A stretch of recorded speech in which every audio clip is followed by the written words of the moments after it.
Chapter 1. The 24th day of November 1690. On a wintry morning at the close of 1690, the sun shining faint and red through a light fog, there was a great noise of baying dogs, loud voices, and trampling of horses in the courtyard at Wildair's Hall. Sir Geoffrey being about to go forth a-hunting, and being a man with a choleric temper and big, loud voice, and given to oaths and noise even when in good humour, his riding forth with his friends at any time was attended with boisterous commotion. This morning it was more so than usual, for he had guests with him who had come to his house the day before, and had supped late and drunk deeply, whereby the day found them, some with headaches, some with a nausea at their stomachs, and some only in an evil humour which made them curse at their horses when they were restless, and break into loud surly laughs. When a coarse joke was made, there were many such jokes, Sir Geoffrey and his boon companions being renowned throughout the county for the freedom of their conversation, as for the scandal of their pastimes. And this day 'twas well indeed, as their loud-voiced, oath-besprinkled jests rang out on the cold air, that there were no ladies about to ride forth with them. 'Twas Sir Geoffrey who was louder than any other, he having drunk even deeper than the rest, and though 'twas his boast that he could carry a bottle more than any man, and see all his guests under the table, his last night's bout had left him in ill humour and boisterous. He strode about, casting oaths at the dogs and rating the servants, and when he mounted his big black horse, 'twas amid such a clamour of voices and baying hounds that the place was like pandemonium.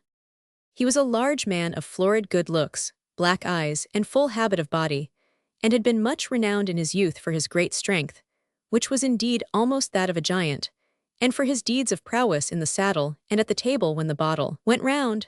There were many evil stories of his roisterings, but it was not his way to think of them as evil, but rather to his credit as a man of the world, for when he heard that they were gossiped about, he greeted the information with a loud triumphant laugh. He had married, when she was 15, the blooming toast of the county, for whom his passion had long died out, having indeed departed with the honeymoon, which had been of the briefest, and afterwards he having borne her a grudge for what he chose to consider her undutiful conduct.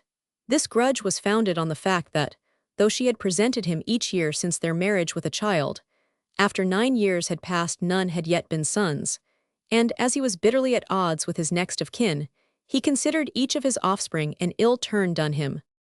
He spent but little time in her society, for she was a poor, gentle creature of no spirit, who found little happiness in her lot, since her lord treated her with scant civility, and her children one after another sickened and died in their infancy until but 2 were left. He scarce remembered her existence when he did not see her face, and he was certainly not thinking of her this morning, having other things in view, and yet it so fell out that, while a groom was shortening a stirrup and being sworn at for his awkwardness, he by accident cast his eye upward to a chamber window peering out of the thick ivy on the stone. Doing so he saw an old woman draw back the curtain and look down upon him as if searching for him with a purpose. He uttered an exclamation of anger. "Damnation, Mother Posset again," he said. "What does she there, old frump?" The curtain fell and the woman disappeared, but in a few minutes more an unheard-of thing happened. Among the servants in the hall, the same old woman appeared making her way with a hurried fretfulness, and she descended haltingly the stone steps and came to his side where he sat on his black horse. "The devil," he exclaimed, "what are you here for? 'Tis not time for another wench upstairs, surely." "'Tis not time," answered the old nurse acidly, taking her tone from his own. "But there is one, but an hour old, and my lady." "Be damned to her," quoth Sir Geoffrey savagely. "A 9th one, and 'tis 9 too many. 'Tis more than man can bear, she does it but to spite me. 'Tis ill treatment for a gentleman who wants an heir," the old woman answered, as disrespectful of his spouse as he was, being a time-serving crone, and knowing that it paid but poorly to coddle women who did not as their husbands would have them in the way of offspring. "It should have been a fine boy, but it is not, and my lady." "Damn her puling tricks," said Sir Geoffrey again, pulling at his horse's bit until the beast reared. "She would not let me rest until I came to you," said the nurse resentfully. "She would have you told that she felt strangely, and before you went forth would have a word with you." "I cannot come, and am not in the mood for it if I could," was his answer. "What folly does she give way to? This is the 9th time she hath felt strangely, and I have felt as squeamish as she, but 9 is more than I have patience for." "She is light-headed mayhap," said the nurse. "She lieth huddled in a heap, staring and muttering, and she would leave me no peace till I promised to say to you, for the sake of poor little Daphne, whom you will sure remember. She pinched my hand and said it again and again. Sir Geoffrey dragged at his horse's mouth and swore again. She was 15 then, and had not given me 9 yellow-faced wenches, he said. Tell her I had gone a-hunting and you were too late. And he struck his big black beast with the whip, and it bounded away with him, hounds and huntsmen and fellow roisterers galloping after, his guests, who had caught at the reason of his wrath, grinning as they rode. In a huge chamber hung with tattered tapestries, and barely set forth with cumbersome pieces of furnishing, my lady lay in a gloomy, canopied bed, with her newborn child at her side, but not looking at or touching it, seeming rather to have withdrawn herself from the pillow on which it lay in its swaddling clothes. She was but a little lady, and now, as she lay in the large bed, her face and form shrunken and drawn with suffering, she looked scarce bigger than a child. In the brief days of her happiness, those who toasted her had called her Titania for her fairy slightness and delicate beauty, but then her fair wavy locks had been of a length that touched the ground when her woman unbound them, and she had had the color of a wild rose, and the eyes of a tender little fawn. Sir Geoffrey for a month or so had paid tempestuous court to her, and had so won her heart with his dashing way of love-making and the daringness of his reputation, that she had thought herself, being child enough to think so, the luckiest young lady in the world that his black eye should have fallen upon her with favor. Each year since, with the bearing of each child, she had lost some of her beauty. With each one her lovely hair fell out still more, her wildrose color faded, and her shape was spoiled. She grew thin and yellow, only a scant covering of the fair hair was left her, and her eyes were big and sunken.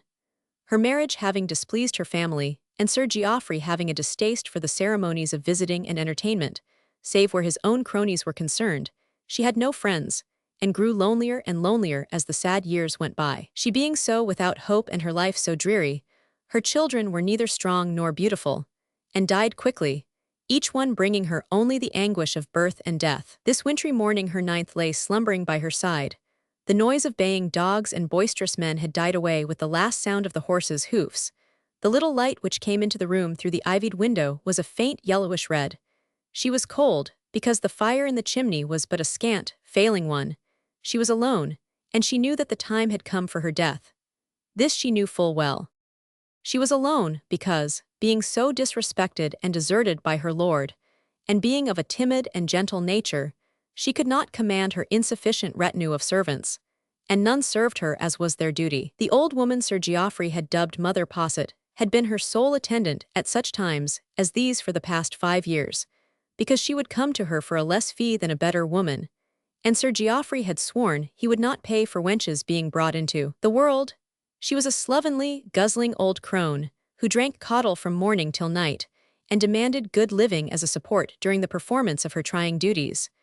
But these last she contrived to make wondrous light, knowing that there was none to reprove her. "A fine night I have had," she had grumbled when she brought back Sir Geoffrey's answer to her lady's message. "My old bones are like to break, and my back will not straighten itself. I will go to the kitchen to get victuals and somewhat to warm me. Your ladyship's own woman shall sit with you."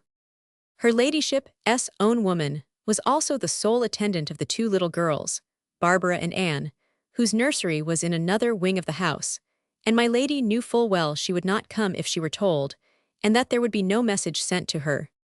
She knew, too, that the fire was going out, but though she shivered under the bedclothes, she was too weak to call the woman back when she saw her depart without putting fresh fuel upon it. So she lay alone, poor lady, and there was no sound about her, and her thin little mouth began to feebly quiver, and her great eyes, which stared at the hangings, to fill with slow cold tears, for in sooth they were not warm, but seemed to chill her poor cheeks as they rolled slowly down them, leaving a wet streak behind them which she was too far gone in weakness to attempt to lift her hand to wipe away. 9 times like this, she panted faintly, and teased for naught but oaths and hard words that blamed me. I was but a child myself, and he loved me. When 'twas my Daphne, and my beauteous little Daphne, he loved me in his own man's way. But now, she faintly rolled her head from side to side. Women are poor things, a chill salt tear sliding past her lips so that she tasted its bitterness, only to be kissed for an hour, and then like this, only for this and nothing else. I would that this one had been dead. Her breath came slower and more pantingly, and her eyes stared more widely.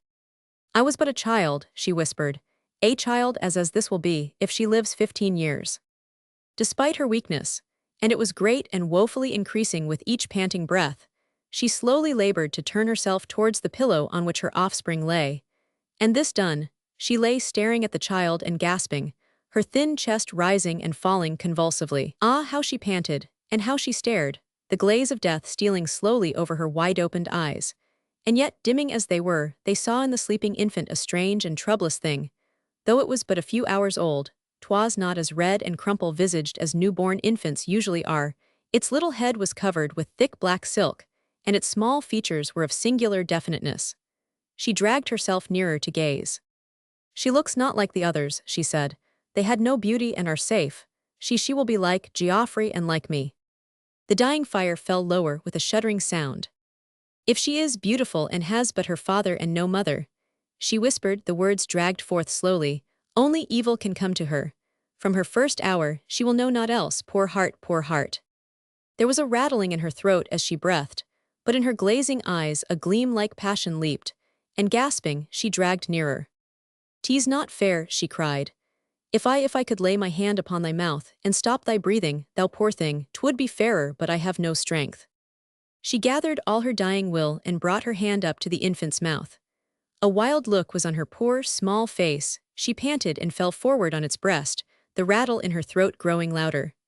The child awakened, opening great black eyes, and with her dying weakness its newborn life struggled. Her cold hand lay upon its mouth, and her head upon its body, for she was too far gone to move if she had willed to do so.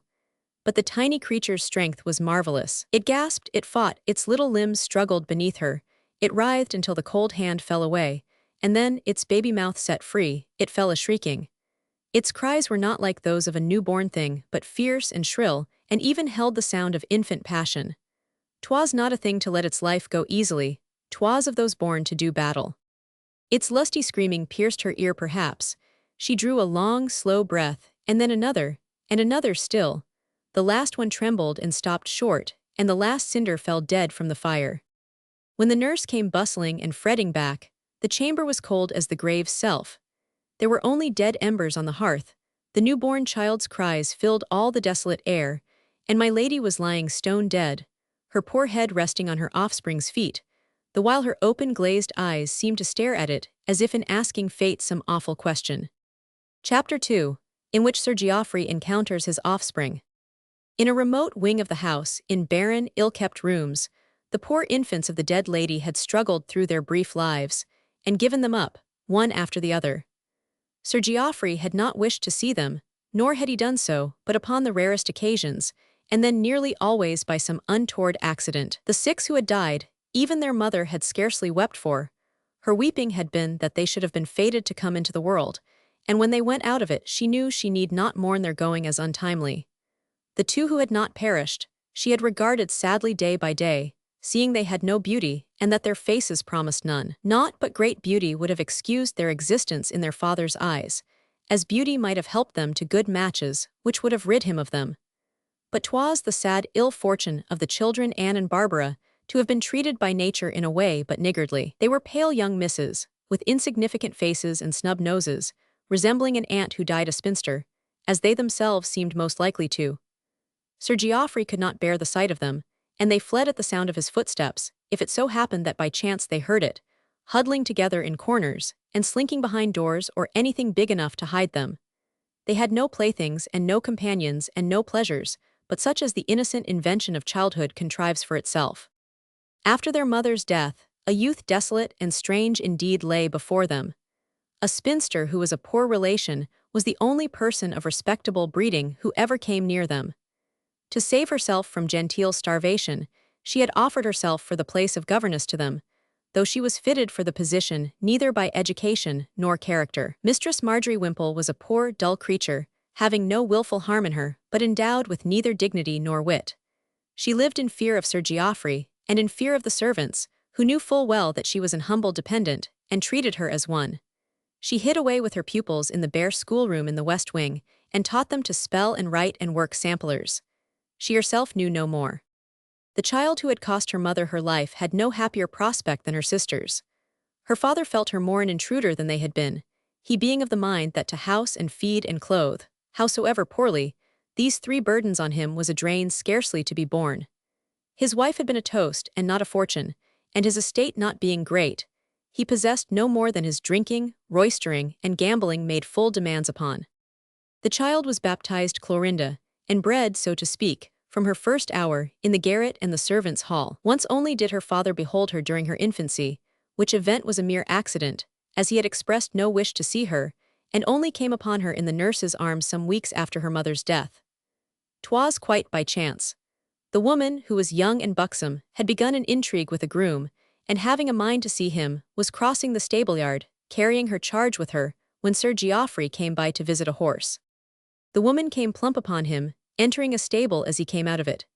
She gave a frightened start, and almost let the child drop, at which it set up a strong, shrill cry, and thus Sir Geoffrey saw it, and seeing it, was thrown at once into a passion which expressed itself after the manner of all his emotion, and left the nurse quaking with fear. "Thunder and damnation!" he exclaimed as he strode away after the encounter. "'Tis the ugliest yet. A yellow-faced girl brat, with eyes like an owl's in an ivy bush, and with a voice like a very peacock's. Another mocking, plain slut that no man will take off my hands." He did not see her again for 6 years. But little wit was needed to learn that 'twas best to keep her out of his sight, as her sisters were kept, and this was done without difficulty, as he avoided the wing of the house where the children lived, as if it were stricken with the plague. But the child Clorinda, it seemed, was of lustier stock than her older sisters, and this those about her soon found out to their grievous disturbance. When Mother Posset had drawn her from under her dead mother's body, she had not left shrieking for an hour, but had kept up her fierce cries until the roof rang with them, and the old woman had jogged her about and beat her back in the hopes of stifling her, until she was exhausted and dismayed. For the child would not be stilled, and seemed to have such strength and persistence in her, as surely infant never showed before. "Never saw I such a brat among all I have brought into the world," old Posset quavered. "She hath the voice of a 6 months' boy, it cracks my very ears. Hush thee then, thou little wild cat." This was but the beginning. From the first she grew apace, and in a few months was a bouncing infant, with a strong back, and a power to make herself heard such as had not before appeared in the family. When she desired a thing, she yelled and roared with such a vigor as left no peace for any creature about her until she was humored, and this being the case, rather than have their conversation and love-making put a stop to, the servants gave her way. In this they but followed the example of their betters, of whom we know that it is not to the most virtuous they submit or to the most learned, but to those who, being crossed, can conduct themselves in a manner so disagreeable, shrewish, or violent, that life is a burden until they have their will. This the child Clorinda had the infant wit to discover early, and having once discovered it, she never ceased to take advantage of her knowledge. Having found in the days when her one desire was pap, that she had but to roar lustily enough to find it beside her in her porringer, she tried the game upon all other occasions. When she had reached but a 12-month, she stood stoutly upon her little feet, and beat her sisters to gain their playthings, and her nurse for wanting to change her smock. She was so easily thrown into furies, and so raged and stamped in her baby way that she was a sight to behold, and the men servants found amusement in badgering her. To set Mistress Clorinda in their midst on a winter's night when they were dull, and to torment her, until her little face grew scarlet with the blood which flew up into it, and she ran from one to the other beating them and screaming like a young spitfire, was among them a favorite entertainment. "Ifackins," said the butler one night, "but she is as like Sir Geoffrey in her temper as one pea is like another. Ay, but she grows blood-red just as he does, and curses in her little way as he does in man's words among his hounds in their kennel." "And she will be of his build too," said the housekeeper. "What mishap changed her to a maid instead of a boy, I know not. She would have made a strapping heir. She has the thigh and shoulders of a handsome man-child at this hour, and she is not 3 years old." "Sir Geoffrey missed his mark when he called her an ugly brat," said the woman who had nursed her. "She will be a handsome woman, though large in build, it may be. She will be a brown beauty, but she will have a color in her cheeks and lips like the red of Christmas holly, and her owl's eyes are as black as sloes, and have fringes on them like the curtains of a window. See how her hair grows thick on her little head, and how it curls in great rings. My lady, her poor mother, was once a beauty, but she was no such beauty as this one will be, for she has her father's long limbs and fine shoulders, and the will to make every man look her way." Yes, said the housekeeper, who was an elderly woman, there will be doings. There will be doings when she is a ripe young maid. She will take her way, and God grant she mayn't be too like her father and follow his. It was true that she had no resemblance to her plain sisters, and bore no likeness to them in character.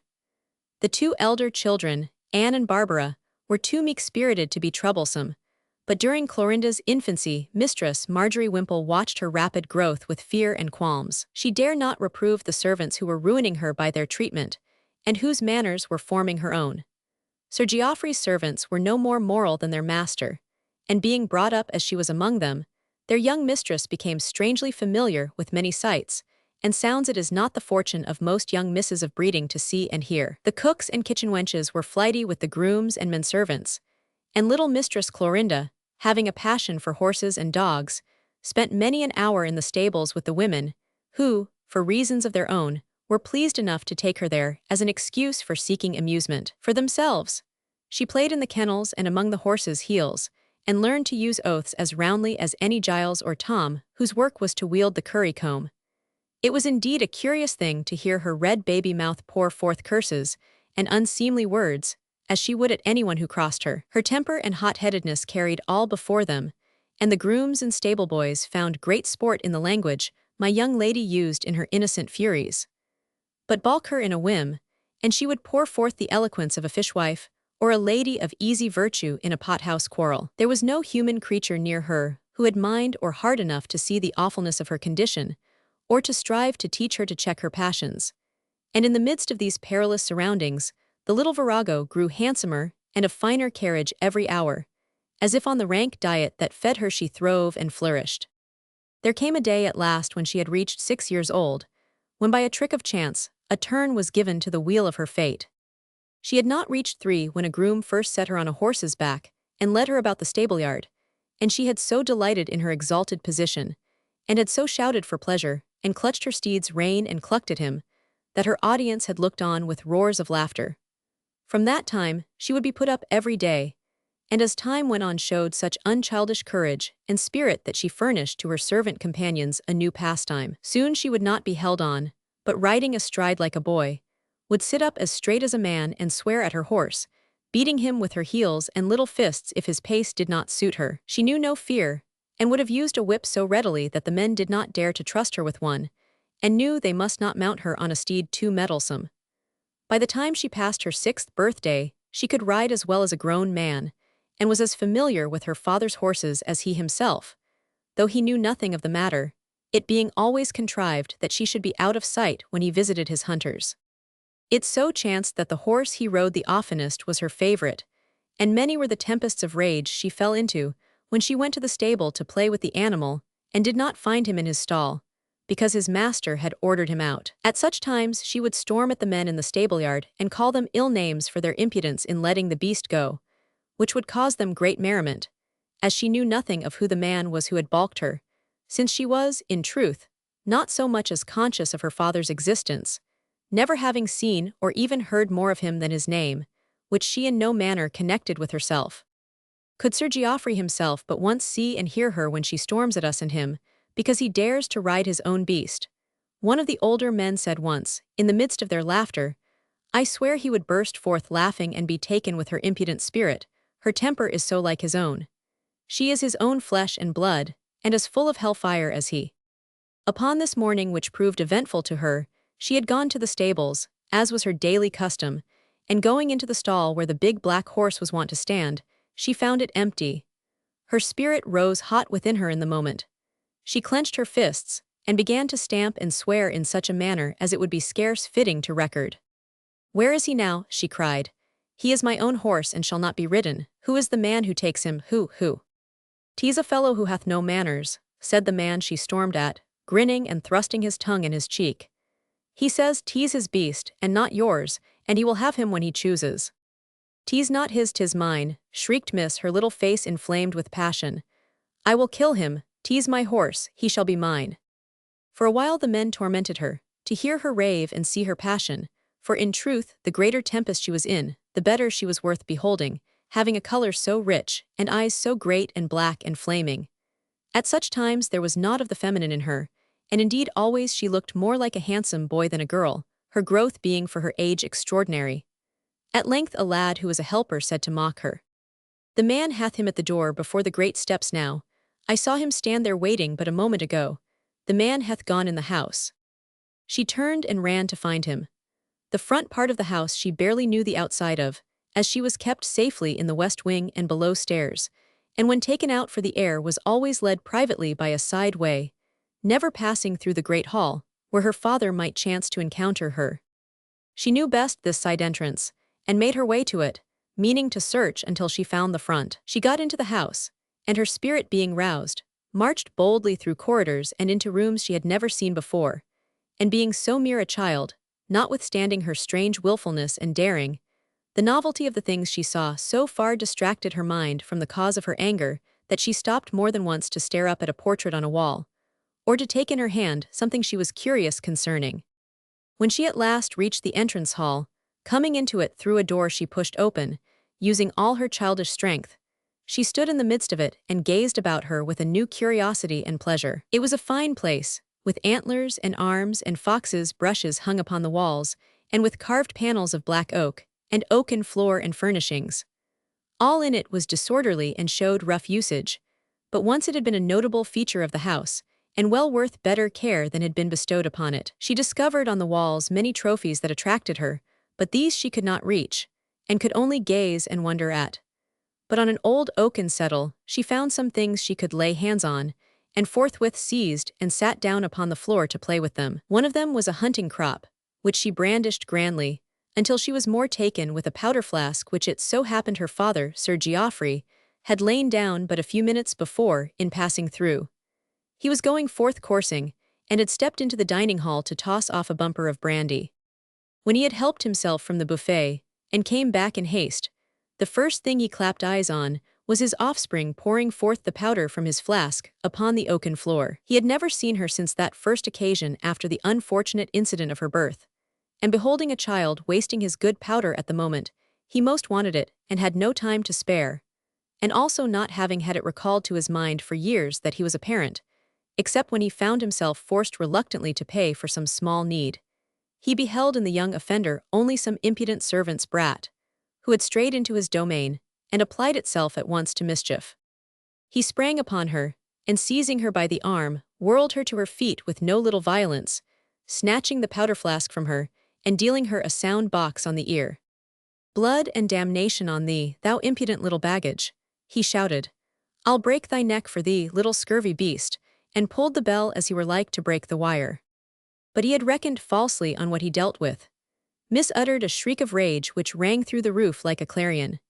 She snatched the crop from the floor, rushed at him, and fell upon him like 1,000 little devils, beating his big legs with all the strength of her passion, and pouring forth oaths such as would have done credit to Doll Lightfoot herself. Damn thee," she roared and screamed, flogging him. "I'll tear thy eyes out, I'll cut thy liver from thee, damn thy soul to hell." And this choice volley was with such spirit and fury poured forth, that Sir Geoffrey let his hand drop from the bell, fell into a great burst of laughter, and stood thus roaring while she beat him and shrieked and stormed. The servants, hearing the jangled bell, attracted by the tumult, and of a sudden missing Mistress Clorinda, ran in consternation to the hall, and there beheld this truly pretty sight, Miss beating her father's legs, and tearing at him tooth and nail, while he stood shouting with laughter as if he would split his sides. "Who is the little cockatrice?" he cried, the tears streaming down his florid cheeks. "Who is the young she-devil? Odds bodikins, who is she?" For a second or so the servants stared at each other aghast, not knowing what to say or venturing to utter a word. And then the nurse, who had come up panting, dared to gasp forth the truth. "'Tis Mistress Clorinda, Sir Geoffrey," she stammered. "My lady's last infant, the one of whom she died in childbed." His big laugh broke in too, as one might say. He looked down at the young fury and stared. She was out of breath with beating him, and had ceased and fallen back a pace, and was staring up at him also, breathing defiance and hatred. Her big black eyes were flames, her head was thrown up and back, her cheeks were blood scarlet, and her great crop of crow-black hair stood out about her beauteous, wicked little virago face, as if it might change into Medusa's snakes. "Damn thee," she shrieked at him again. "I'll kill thee, devil." Sir Geoffrey broke into his big laugh afresh.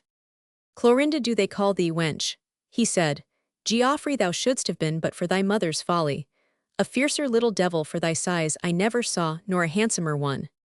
And he seized her from where she stood, and held her at his big arm's length, gazing at her uncanny beauty with looks that took her in from head to foot. Chapter 3, wherein Sir Geoffrey's boon companions drink a toast.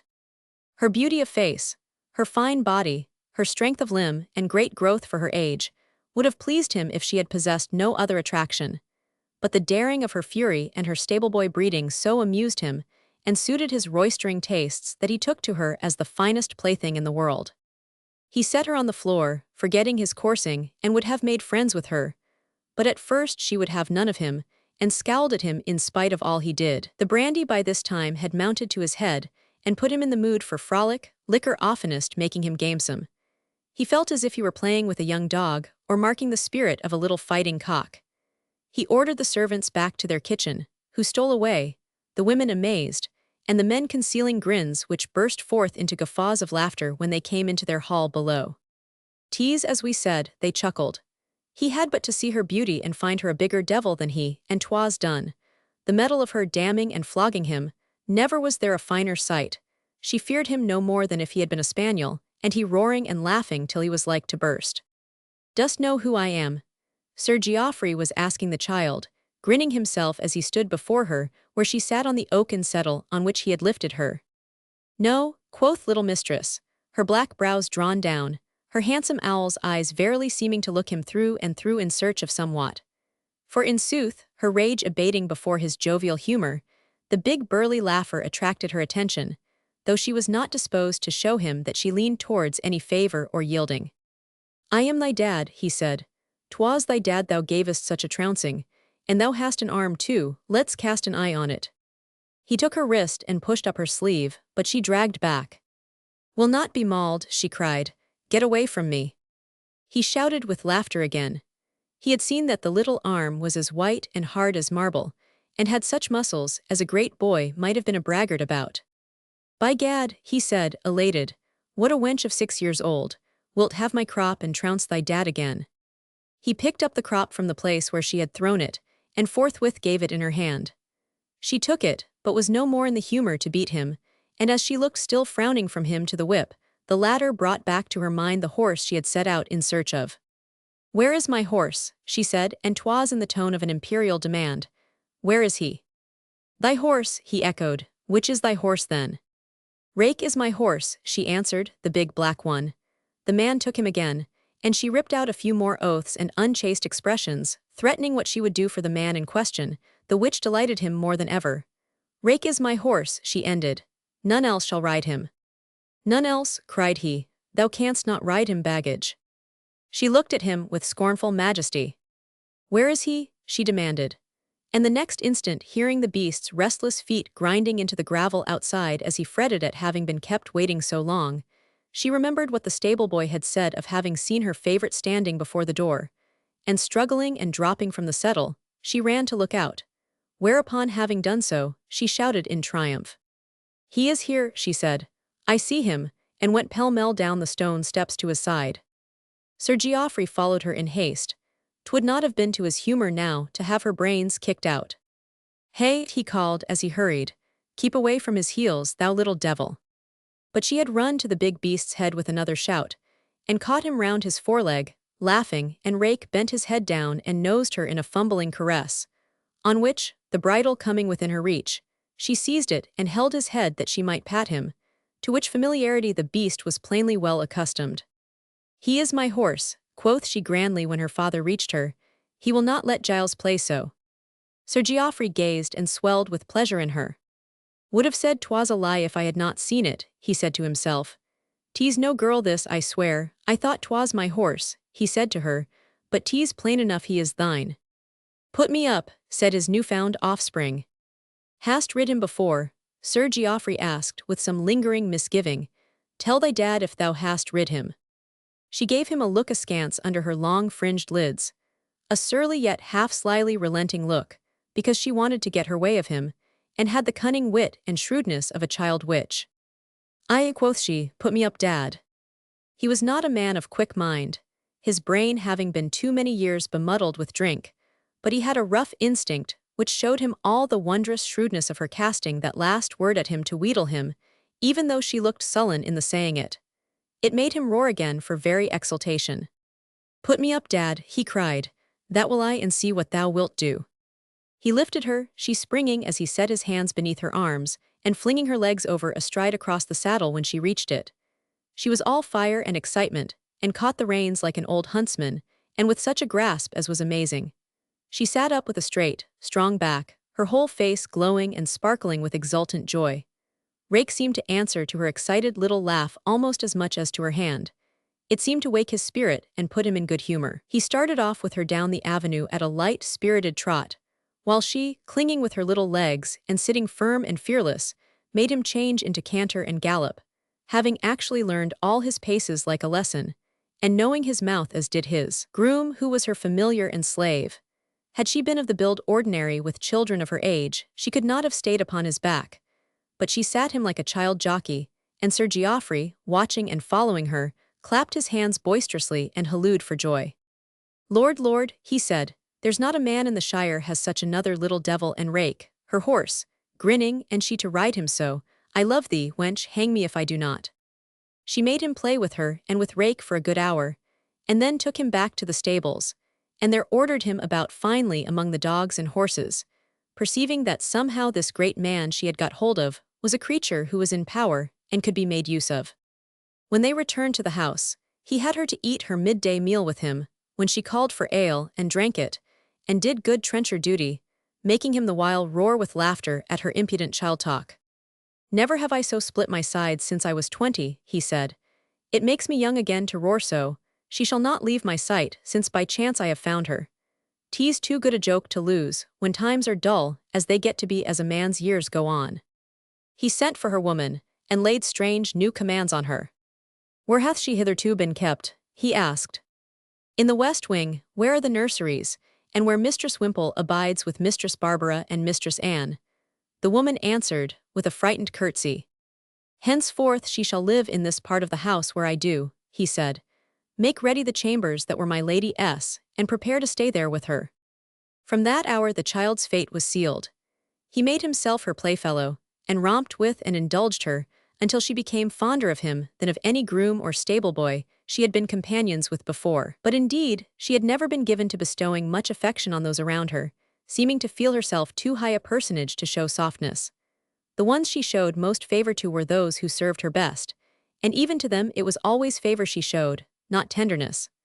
Certain dogs and horses she was fond of, Rake coming nearest to her heart, and the place her father won in her affections was somewhat like to Rake's. She made him her servant and tyrannized over him, but at the same time followed and imitated him, as if she had been a young spaniel he was training. The life the child led, it would have broken a motherly woman's heart to hear about.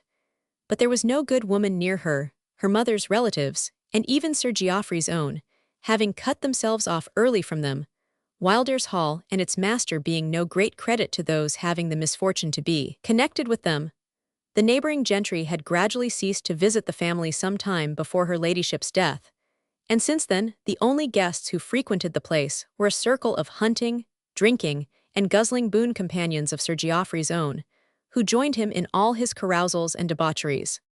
To these he announced his discovery of his daughter with tumultuous delight. He told them, amid storms of laughter, of his first encounter with her, of her flogging him with his own crop, and cursing him like a trooper, of her claiming Rake as her own horse, and swearing at the man who had dared to take him from the stable to ride, and of her sitting him like an infant jockey, and seeming, by some strange power, to have mastered him as no other had been able heretofore to do. Then he had her brought into the dining-room, where they sat over their bottles drinking deep, and setting her on the table, he exhibited her to them, boasting of her beauty, showing them her splendid arm and leg and thigh, measuring her height, and exciting her to test the strength of the grip of her hand and the power of her little fist. "Saw you ever a wench like her?" he cried, as they all shouted with laughter and made jokes not too polite, but such as were of the sole kind they were given to. "Has any man among you begot a boy as big and handsome? Hang me, if she would not knock down any lad of 10 if she were in a fury." "We wild dogs are out of favor with the women," cried one of the best pleased among them, a certain Lord Eldershaw, whose seat was a few miles from Wildair's Hall, women like nincompoops and chaplains. Let us take this one for our toast, and bring her up as girls should be brought up to be companions for men. I give you, Mistress Clorinda Wildairs, Mistress Clorinda, the enslaver of 6 years old Bumpers, lads. Bumpers. And they set her in the very midst of the big table and drank her health, standing, bursting into a jovial, ribald song. And the child, excited by the noise and laughter, actually broke forth and joined them in a high, strong treble, the song being one she was quite familiar with, having heard it often enough in the stable to have learned the words pat. 2 weeks after his meeting with her, Sir Geoffrey was seized with the whim to go up to London, and set her forth with finery. 'Twas but rarely he went up to town, having neither money to waste, nor finding great attraction in the more civilized quarters of the world. He brought her back such clothes, as for richness and odd, unsuitable fashion child never wore before. There were brocades that stood alone with splendor of fabric, there was rich lace, fine linen, ribbons, farthingales, swansdown tippets, and little slippers with high red heels. He had a wardrobe made for her such as the finest lady of fashion could scarcely boast, and the tiny creature was decked out in it, and on great occasions even strung with her dead mother's jewels. Among these strange things, he had the fantastical notion to have made for her several suits of boys' clothes. Pink and blue satin coats, little white, or amber, or blue satin breeches, ruffles of lace, and waistcoats embroidered with colors and silver or gold. There was also a small scarlet-coated hunting costume and all the paraphernalia of the chase. It was Sir Geoffrey's finest joke to bid her woman dress her as a boy, and then he would have her brought to the table where he and his fellows were dining together, and she would toss off her little bumper with the best of them, and rip out childish oaths, and sing them, to their delight, songs she had learned from the stable boys. She cared more for dogs and horses than for finery, and when she was not in the humor to be made a puppet of, neither tirewoman nor devil could put her into her brocades.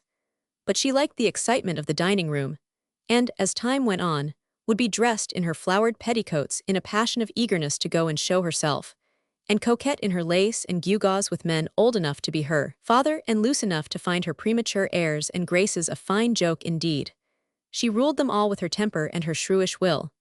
She would have her way in all things, or there should be no sport with her, and she would sing no songs for them, but would flout them bitterly, and sit in a great chair with her black brows drawn down, and her whole small person breathing rancor and disdain. Sir Geoffrey, who had bullied his wife, had now the pleasurable experience of being henpecked by his daughter, for so, indeed, he was.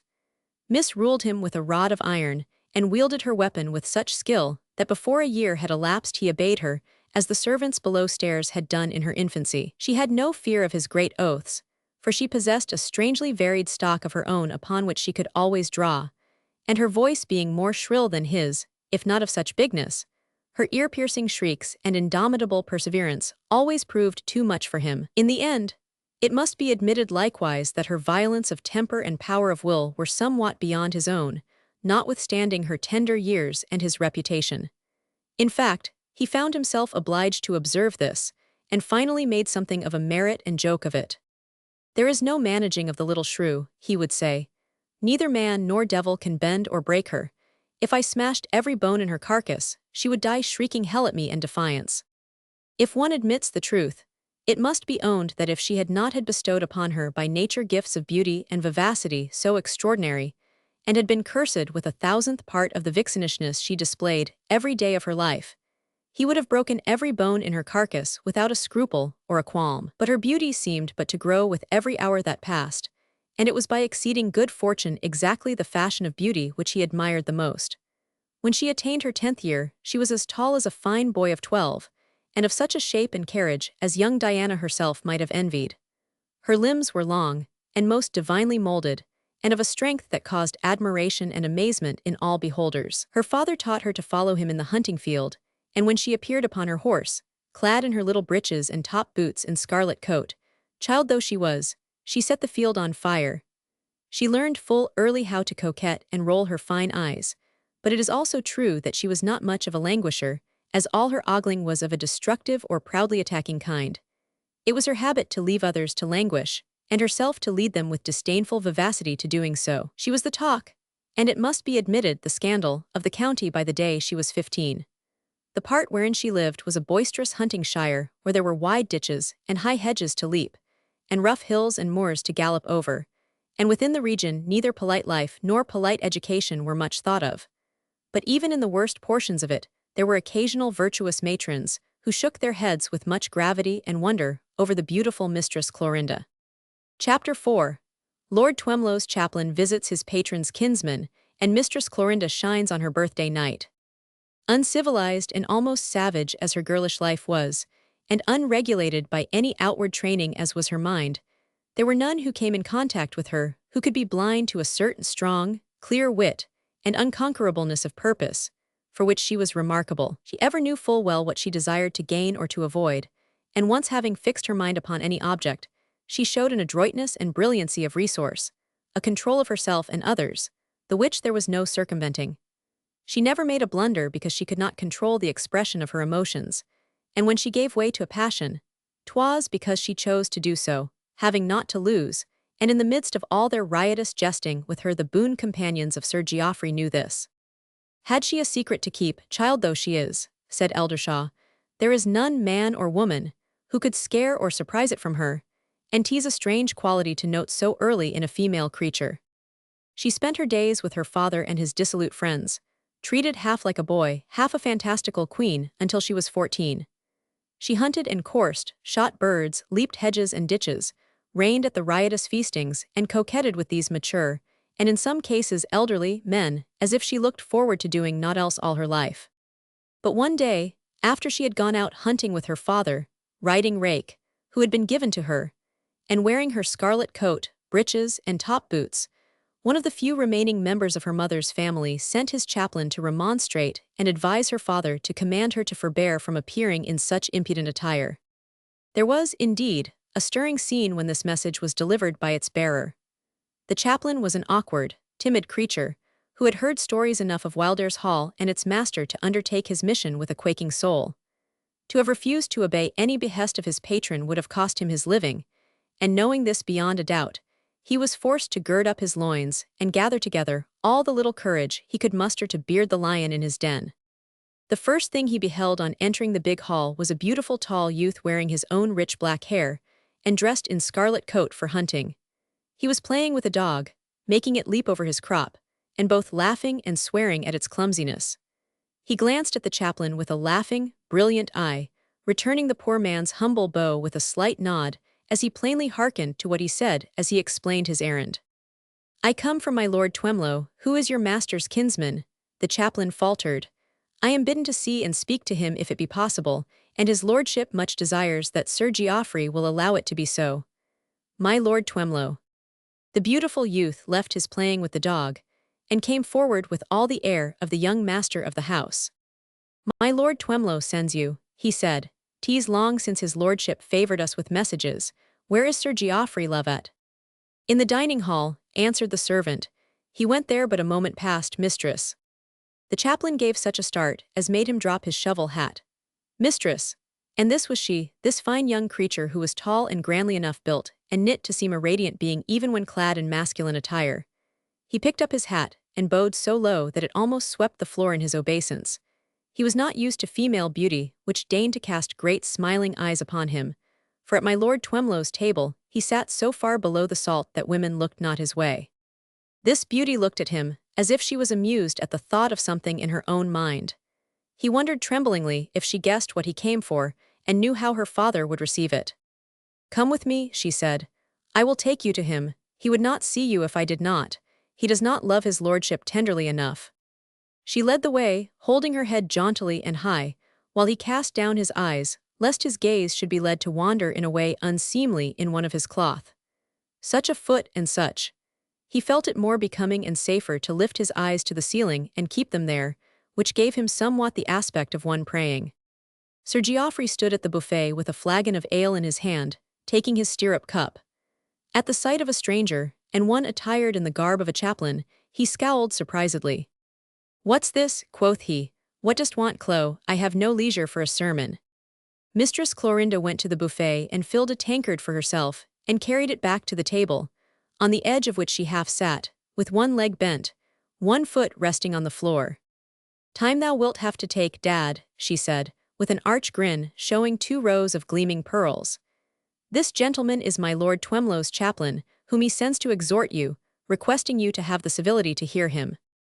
Exhort be damned, and Twemlow be damned too, cried Sir Geoffrey, who had a great quarrel with his lordship and hated him bitterly. What does the canting fool mean? Sir, faltered the poor message-bearer, his lordship hath been concerned, having heard. The handsome creature, balanced against the table, took the tankard from her lips and laughed. Having heard thy daughter rides to field in breeches, and is an unseemly behaving wench, she cried. His lordship sends his chaplain to deliver a discourse thereon, not choosing to come himself. Is not that thy errand, reverend sir? The chaplain, poor man, turned pale, having caught, as she spoke, a glimpse of Sir Geoffrey's reddening visage. Madam, he faltered, bowing, Madam, I ask pardon of you most humbly, if it were your pleasure to deign to allow me. She set the tankard on the table with a rollicking smack, and thrust her hands in her breeches pockets, swaying with laughter. And indeed, 'twas ringing music, her rich great laugh, which, when she grew of riper years, was much lauded and written verses on by her numerous swains.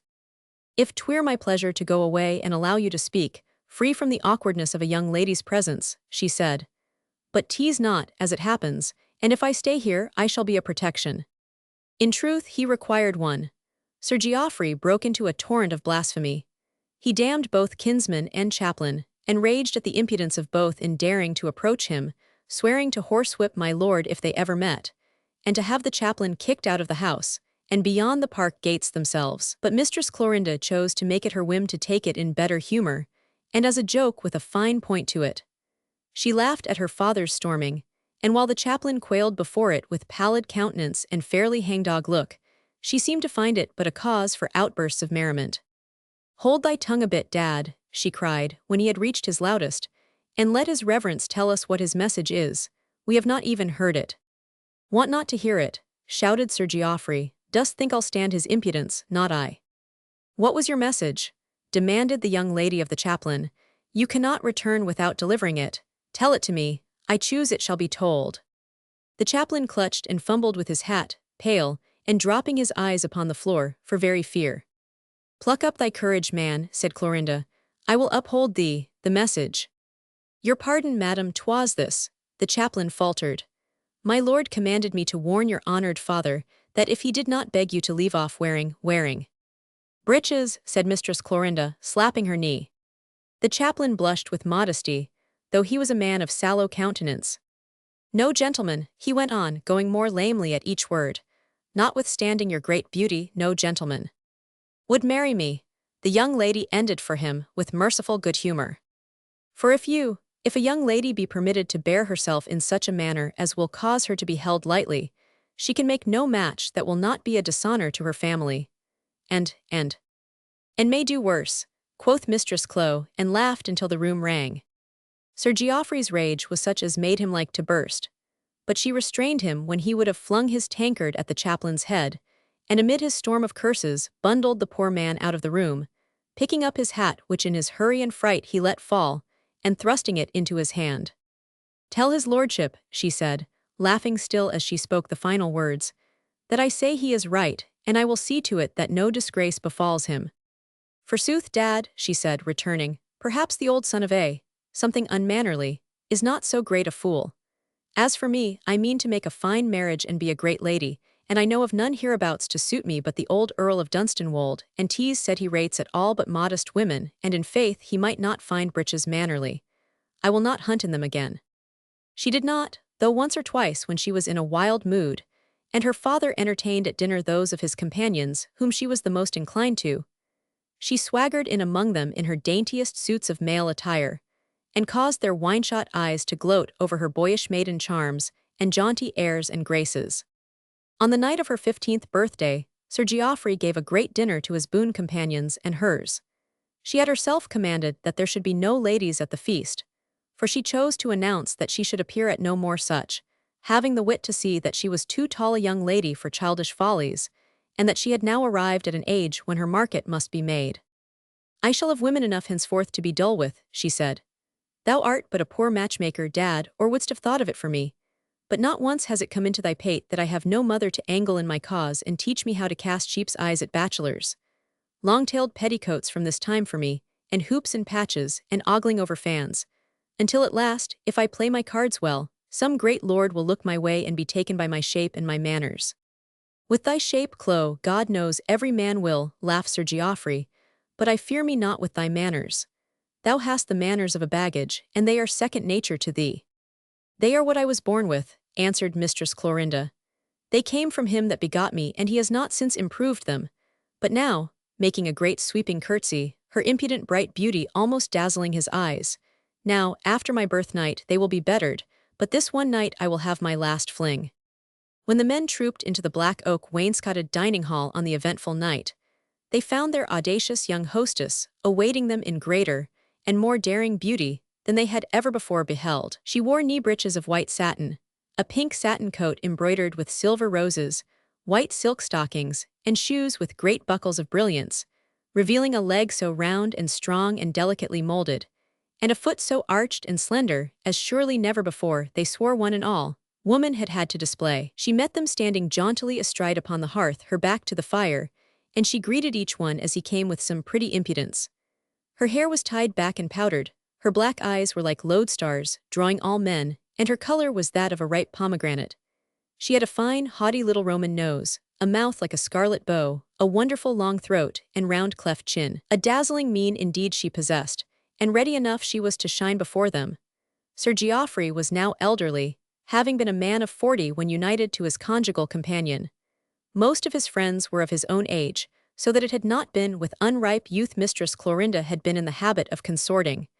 But upon this night, a newcomer was among the guests. He was a young relation of one of the older men, and having come to his kinsman's house upon a visit, and having proved himself, in spite of his youth, to be a young fellow of humor, high courage in the hunting field, and by no means averse either to entering upon or discussing intrigue and gallant adventure, had made himself something of a favorite. His youthful beauty for a man almost equaled that of Mistress Clorinda herself.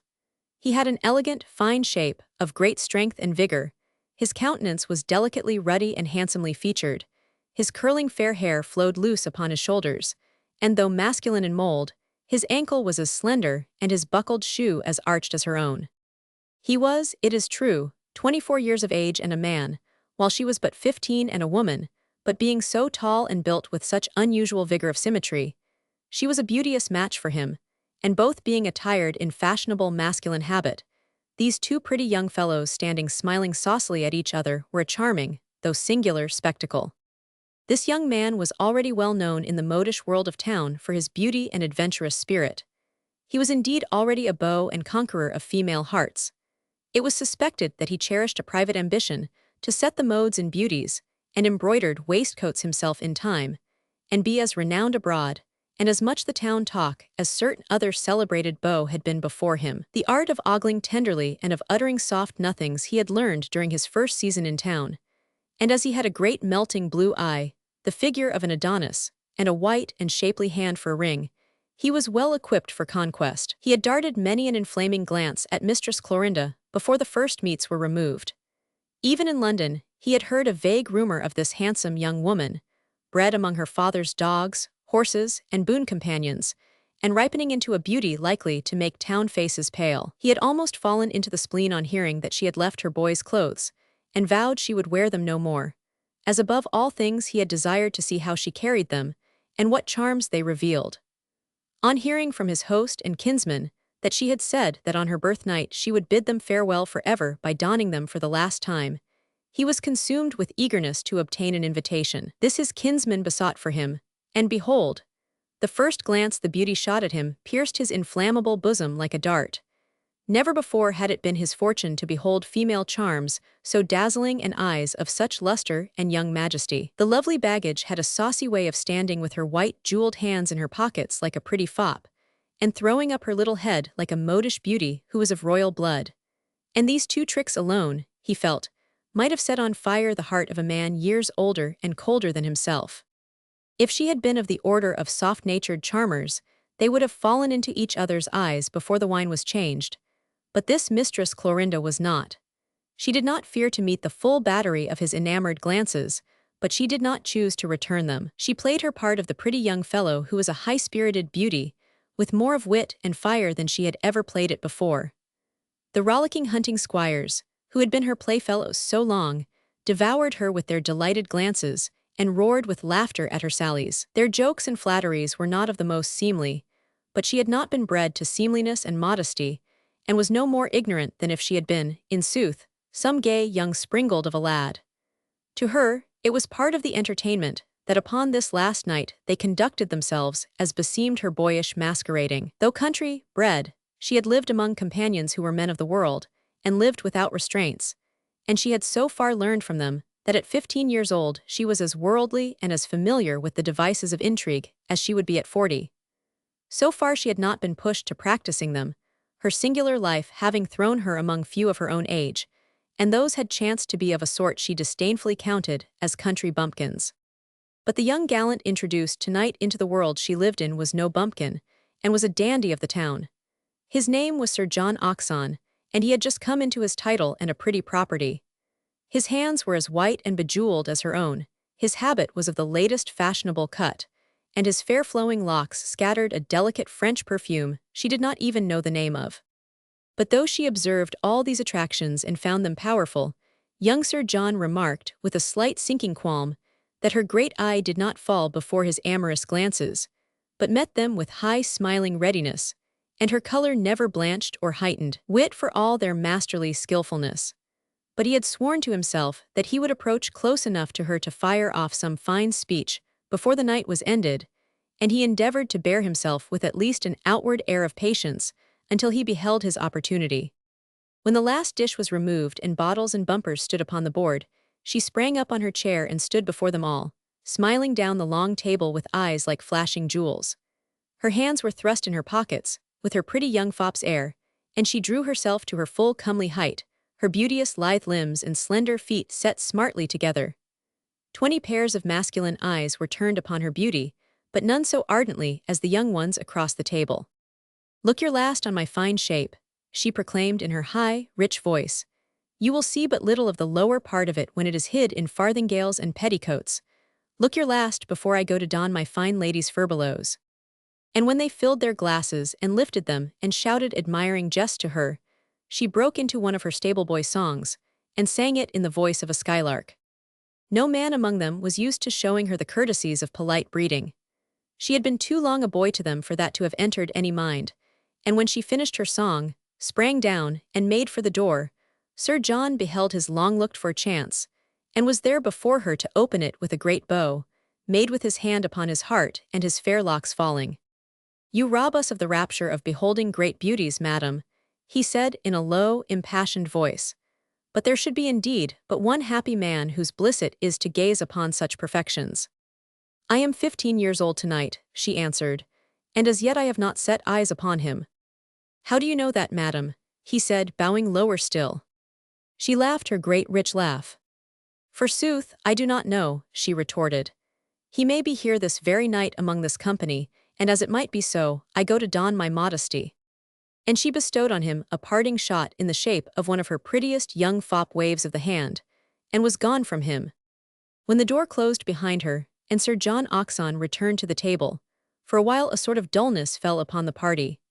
Not being of quick minds or sentiments, these country roisterers failed to understand the heavy cloud of spleen and lack of spirit they experienced, and as they filled their glasses, and tossed off one bumper after another to cure it, they soon began again to laugh and fell into boisterous joking. They talked mostly indeed of their young playfellow, of whom they felt, in some indistinct manner, they were to be bereft. They rallied Sir Geoffrey, told stories of her childhood, and made pictures of her budding beauties, comparing them with those of young ladies who were celebrated toasts. "She will sail among them like a royal frigate," said one, "and they will pale before her luster, as a tallow dip does before an illumination." The clock struck 12 before she returned to them. Just as the last stroke sounded, the door was thrown open, and there she stood, a woman on each side of her, holding a large silver candelabra bright with wax tapers high above her, so that she was in a flood of light. She was attired in rich brocade of crimson and silver, and wore a great hooped petticoat, which showed off her grandeur, her waist of no more bigness than a man's hands could clasp, set in its midst like the stem of a flower. Her black hair was rolled high and circled with jewels, her fair long throat blazed with a collar of diamonds, and the majesty of her eye and lip and brow made up a mien so dazzling that every man sprang to his feet beholding her. She made a sweeping obeisance, and then stood up before them, her head thrown back and her lips curving in the triumphant mocking smile of a great beauty, looking upon them all as vassals. "Down upon your knees," she cried, "and drink to me kneeling. From this night all men must bend so, all men on whom I deign to cast my eyes." Chapter 5. "Not I," said she, "there thou mayst trust me, I would not be found out." She went no more a-hunting in boys' clothes, but from this time forward wore brocades and paduasoys, fine lawn and lace. Her tirewoman was kept so busily engaged upon making rich habits, fragrant waters and essences, and so running at her bidding to change her gown or dress her head in some new fashion, that her life was made to her a weighty burden to bear, and also a painful one. Her place had before been an easy one, but for her mistress's choleric temper, but it was so no more. Never had young lady been so exacting and so tempestuous when not pleased with the adorning of her face and shape. In the presence of polite strangers, whether ladies or gentlemen, Mistress Clorinda in these days chose to chasten her language and give less rein to her fantastical passions, but alone in her closet with her woman, if a ribbon did but not suit her fancy, or a hoop not please, she did not fear to be as scurrilous as she chose. In this discreet retirement, she rapped out oaths and boxed her woman's ears with a vigorous hand, tore off her gowns, and stamped them beneath her feet, or flung pots of pomade at the poor woman's head. She took these freedoms with such a readiness and spirit that she was served with a dispatch and humbleness scarcely to be equaled, and it is certain, never excelled. The high courage and undaunted will which had been the engines she had used to gain her will from her infant years aided her in these days to carry out what her keen mind and woman's wit had designed, which was to take the county by storm with her beauty, and reign toast and enslave her, until such time as she won the prize of a husband of rich estates and notable rank. It was soon bruited abroad, to the amazement of the county, that Mistress Clorinda Wildairs had changed her strange and unseemly habits of life, and had become as much a young lady of fashion and breeding as her birth and charm demanded. This was first made known by her appearing one Sunday morning at church, accompanied, as though attended with a retinue of servitors, by Mistress Wimple and her two sisters, whose plain faces, awkward shape, and still more awkward attire were such a foil to her glowing loveliness as set it in high relief. It was seldom that the coach from Wildairs Hall drew up before the Lich Gate, but upon rare Sunday mornings Mistress Wimple and her two charges contrived, if Sir Geoffrey was not in an ill humor and the coachman was complacent, to be driven to service. Usually, however, they trudged afoot, and if the day chanced to be sultry, arrived with their snub-nosed faces of a high and shiny color, or if the country roads were wet, with their petticoats bemired. This morning, when the coach drew up, the horses were well groomed, the coachman smartly dressed, and a footman was in attendance, who sprang to earth and opened the door with a flourish. The loiterers in the churchyard, and those who were approaching the gate or passing towards the church porch, stared with eyes wide stretched in wonder and incredulity. Never had such a thing before been beheld or heard of as what they now saw in broad daylight. Mistress Clorinda, clad in highest town fashion, in brocades and silver lace and splendid furbelows, stepped forth from the chariot with the air of a queen. She had the majestic composure of a young lady who had worn nothing less modish than such raiment all her life, and who had prayed decorously beneath her neighbors' eyes since she had left her nurse's care. Her sisters and their governess looked timorous, and as if they knew not where to cast their eyes for shamefacedness, but not so Mistress Clorinda, who moved forward with a stately, swimming gait, her fine head in the air. As she stepped into the porch, a young gentleman drew back and made a profound obeisance to her. She cast her eyes upon him, and returned it with a grace and condescension which struck the beholders dumb with admiring awe. To some of the people of a commoner sort he was a stranger, but all connected with the gentry knew he was Sir John Hodgson, who was staying at Eldershaw Park with his relative, whose estate it was. How Mistress Clorinda contrived to manage it no one was aware but herself, but after a few appearances at church, she appeared at other places. She was seen at dinners at fine houses, and began to be seen at routs and balls. Where she was seen she shone, and with such radiance as caused matchmaking matrons great dismay, and their daughters woeful qualms. Once having shone, she could not be extinguished or hidden under a bushel, for being of rank and highly connected through mother as well as father, and playing her cards with great wit and skill, she could not be thrust aside. At her first hunt ball she set aflame every male breast in the shire, unmasking such a battery of charms as no man could withstand the fire of. Her dazzling eye, her wondrous shape, the rich music of her laugh, and the mocking wit of her sharp, saucy tongue were weapons to have armed a dozen women, and she was but one, and in the first rich, tempting glow of blooming youth. She turned more heads, and caused more quarrels than she could have counted had she sat up half the night. She went to her coach with her father followed by a dozen gallants, each ready to spit the other for a smile. Her smiles were wondrous, but there seemed always a touch of mockery or disdain in them, which made them more remembered than if they had been softer. One man there was, who perchance found something in her high glance not wholly scornful, but he was used to soft treatment from women, and had in sooth expected milder glances than were bestowed upon him. This was young Sir John Hodgson, who had found himself among the fair sex that night as great a beau as she had been a belle. But 2 dances he had won from her, and this was more than any other man could boast, and what other gallants envied him with darkest hatred. Sir Geoffrey, who had watched her as she queened it amongst rakes and fops and honest country squires and knights, had marked the vigor with which they plied her with an emotion which was a new sensation to his drink-bemuddled brain. So far as it was in his nature to love another than himself, he had learned to love this young, lovely virago of his own flesh and blood, perchance, because she was the only creature who had never quailed before him, and had always known how to bend him to her will. When the chariot rode away, he looked at her as she sat erect in the early morning light, as unblenching, bright, and untouched in bloom, as if she had that moment risen from her pillow and washed her face in dew. He was not so drunk as he had been at midnight, but he was a little maudlin. "By God, thou art handsome, Chloe," he said. "By God, I never saw a finer woman." "Nor I," she answered back, "which I thank heaven for." "Thou pretty, brazen baggage," her father laughed. "Old Dunstanwold looked thee well over tonight. He never looked away from the moment he clapped eyes on thee." "That I knew better than thee, Dad," said the beauty, "and I saw that he could not have done it if he had tried. If there comes no richer, younger great gentleman, he shall marry me." "Thou hast a sharp eye and a keen wit," said Sir Geoffrey, looking askance at her with a new maggot in his brain. "Wouldst never play the fool, I warrant. They will press thee hard and 'twill be hard to withstand their love-making, but I shall never have to mount and ride off with pistols in my holsters to bring back a man and make him marry thee, as Chris Crowell had to do for his youngest wench. Thou wouldst never play the fool, I warrant wouldst thou, Chloe." She tossed her head and laughed like a young scornful devil, showing her white pearl teeth between her lips scarlet. "Not I," she said. "There thou mayst trust me, I would not be found out." She played her part as triumphant beauty so successfully that the cleverest managing mother in the universe could not have bettered her position. Gallants brawled for her, honest men fell at her feet, romantic swains wrote verses to her, praising her eyes, her delicate bosom, the carnation of her cheek, and the awful majesty of her mien. In every revel she was queen, in every contest of beauty's Venus, in every spectacle of triumph empress of them all.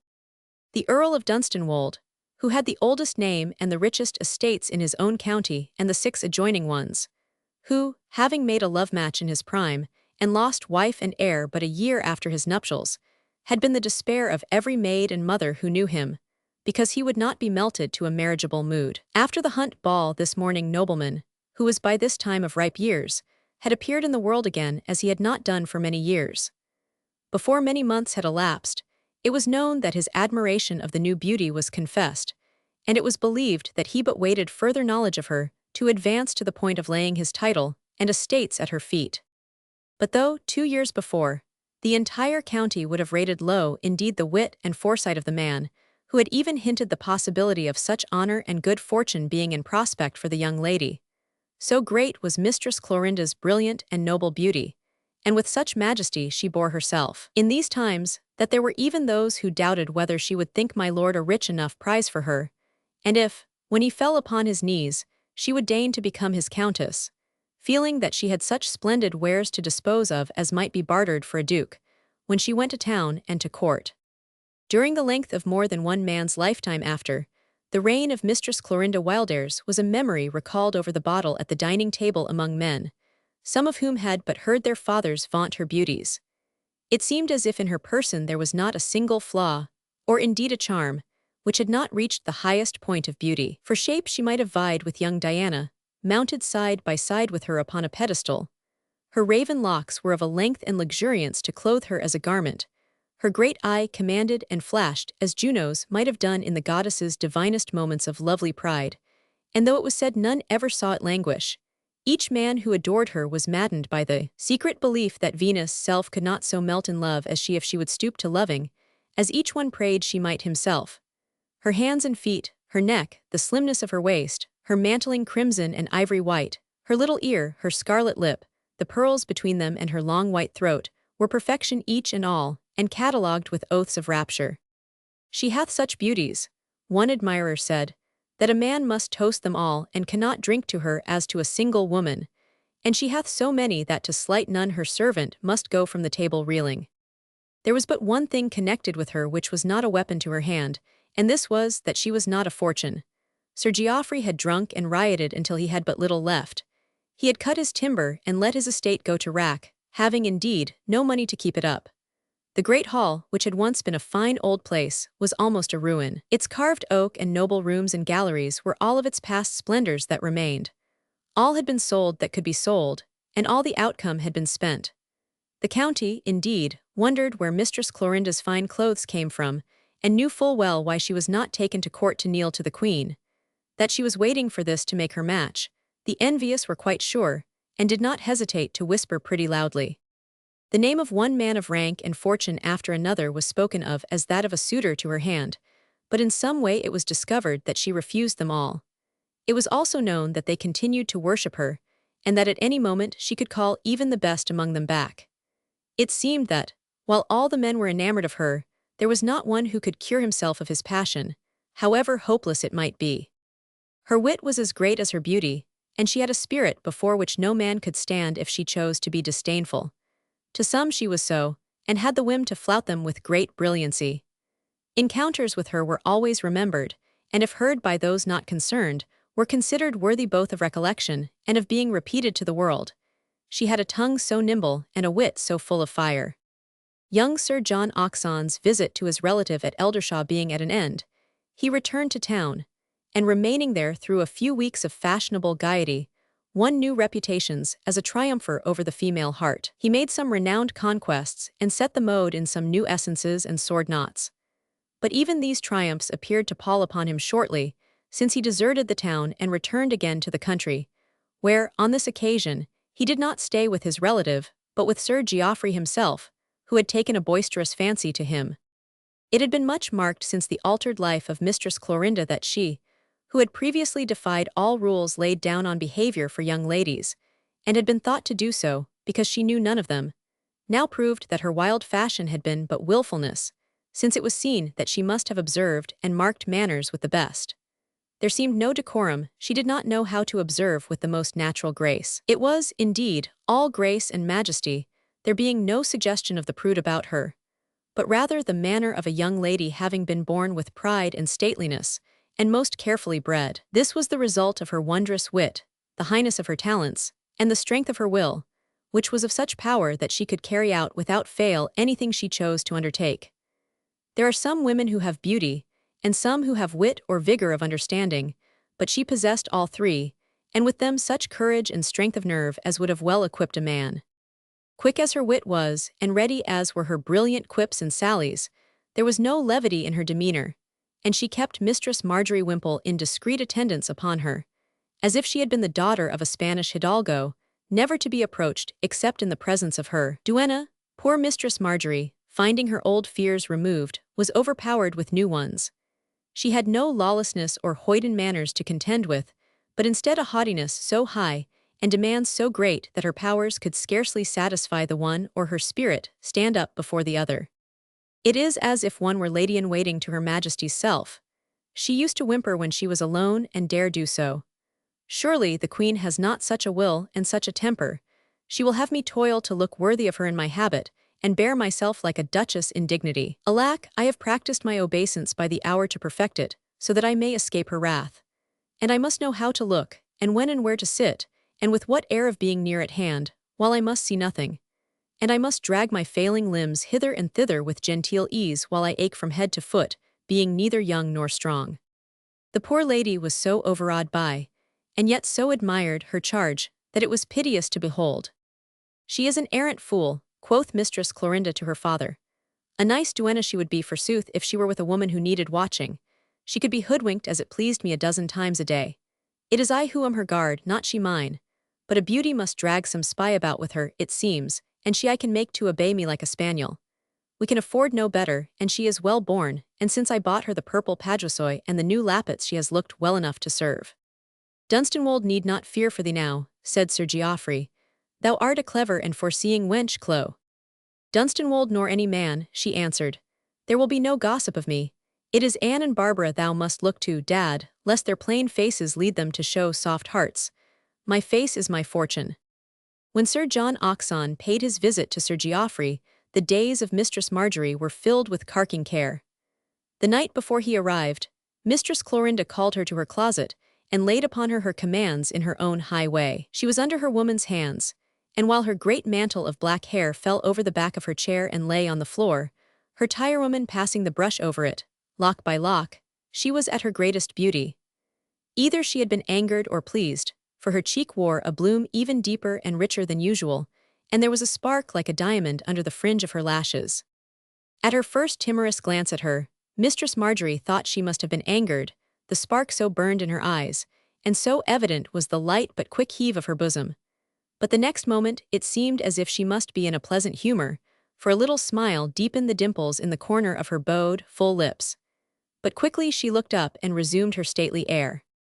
"This gentleman who comes to visit tomorrow," she said, "Sir John Oxon, do you know aught of him?" "But little, madame," Mistress Marjorie answered with fear and humility. "Then it will be well that you should, since I have commands to lay upon you concerning him," said the beauty.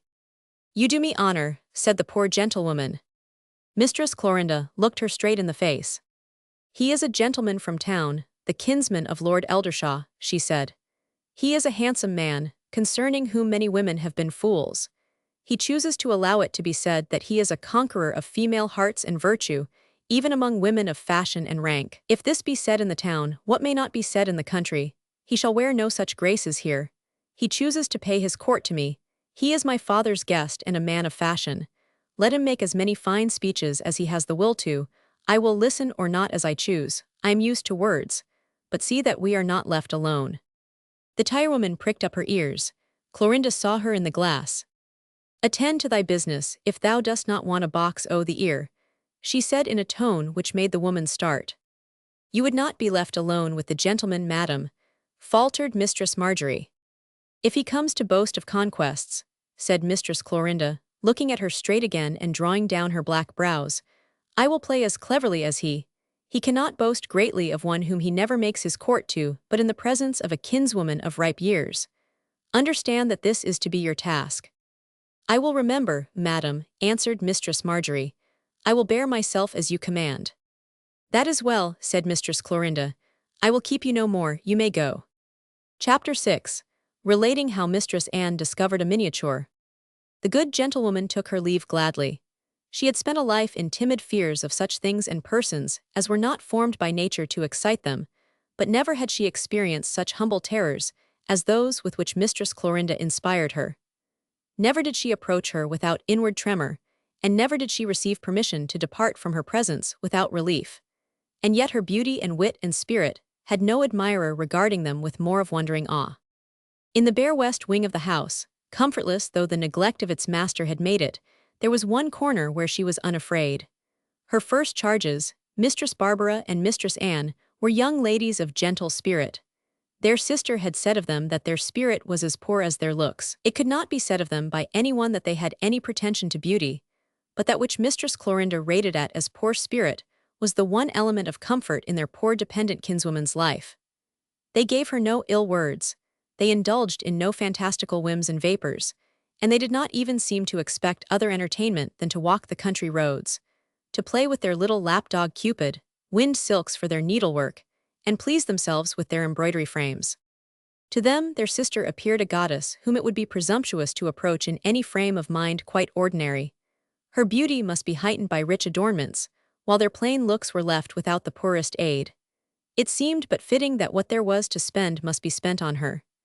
They showed no signs of resentment, and took with gratitude such cast-off finery as she deigned at times to bestow upon them, when it was no longer useful to herself. She was too full of the occupations of pleasure to have had time to notice them, even if her nature had inclined her to the observance of family affections. It was their habit, when they knew of her going out in state, to watch her incoming and outgoing through a peephole in a chamber window. Mistress Marjorie told them stories of her admirers and of her triumphs, of the county gentlemen of fortune who had offered themselves to her, and of the modes of life in town of the handsome Sir John Hodgson, who, without doubt, was of the circle of her admiring attendants, if he had not fallen totally her victim, as others had. Of the two young women, it was Mistress Anne who had the more parts, and the attraction of the mind the least dull. In sooth, nature had dealt with both in a niggardly fashion, but Mistress Barbara was the plainer and the more foolish. Mistress Anne had, perchance, the tenderer feelings, and was in secret given to a certain sentimentality. She was thin and stooping, and had but a muddy complexion. Her hair was heavy, it is true, but its thickness and weight seemed naught but an ungrateful burden, and she had a dull, soft eye. In private, she was fond of reading such romances as she could procure by stealth from the library of books gathered together, in past times, by some ancestor Sir Geoffrey regarded as an idiot. Doubtless she met with strange reading in the volumes she took to her closet, and her simple virgin mind found cause for the solving of many problems. But from the pages, she contrived to cull stories of lordly lovers and cruel or kind beauties, whose romances created for her a strange world of pleasure in the midst of her loneliness. Poor, neglected young female, with every guileless maiden instinct withered at birth, she had need of some tender dreams to dwell upon, though fate herself seemed to have decreed that they must be no more than visions. It was, in sooth, always the beauteous Clorinda about whose charms she builded her romances. In her great power she saw that for which knights fought in tourney and great kings committed royal sins, and to her splendid beauty she had in secrecy felt that all might be forgiven. She cherished such fancies of her, that one morning, when she believed her absent from the house, she stole into the corridor upon which Clorinda's apartment opened. Her first timid thought had been, that if a chamber door were opened, she might catch a glimpse of some of the splendors her sister's woman was surely laying out for her wearing at a birthnight ball, at the house of one of the gentry of the neighborhood. But it so happened that she really found the door of entrance open, which indeed she had not more than dared to hope, and finding it so, she stayed her footsteps to gaze with beating heart within. On the great bed, which was of carved oak and canopied with tattered tapestry, there lay spread such splendors as she had never beheld near to before. 'Twas blue and silver brocade Mistress Clorinda was to shine in tonight. It lay spread forth in all its dimensions. The beautiful bosom and shoulders were to be bared to the eyes of scores of adorers, but rich lace was to set their beauties forth, and strings of pearls. Why Sir Geoffrey had not sold his lady's jewels before he became enamored of her 6-year-old child it would be hard to explain. There was a great painted fan with jewels in the sticks, and on the floor, as if peeping forth from beneath the bravery of the expanded petticoats, was a pair of blue and silver shoes, high-heeled and arched and slender. In gazing at them, Mistress Anne lost her breath, thinking that in some fashion they had a regal air of being made to trample hearts beneath them. To the gentle, hapless virgin, to whom such possessions were as the wardrobe of a queen, the temptation to behold them near was too great. She could not forbear from passing the threshold, and she did with heaving breast. She approached the bed and gazed. She dared to touch the scented gloves that lay by the outspread petticoat of blue and silver. She even laid a trembling finger upon the pointed bodice, which was so slender that it seemed small enough for even a child. "Ah me," she sighed gently, "how beautiful she will be, how beautiful, and all of them will fall at her feet, as is not to be wondered at. And it was always so all her life, even when she was an infant, and all gave her will because of her beauty and her power. She hath a great power. Barbara and I are not so. We are dull and weak and dare not speak our minds. It is as if we were creatures of another world, but he who rules all things has so willed it for us. He has given it to us for our portion, our portion." Her dull, poor face dropped a little as she spoke the words, and her eyes fell upon the beauteous tiny shoes, which seemed to trample even when no foot was within them. She stooped to take one in her hand, but as she was about to lift it something which seemed to have been dropped upon the floor, and to have rolled beneath the valance of the bed, touched her hand. It was a thing to which a ribbon was attached, an ivory miniature, and she picked it up wondering. She stood up gazing at it, in such bewilderment to find her eyes upon it that she scarce knew what she did. She did not mean to pry, she would not have had the daring so to do if she had possessed the inclination. But the instant her eyes told her what they saw, she started and blushed as she had never blushed before in her tame life. The warm rose mantled her cheeks, and even suffused the neck her chaste kerchief hid. Her eye kindled with admiration and an emotion new to her indeed. "How beautiful," she said. "He is like a young Adonis and has the bearing of a royal prince. How can it, by what strange chance hath it come here?" She had not regarded it more than long enough to have uttered these words, when a fear came upon her, and she felt that she had fallen into misfortune. "What must I do with it?" she trembled. "What will she say, whether she knows of its being within the chamber or not? She will be angry with me that I have dared to touch it. What shall I do?" She regarded it again with eyes almost suffused. Her blush and the sensibility of her emotion gave to her plain countenance a new liveliness of tint and expression. "I will put it back where I found it," she said, "and the one who knows it will find it later. It cannot be she, it cannot be she. If I laid it on her table she would rate me bitterly, and she can be bitter when she will." She bent and placed it within the shadow of the valance again, and as she felt it touch the hard oak of the polished floor, her bosom rose with a soft sigh. "It is an unseemly thing to do," she said. "Tease as though one were uncivil, but I dare not do otherwise." She would have turned to leave the apartment, being much overcome by the incident, but just as she would have done so, she heard the sound of horses' feet through the window by which she must pass, and looked out to see if it was Clorinda who was returning from her ride. Mistress Clorinda was a matchless horsewoman, and a marvel of loveliness and spirit she looked when she rode, sitting upon a horse such as no other woman dared to mount, always an animal of the greatest beauty, but of so dangerous a spirit that her riding whip was loaded like a man's. This time it was not she, and when Mistress Anne beheld the young gentleman who had drawn rein in the court, she started backward and put her hand to her heart, the blood mantling her pale cheek again in a flood. But having started back, the next instant she started forward to gaze again, all her timid soul in her eyes. "'Tis he," she panted, "'tis he himself. He hath come in hope to speak with my sister, and she is abroad. Poor gentleman, he hath come in such high spirit and must ride back heavy of heart. How comely and how finely clad he is." He was, in sooth, with his rich riding habit, his handsome face, his plumed hat, and the sun shining on the fair luxuriant locks which fell beneath it. It was Sir John Hodgson, and he was habited as when he rode in the park in town and the court was there. Not so were attired the country gentry whom Anne had been wont to see, though many of them were well mounted, knowing horseflesh and naught else, as they did. She pressed her cheek against the side of the oriel window, over which the ivy grew thickly. She was so intent that she could not withdraw her gaze. She watched him as he turned away, having received his dismissal, and she pressed her face closer that she might follow him as he rode down the long avenue of oak trees, his servant riding behind. Thus she bent forward gazing, until he turned and the oaks hid him from her sight. And even then the spell was not dissolved, and she still regarded the place where he had passed, until a sound behind her made her start violently. It was a peal of laughter, high and rich, and when she so started and turned to see whom it might be, she beheld her sister Clorinda, who was standing just within the threshold, as if movement had been arrested by what had met her eye as she came in. Poor Anne put her hand to her side again. "Oh, sister," she gasped, "oh, sister," but could say no more. She saw that she had thought falsely, and that Clorinda had not been out at all, for she was in home attire. And even in the midst of her trepidation, there sprang into Anne's mind the awful thought that through some servant's blunder the comely young visitor had been sent away. For herself, she expected but to be driven forth with wrathful, disdainful words for her presumption. For what else could she hope from this splendid creature, who, while of her own flesh and blood, had never seemed to regard her as being more than a poor superfluous underling?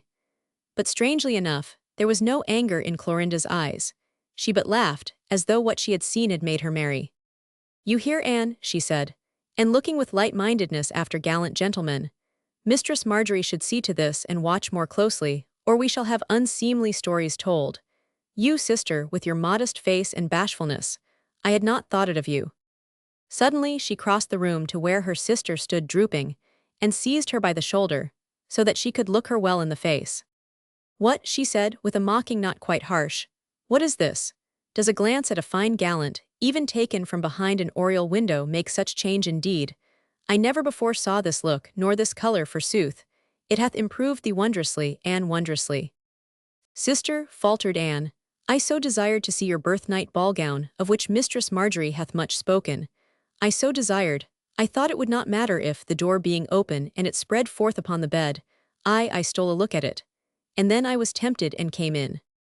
And then was tempted more, Clorinda laughed, still regarding her downcast countenance shrewdly, by a thing far less to be resisted, a fine gentleman from town, with lovelocks falling on his shoulders and ladies' hearts strung at his saddlebow by scores. Which found you the most beautiful? Your gown is splendid, sister, said Anne with modest shyness. There will be no beauty who will wear another like it, or should there be one, she will not carry it as you will. But the man, Anne, Clorinda laughed again. What of the man? Anne plucked up just enough of her poor spirit to raise her eyes to the brilliant ones that mocked at her. With such gentlemen, sister, she said, is it like that I have aught to do? Mistress Clorinda dropped her hand and left laughing. 'Tis true, she said, it is not, but for this one time, Anne, thou lookest almost a woman. 'Tis not beauty alone that makes womanhood, said Anne, her head on her breast again. In some book I have read that it is mostly pain. I am woman enough for that. You have read, quoted Clorinda. You are the bookworm, I remember, and filch romances and poems from the shelves. And you have read that it is mostly pain that makes a woman. 'Tis not true. 'Tis a poor lie. I am a woman, and I do not suffer, for I will not that I swear. And when I take an oath I keep it, mark you. It is men women suffer for, that was what your scholar meant, for such fine gentlemen as the one you have just watched while he rode away. More fools they, no man shall make me womanly in such a fashion, I promise you. Let them wince and kneel, I will not. Sister, Anne faltered, I thought you were not within. The gentleman who rode away, did the servants know? That did they, quoth Clorinda, mocking again. They knew that I would not receive him today, and so sent him away. He might have known as much himself, but he is an arrant popinjay, and thinks all women wish to look at his fine shape, and hear him flatter them when he is in the mood. You would not let him enter. Clorinda threw her graceful body into a chair, with more light laughter. I would not, she answered. You cannot understand such ingratitude, poor Anne, you would have treated him more softly. Sit down and talk to me, and I will show thee my furbelows myself. All women like to chatter of their laced bodices and petticoats. That is what makes a woman. Anne was tremulous with relief and pleasure. It was as if a queen had bid her to be seated. She sat almost with the humble lack of ease a serving woman might have shown. She had never seen Clorinda wear such an air before, and never had she dreamed that she would so open herself to any fellow creature. She knew but little of what her sister was capable, of the brilliancy of her charm when she chose to condescend, of the deigning softness of her manner when she chose to please, of her arch pleasantries and cutting wit, and of the strange power she could wield over any human being, gentle or simple, with whom she came in contact. But if she had not known of these things before, she learned to know them this morning. For some reason best known to herself, Mistress Clorinda was in a high good humor. She kept Anne with her for more than an hour, and was dazzling through every moment of its passing. She showed her the splendors she was to shine in at the birthnight ball, even bringing forth her jewels and displaying them. She told her stories of the house of which the young heir today attained his majority, and mocked at the poor youth because he was ungainly, and at a distance had been her slave since his 19th year. I have scarce looked at him, she said. He is a lout with great eyes staring and a red nose. It does not need that one should look at men to win them. They look at us, and that is enough. To poor Mistress Anne, who had seen no company, and listened to no wits, the entertainment bestowed upon her was as wonderful as a night at the playhouse would have been. To watch the vivid changing face, to hearken to jesting stories of men and women who seemed like the heroes and heroines of her romances, to hear love itself, the love she trembled and palpitated at the mere thought of spoken of openly as an experience which fell to all, to hear it mocked at with dainty or biting quips, to learn that women of all ages played with, enjoyed, or lost themselves for it. It was with her as if a nun had been withdrawn from her cloister and plunged into the vortex of the world. Sister, she said, looking at the beauty with humble, adoring eyes, you make me feel that my romances are true. You tell such things. It is like seeing pictures of things to hear you talk. No wonder that all listen to you, for indeed 'tis wonderful the way you have with words. You use them so that 'tis as though they had shapes of their own and colors, and you builded with them. I thank you for being so gracious to me, who have seen so little, and cannot tell the poor, quiet things I have seen. And being led into the loving boldness by her gratitude, she bent forward and touched with her lips the fair hand resting on the chair's arm. Mistress Clorinda fixed her fine eyes upon her in a new way. "I faith it doth not seem fair, Anne," she said. "I should not like to change lives with thee. Thou hast eyes like a shot pheasant soft and with the bright hid beneath the dull. Some man might love them even if thou art no beauty. Stay, suddenly, methinks." She uprose from her chair and went to the oaken wardrobe, and threw the door of it open wide while she looked within. "There is a gown and tippet or so here, and a hood and some ribbons I might do without," she said. "My woman shall bear them to your chamber, and show you how to set them to rights. She is a nimble-fingered creature, and a gown of mine would give almost stuff enough to make you two. Then some days, when I am not going abroad and Mistress Marjorie frets me too much, I will send for you to sit with me, and you shall listen to the gossip when a visitor drops in to have a dish of tea." Anne would have kissed her feet then, if she had dared to do so. She blushed red all over, and adored her with a more worshipping gaze than before. "I should not have dared to hope so much," she stammered. "I could not, perhaps it is not fitting, perhaps I could not bear myself as I should. I would try to show myself a gentlewoman and seemly. I am a gentlewoman, though I have learned so little. I could not be aught but a gentlewoman, could I, sister, being of your own blood and my parents' child. Half afraid to presume even this much." "No," said Clorinda. "Do not be a fool, Anne, and carry yourself too humbly before the world. You can be as humble as you like to me." I shall be your servant and worship you, sister," cried the poor soul, and she drew near and kissed again the white hand which had bestowed with such royal bounty all this joy. It would not have occurred to her that a cast-off robe and riband were but small largesse. It was not a minute after this grateful caress that Clorinda made a sharp movement, a movement which was so sharp that it seemed to be one of dismay. At first, as if involuntarily, she had raised her hand to her tucker, and after doing so she started, though 'twas but for a second's space, after which her face was as it had been before. "What is it?" exclaimed Anne. "Have you lost anything?" "No," quoth Mistress Clorinda quite carelessly, as she once more turned to the contents of the oaken wardrobe. "But I thought I missed a trinket I was wearing for a wager, and I would not lose it before the bet is won." "Sister," ventured Anne before she left her and went away to her own dull world in the west wing, "there is a thing I can do if you will allow me. I can mend your tapestry hangings which have holes in them. I am quick at my needle, and should love to serve you in such poor ways as I can, and it is not seemly that they should be so worn. All things about you should be beautiful and well kept." "Can you make these broken things beautiful?" said Clorinda. "Then indeed you shall. You may come here to mend them when you will." "They are very fine hangings, though so old and ill cared for," said Anne, looking up at them. "And I shall be only too happy sitting here thinking of all you are doing while I am at my work."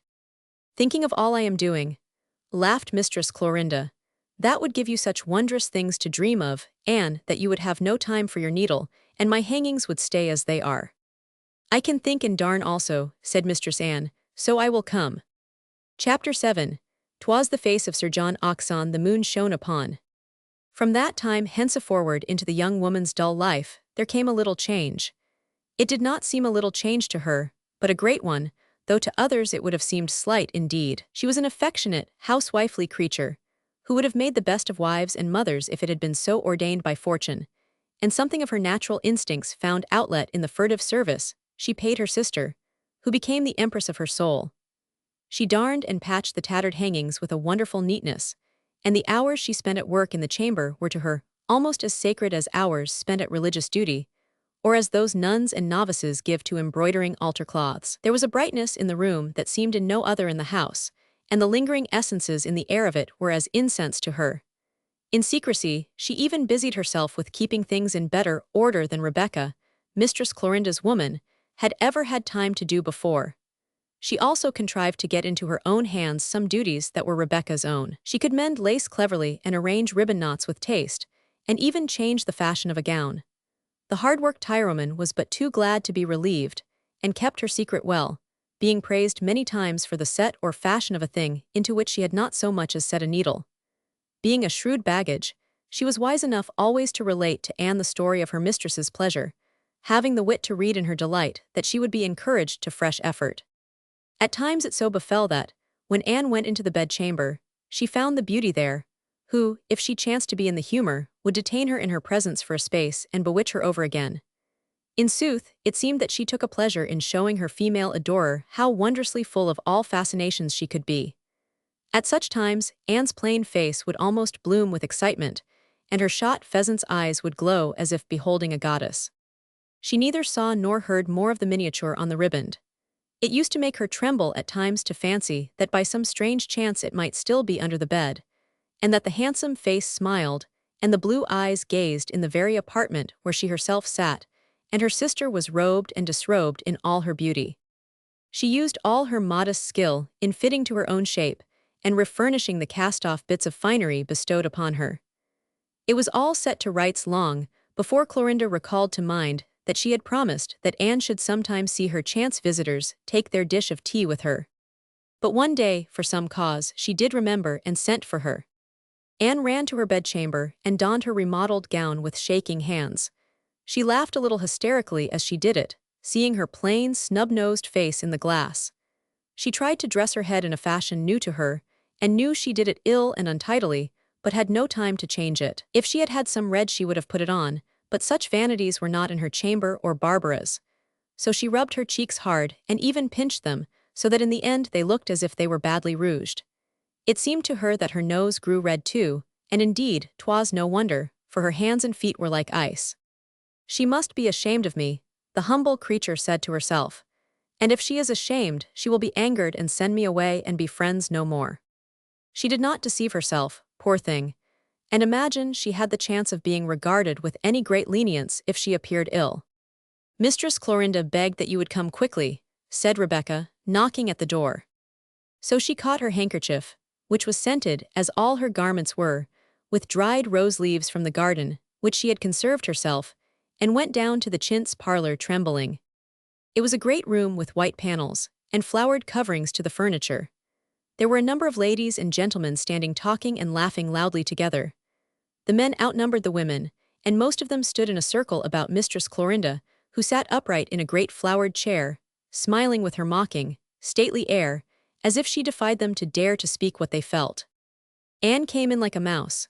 Nobody saw her. She did not indeed know what to do. She dared not remain standing all alone, so she crept to the place where her sister's chair was and stood a little behind its high back. Her heart beat within her breast till it was like to choke her. They were only country gentlemen who made the circle, but to her they seemed dashing gallants. That some of them had red noses as well as cheeks, and that their voices were big and their gallantries boisterous, was no drawback to their manly charms, she having seen no other finer gentlemen. They were specimens of the great conquering creature man, whom all women must aspire to please if they have the fortunate power, and each and all of them were plainly trying to please Clorinda, and not she them. And so Anne gazed at them with admiring awe, waiting until there should come a pause in which she might presume to call her sister's attention to her presence. But suddenly, before she had indeed made up her mind how she might best announce herself, there spoke behind her a voice of silver. "It is only goddesses," said the voice, "who waft about them as they move the musk of the rose gardens of Araby. When you come to reign over us in town, madam, there will be no perfume in the mode but that of rose leaves, and in all drawing-rooms we shall breathe but their perfume." And there, at her side, was bowing, in cinnamon and crimson, with jeweled buttons on his velvet coat, the beautiful being whose fair locks the sun had shone on the morning she had watched him ride away, the man whom the imperial beauty had dismissed and called a popinjay. Clorinda looked under her lashes towards him without turning, but in so doing beheld Anne standing in waiting. "A fine speech lost," she said, "though 'twas well enough for the country, Sir John. 'Tis thrown away, because 'tis not I who am scented with rose leaves, but Anne there, whom you must not ogle. Come hither, sister, and do not hide as if you were ashamed to be looked at." And she drew her forward, and there Anne stood, and all of them stared at her poor, plain, blushing face, and the Adonis in cinnamon and crimson bowed low, as if she had been a duchess, that being his conqueror's way with gentle or simple, maid, wife or widow, beauty or homespun uncomeliness. It was so with him always. He could never resist the chance of luring to himself a woman's heart, whether he wanted it or not, and he had a charm, a strange and wonderful one, it could not be denied. Anne palpitated indeed as she made her curtsy to him, and wondered if heaven had ever before made so fine a gentleman and so beautiful a being.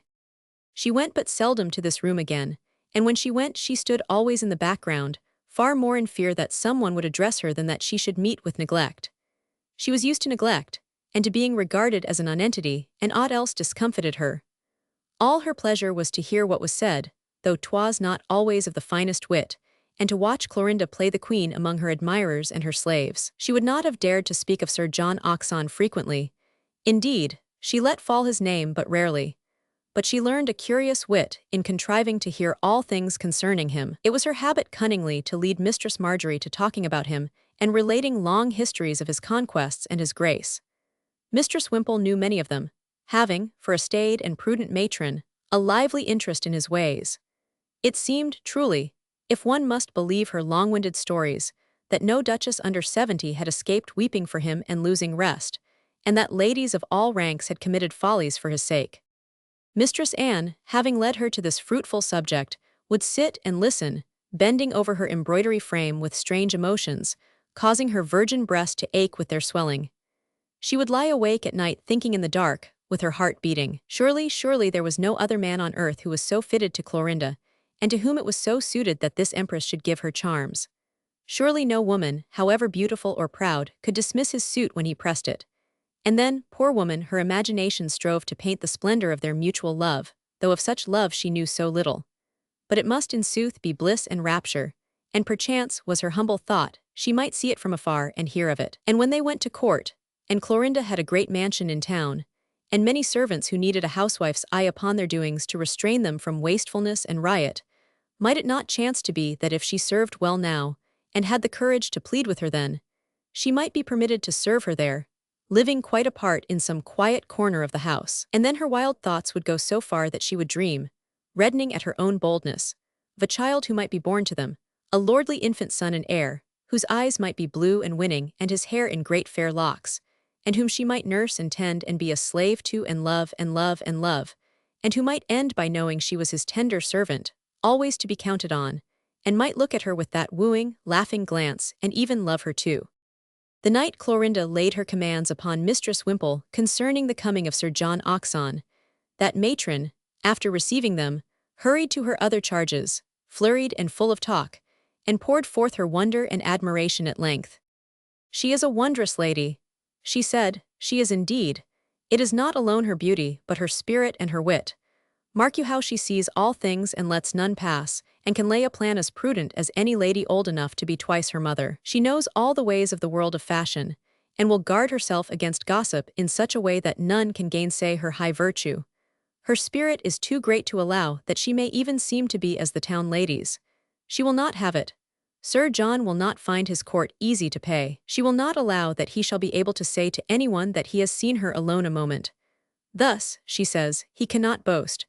If all ladies were as wise and cunning, there would be no tales to tell." She talked long and garrulously, and set forth to them how Mistress Clorinda had looked straight at her with her black eyes, until she had almost shaken as she sat, because it seemed as though she dared her to disobey her will, and how she had sat with her hair trailing upon the floor over the chair's back, and at first it had seemed that she was flushed with anger, but next as if she had smiled. "Betimes," said Mistress Wimple, "I am afraid when she smiles, but tonight some thought had crossed her mind that pleased her. I think it was that she liked to think that he who has conquered so many ladies will find that he is to be outwitted and made a mock of. She likes that others shall be beaten if she thinks them impudent. She liked it as a child, and would flog the stable boys with her little whip until they knelt to beg her pardon for their freedoms." That night Mistress Anne went to her bedchamber with her head full of wandering thoughts, and she had not the power to bid them disperse themselves and leave her. Indeed, she scarce wished for it.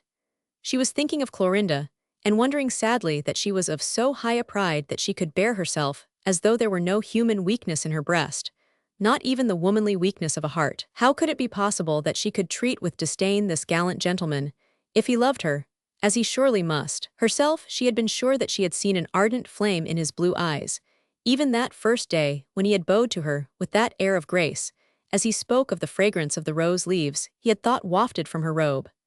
How could a woman whom he loved resist him? How could she cause him to suffer by forcing him to stand at arm's length when he sighed to draw near and breathe his passion at her feet? In the silence of her chamber as she disrobed, she sighed with restless pain, but did not know that her sighing was for grief that love, of which there seemed so little in some lives, could be wasted and flung away. She could not fall into slumber when she lay down upon her pillow, but tossed from side to side with a burdened heart. She is so young and beautiful and proud, she thought. It is because I am so much older that I can see these things, that I see that this is surely the one man who should be her husband. There may be many others, but they are none of them her equals, and she would scorn and hate them when she was once bound to them for life. This one is as beautiful as she, and full of grace and wit and spirit. She could not look down upon him, however wrath she was at any time. Ah me, she should not spurn him, surely she should not.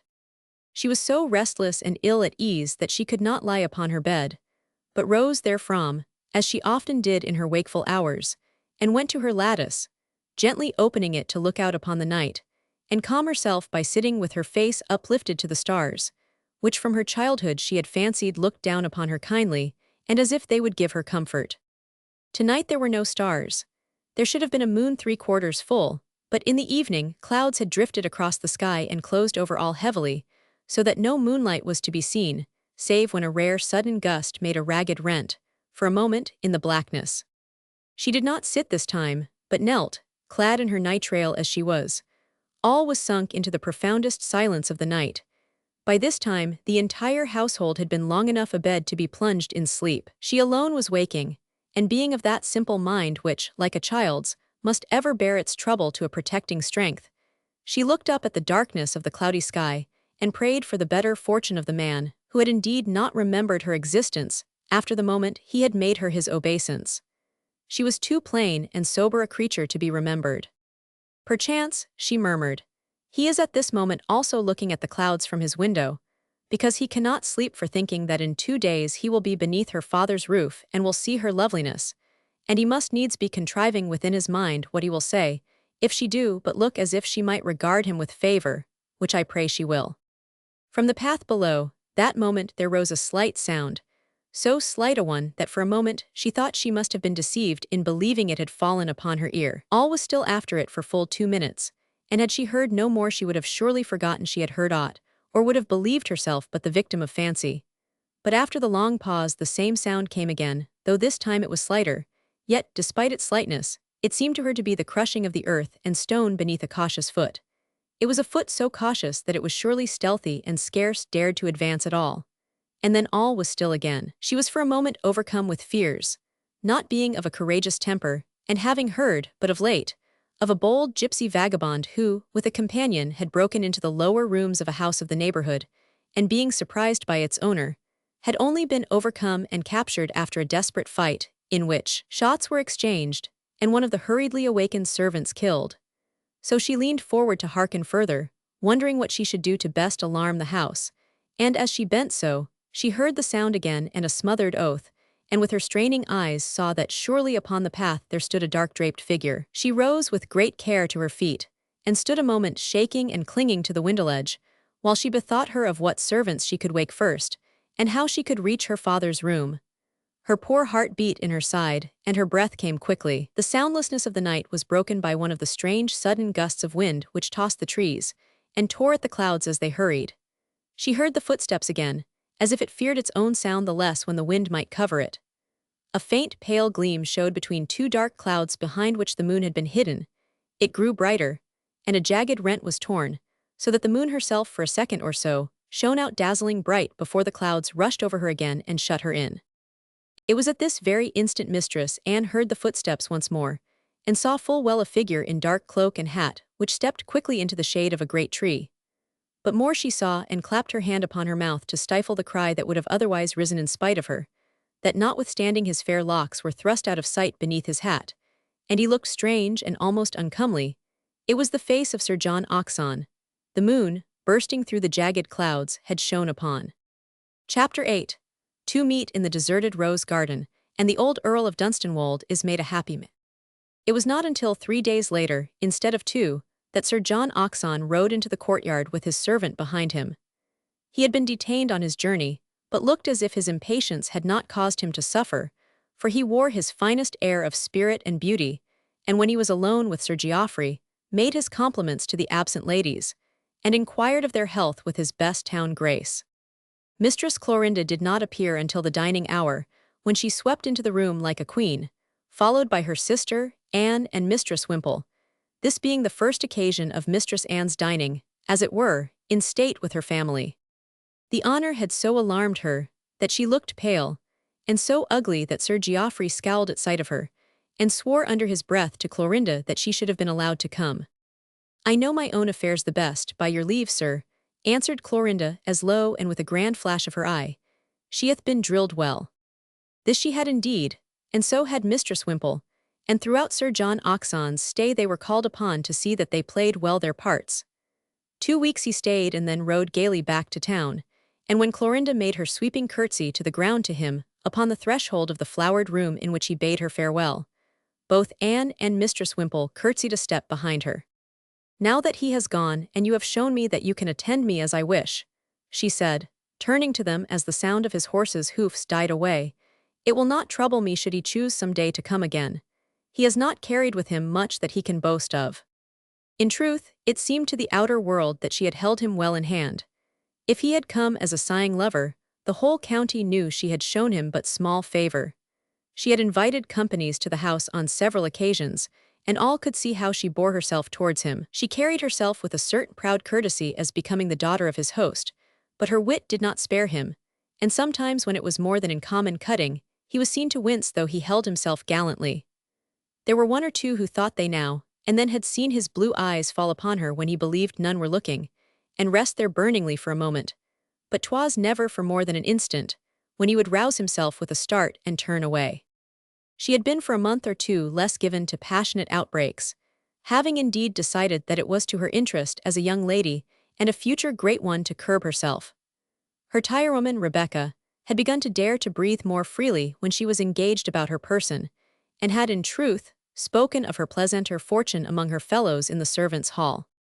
But a night or two after the visitor took his departure, she gave way to such an outburst as even Rebecca had scarce ever beheld, being roused to it by a small thing in one sense, though in yet another perhaps great enough, since it touched upon the despoiling of one of her beauties.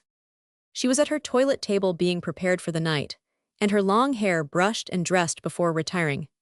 Mistress Wimple had come into the chamber to do something at her bidding, and chancing to stand gazing at her great and heavy fall of locks as she was waiting, she observed a thing which caused her, foolish woman that she was, to give a start, and utter an unwise exclamation.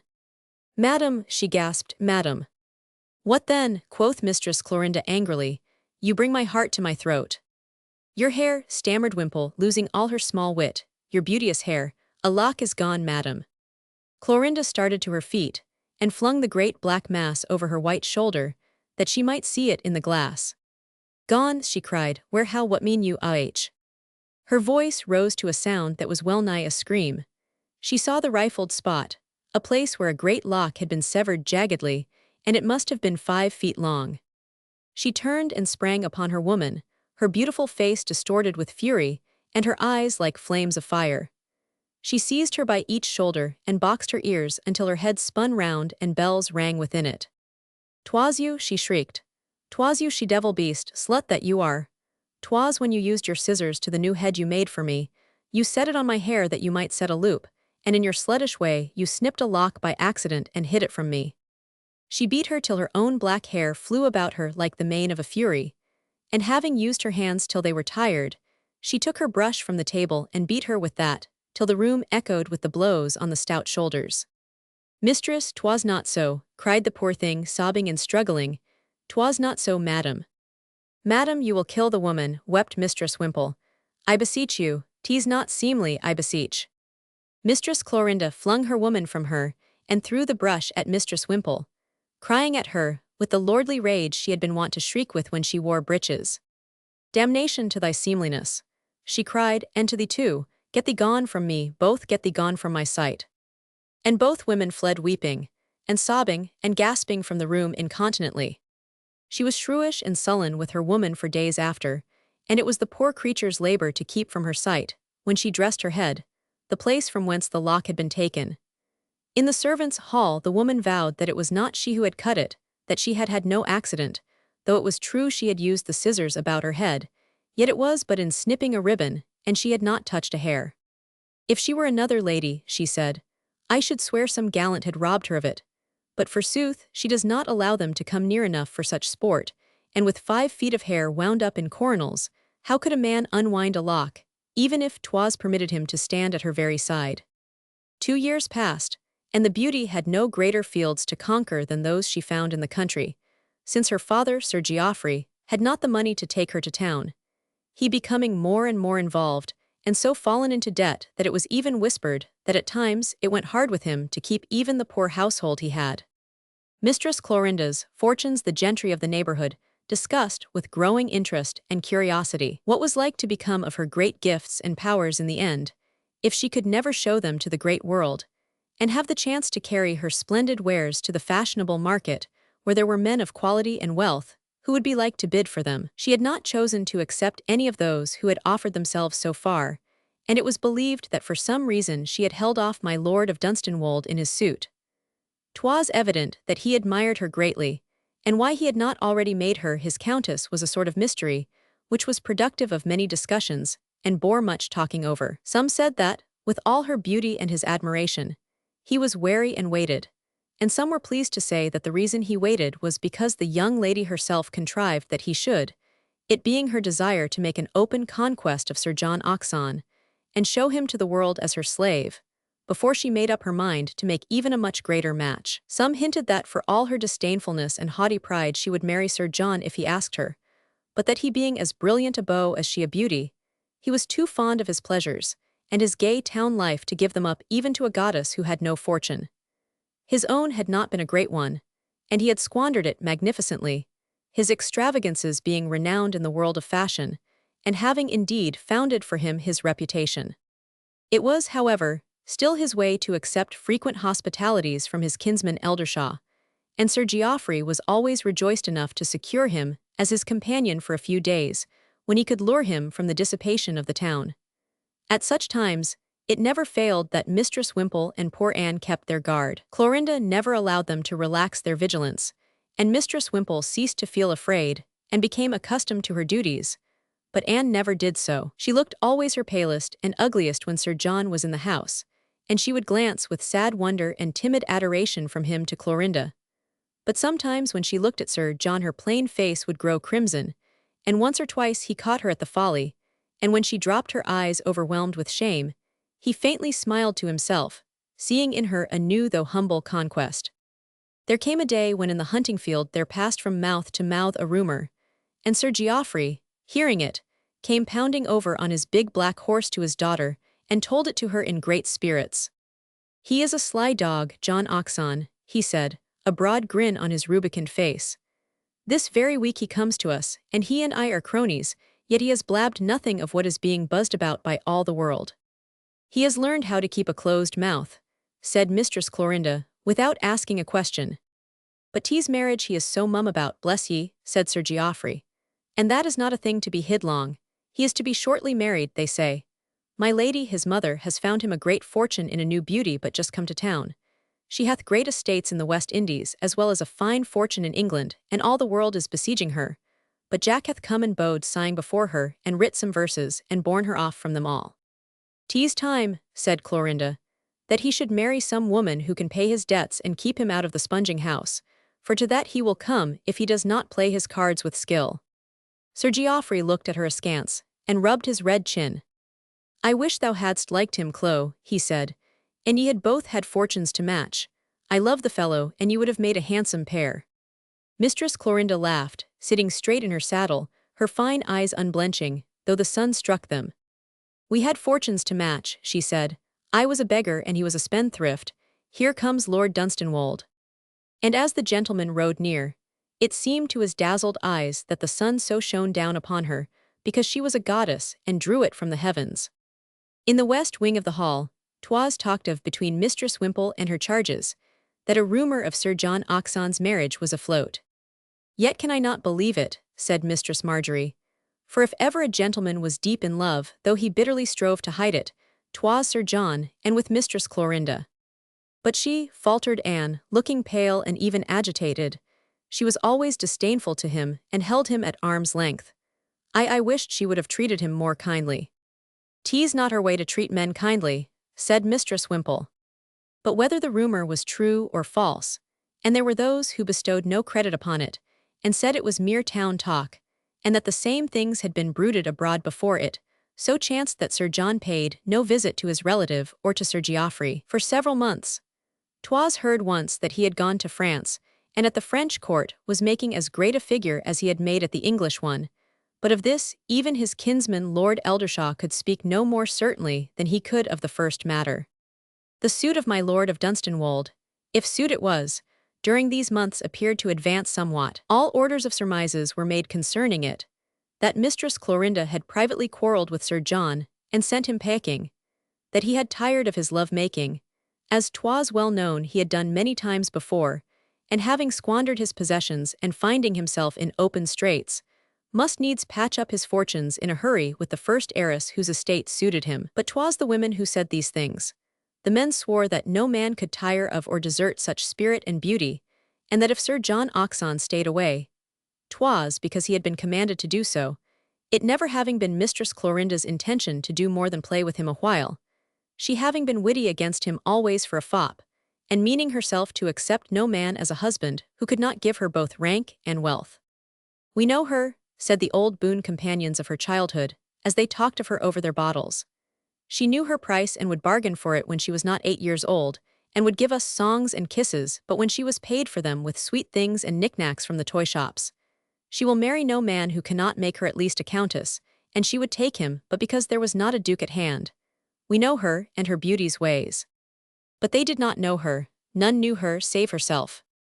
In the West Wing, which grew more bare and ill-furnished as things wore out and time went by, Mistress Anne waxed thinner and paler. She was so thin in 2 months' time that her soft, dull eyes looked twice their natural size and seemed to stare piteously at people. One day, indeed, as she sat at work in her sister's room, Clorinda being there at the time, the beauty, turning and beholding her face suddenly, uttered a violent exclamation. "Why look you at me so?" she said. "Your eyes stand out of your head like a new-hatched, unfeathered bird's. They irk me with their strange asking look. Why do you stare at me?" "I do not know," Anne faltered. "I could not tell you, sister. My eyes seem to stare so because of my thinness. I have seen them in my mirror." "Why do you grow thin?" quoth Clorinda harshly. "You are not ill." I do not know," again Anne faltered. "Naught ails me, I do not know, for forgive me." Clorinda laughed. "Soft little fool," she said. "Why should you ask me to forgive you? I might as fairly ask you to forgive me, that I keep my shape and show no wasting."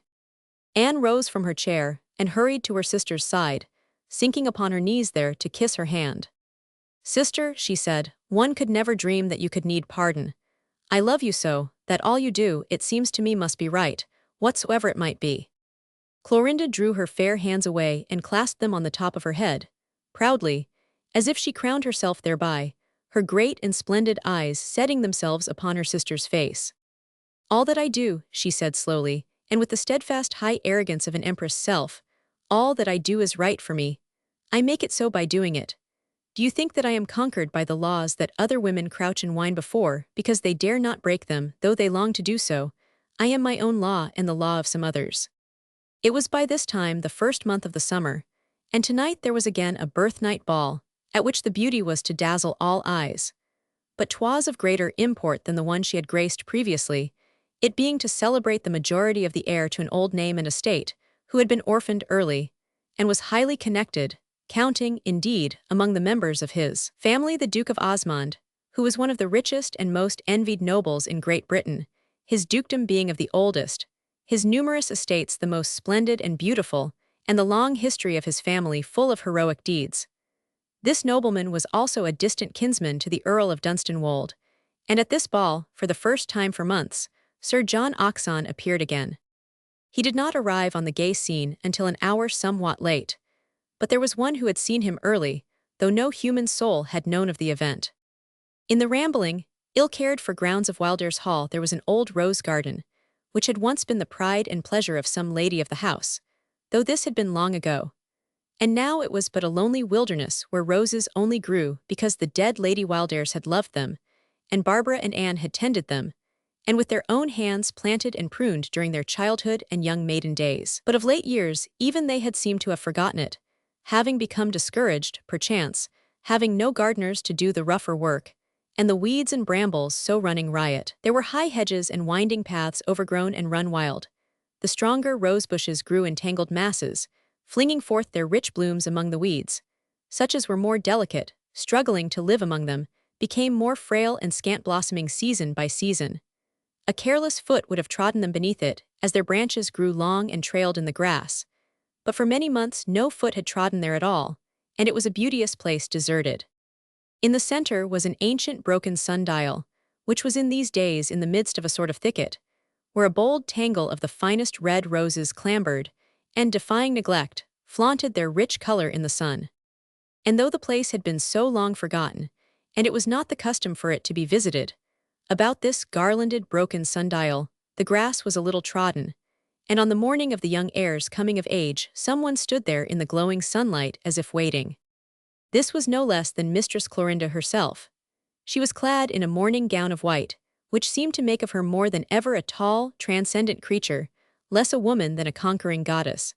And she had piled the dial with scarlet-red roses, which she was choosing to weave into a massive wreath or crown, for some purpose best known to herself. Her head seemed haughtier, and more splendidly held on high even than was its common wont.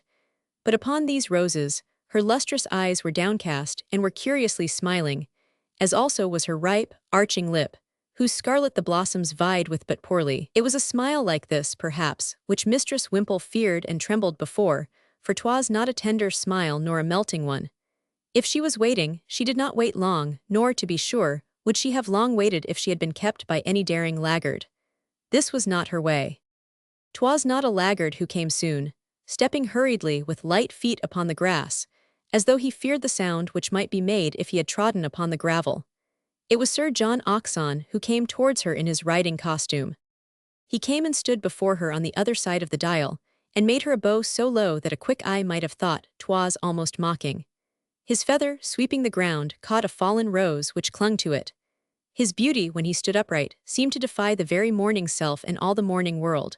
But Mistress Clorinda did not lift her eyes, but kept them upon her roses, and went on weaving.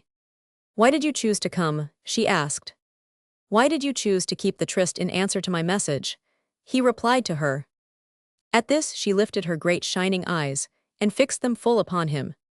"I wished," she said, "to hear what you would say, but more to see you than to hear." "And he began, "I came." She held up her white hand with a long-stemmed rose in it, as though a queen should lift a scepter. "You came," she answered, "more to see me than to hear. You made that blunder. You choose to bear yourself like a goddess, and disdain me from Olympian heights," he said. "I had the wit to guess it would be so." She shook her royal head, faintly and most strangely smiling. "That you had not," was her clear-worded answer. "That is a later thought sprung up since you have seen my face. 'Twas quick for you, but not quick enough." And the smile in her eyes was maddening. "You thought to see a woman crushed and weeping, her beauty bent before you, her locks disheveled, her streaming eyes lifted to heaven, and you with prayers, swearing that not heaven could help her so much as your deigning magnanimity. You have seen women do this before, you would have seen me do it, at your feet, crying out that I was lost, lost forever, that you expected. 'Tis not here."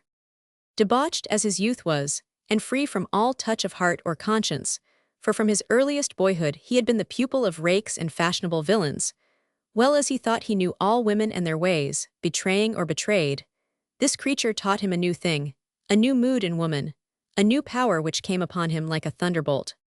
"Gods," he exclaimed, catching his breath and even falling back a pace, "damnation, you are not a woman." She laughed again, weaving her roses, but not allowing that his eyes should loose themselves from hers. "But now you called me a goddess and spoke of Olympian heights," she said. "I am not one. I am a woman who would show other women how to bear themselves in hours like these. Because I am a woman, why should I kneel and weep and rave? What have I lost in losing you? I should have lost the same had I been twice your wife. What is it women weep and beat their breasts for because they love a man, because they lose his love, they never have them." She had finished the wreath, and held it up in the sun to look at it. What a strange beauty was hers as she held it so, a heavy, sumptuous thing in her white hands, her head thrown backward. "You marry soon?" she asked, "if the match is not broken." "Yes," he answered, watching her, a flame growing in his eyes and in his soul in his own despite. "It cannot be too soon," she said. And she turned and faced him, holding the wreath high in her two hands poised like a crown above her head, the brilliant sun embracing her, her lips curling, her face uplifted as if she turned to defy the light, the crimson of her cheek. 'Twas as if from foot to brow the woman's whole person was aflame, rising and burning triumphant high above him. Thus for 1 second's space she stood, dazzling his very eyesight with her strange, dauntless splendor, and then she set the great rose wreath upon her head, so crowning it. "You came to see me," she said, the spark in her eyes growing to the size of a star. "I bid you look at me, and see how grief has fated me these past months, and how I am bowed down by it. Look well that you may remember." "I look," he said, almost panting. "Then," she said, her fine-cut nostril pinching itself with her breath, as she pointed down the path before her, "go, back to your kennel." That night she appeared at the birth-night ball with the wreath of roses on her head. No other ladies wore such things, 'twas a fashion of her own, but she wore it in such beauty, and with such state that it became a crown again, even as it had been the first moment that she had put it on. All gazed at her as she entered, and a murmur followed her as she moved with her father up the broad oak staircase which was known through all the country for its width and massive beauty. In the hall below guests were crowded, and there were indeed few of them who did not watch her as she mounted by Sir Geoffrey's side. In the upper hall there were guests also, some walking to and fro, some standing talking, many looking down at the arrivals as they came up. "'Tis Mistress Wildairs," these murmured as they saw her. "Clorinda, by God," said one of the older men to his crony who stood near him, "and crowned with roses, the vixen makes them look as if they were built of rubies in every leaf." At the top of the great staircase there stood a gentleman, who had indeed paused a moment, spellbound, as he saw her coming. He was a man of unusual height and of a majestic mien. He wore a fair periwig, which added to his tallness. His laces and embroiderings were marvels of art and richness, and his breast blazed with orders. Strangely, she did not seem to see him, but when she reached the landing, and her face was turned so that he beheld the full blaze of its beauty, 'twas so great a wonder and revelation to him that he gave a start. The next moment almost, one of the red roses of her crown broke loose from its fastenings and fell at his very feet. His countenance changed so that it seemed almost, for a second, to lose some of its color. He stooped and picked the rose up and held it in his hand. But Mistress Clorinda was looking at my Lord of Dunstanwold, who was moving through the crowd to greet her. She gave him a brilliant smile, and from her lustrous eyes surely there passed something which lit a fire of hope in his. After she had made her obeisance to her entertainers, and her birthday greetings to the young heir, he contrived to draw closely to her side and speak a few words in a tone those near her could not hear. "Tonight, madam," he said with melting fervor, "you deign to bring me my answer as you promised." "Yes," she murmured, "take me where we may be a few moments alone." He led her to an antechamber, where they were sheltered from the gaze of the passers-by, though all was moving gaiety about them. He fell upon his knee and bowed to kiss her fair hand. Despite the sobriety of his years, he was as eager and tender as a boy. "Be gracious to me, madam," he implored. "I am not young enough to wait. Too many months have been thrown away." "You need wait no longer, my lord," she said, "not one single hour." And while he, poor gentleman, knelt, kissing her hand with adoring humbleness, she, under the splendor of her crown of roses, gazed down at his gray-sprinkled head with her great steady shining orbs, as if gazing at some almost uncomprehended piteous wonder. In less than an hour the whole assemblage knew of the event and talked of it. Young men looked daggers at Dunstanwold and at each other, and older men wore glum or envious faces. Women told each other 'twas as they had known it would be, or 'twas a wonder that at last it had come about. Upon the arm of her lord that was to be, Mistress Clorinda passed from room to room like a royal bride. As she made her first turn of the ballroom, all eyes upon her, her beauty blazing at its highest, Sir John Hodgson entered and stood at the door. He wore his gallant air, and smiled as ever, and when she drew near him he bowed low, and she stopped, and bent lower in a curtsy sweeping the ground. 'Twas but in the next room her lord led her to a gentleman who stood with a sort of cord about him. It was the tall stranger, with the fair periwig, and the orders glittering on his breast, the one who had started at sight of her as she had reached the landing of the stairs. He held still in his hand a broken red rose, and when his eye fell on her crown, the color mounted to his cheek. "My honored kinsman, his grace the Duke of Osmond," said her affianced lord.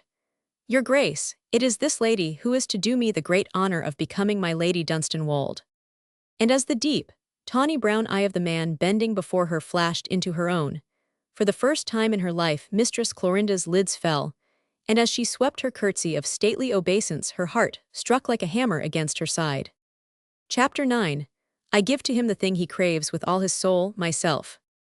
In a month she was the Countess of Dunstanwold, and reigned in her lord's great town house with a retinue of servants, her powdered lackeys among the tallest, her liveries and equipages the richest the world of fashion knew. She was presented at the court, blazing with the Dunstanwold jewels, and even with others her bridegroom had bought in his passionate desire to heap upon her the magnificence which became her so well. From the hour she knelt to kiss the hand of royalty, she set the town on fire. It seemed to have been ordained by fate that her passage through this world should be always the triumphant passage of a conqueror. As when a baby she had ruled the servants' hall, the kennel, and the groom's quarters, later her father and his boisterous friends, and from her 15th birthday the whole hunting shire she lived in, so she held her sway in the great world, as did no other lady of her rank or any higher. Those of her age seemed but girls yet by her side, whether married or unmarried, and howsoever trained to modish ways. She was but scarce 18 at her marriage, but she was no girl, nor did she look one, glowing as was the early splendor of her bloom. Her height was far beyond the ordinary for a woman, but her shape so faultless and her carriage so regal, that though there were men upon whom she was tall enough to look down with ease, the beholder but felt that her tallness was an added grace and beauty with which all women should have been endowed, and which, as they were not, caused them to appear but insignificant. What a throat her diamonds blazed on, what shoulders and bosom her laces framed, on what a brow her coronet sat and glittered. Her lord lived as twere upon his knees in enraptured adoration. Since his first wife's death in his youth, he had dwelt almost entirely in the country at his house there, which was fine and stately, but had been kept gloomily half-closed for a decade. His town establishment had, in truth, never been opened since his bereavement, and now, an elderly man, he returned to the gay world he had almost forgotten, with a bride whose youth and beauty set it aflame. What wonder that his head almost reeled at times, and that he lost his breath before the sum of his strange late bliss, and the new lease of brilliant life which seemed to have been given to him. In the days when, while in the country, he had heard such rumors of the lawless days of Sir Geoffrey Wilder's daughter, when he had heard of her dauntless boldness, her shrewish temper, and her violent passions, he had been awed at the thought of what a wife such a woman would make for a gentleman accustomed to a quiet life, and he had indeed striven hard to restrain the desperate admiration he was forced to admit she had inspired in him even at her first ball. The effort had in sooth been in vain, and he had passed many a sleepless night.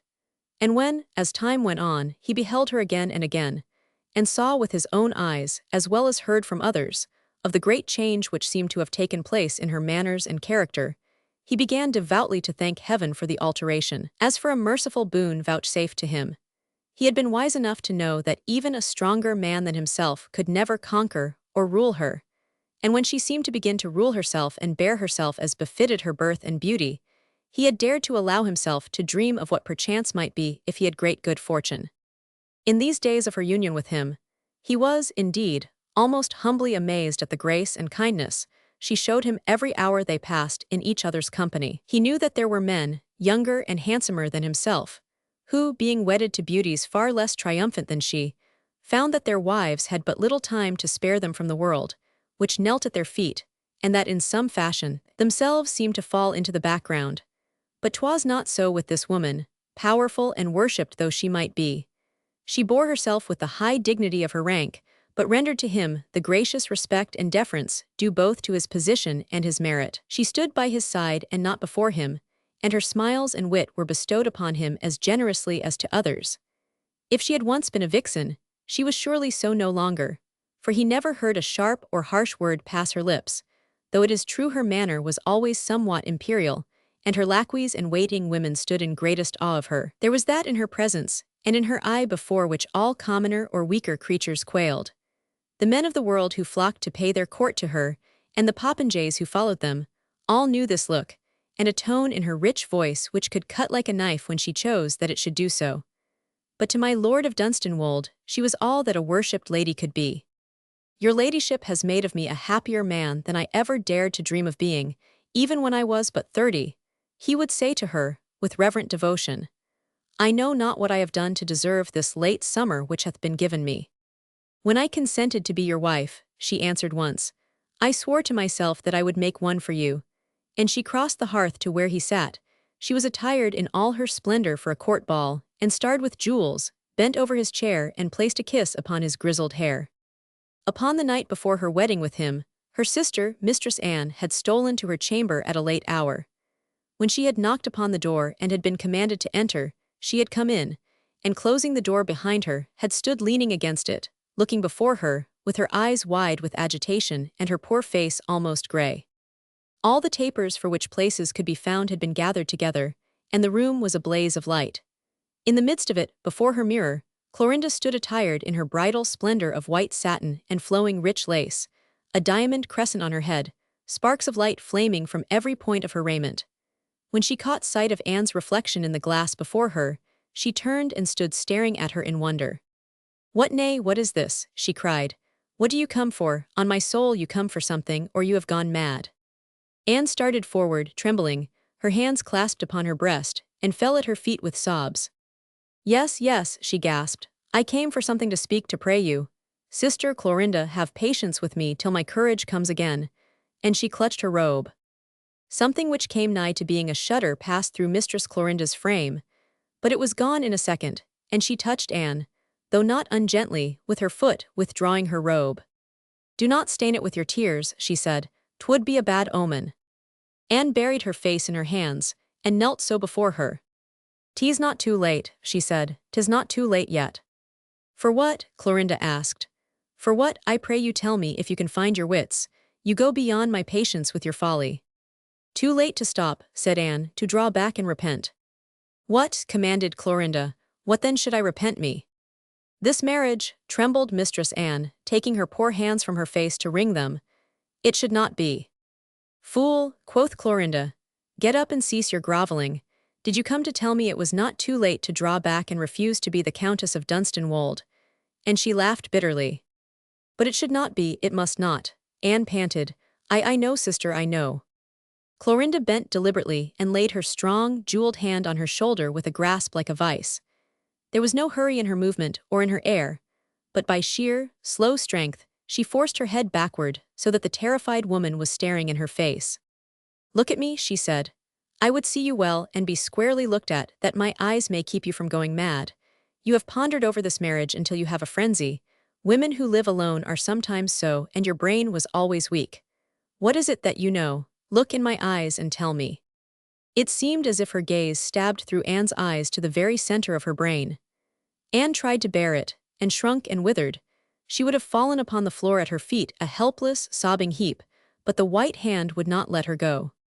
"Find your courage, if you have lost it, and speak plain words," Clorinda commanded. Anne tried to writhe away, but could not again, and burst into passionate, hopeless weeping. "I cannot, I dare not," she gasped. "I am afraid. You are right, my brain is weak, and I but that gentleman who so loved you." "Which?" said Clorinda, with a brief scornful laugh. "The one who was so handsome, with the fair locks and the gallant air." "The one you fell in love with and stared at through the window," said Clorinda, with her brief laugh again. "John Hodgson, he has victims enough, forsooth, to have spared such an one as you are." "But he loved you," cried Anne piteously, "and it must have been that you too, sister, or else." She choked again with sobs, and Clorinda released her grasp upon her shoulder and stood upright. "He wants none of me, nor I of him," she said, with strange sternness. "We have done with one another. Get up upon your feet if you would not have me thrust you out into the corridor." She turned from her, and walking back to her dressing table, stood there steadying the diadem on her hair, which had loosed a fastening when Anne tried to writhe away from her. Anne half sat, half knelt upon the floor, staring at her with wet, wild eyes of misery and fear. "Leave your kneeling," commanded her sister again, "and come here." Anne staggered to her feet and obeyed her behest. In the glass she could see the resplendent reflection, but Clorinda did not deign to turn towards her while she addressed her, changing the while the brilliance in her hair. "Hark you, Sister Anne," she said. "I read you better than you think. You are a poor thing, but you love me, and in my fashion. I think I love you somewhat too. You think I should not marry a gentleman whom you fancy I do not love as I might a younger, handsomer man. You are full of love, and spinster dreams of it which make you flighty. I love my Lord of Dunstanwold as well as any other man, and better than some, for I do not hate him. He has a fine estate, and is a gentleman, and worships me. Since I have been promised to him, I own I have for a moment seen another gentleman who might, but 'twas but for a moment, and 'tis done with." 'Twas too late then. If we had met 2 years agone, 'twould not have been so.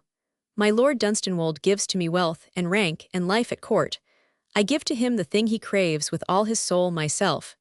It is an honest bargain, and I shall bear my part of it with honesty. I have no virtues. Where should I have got them from forsooth in a life like mine?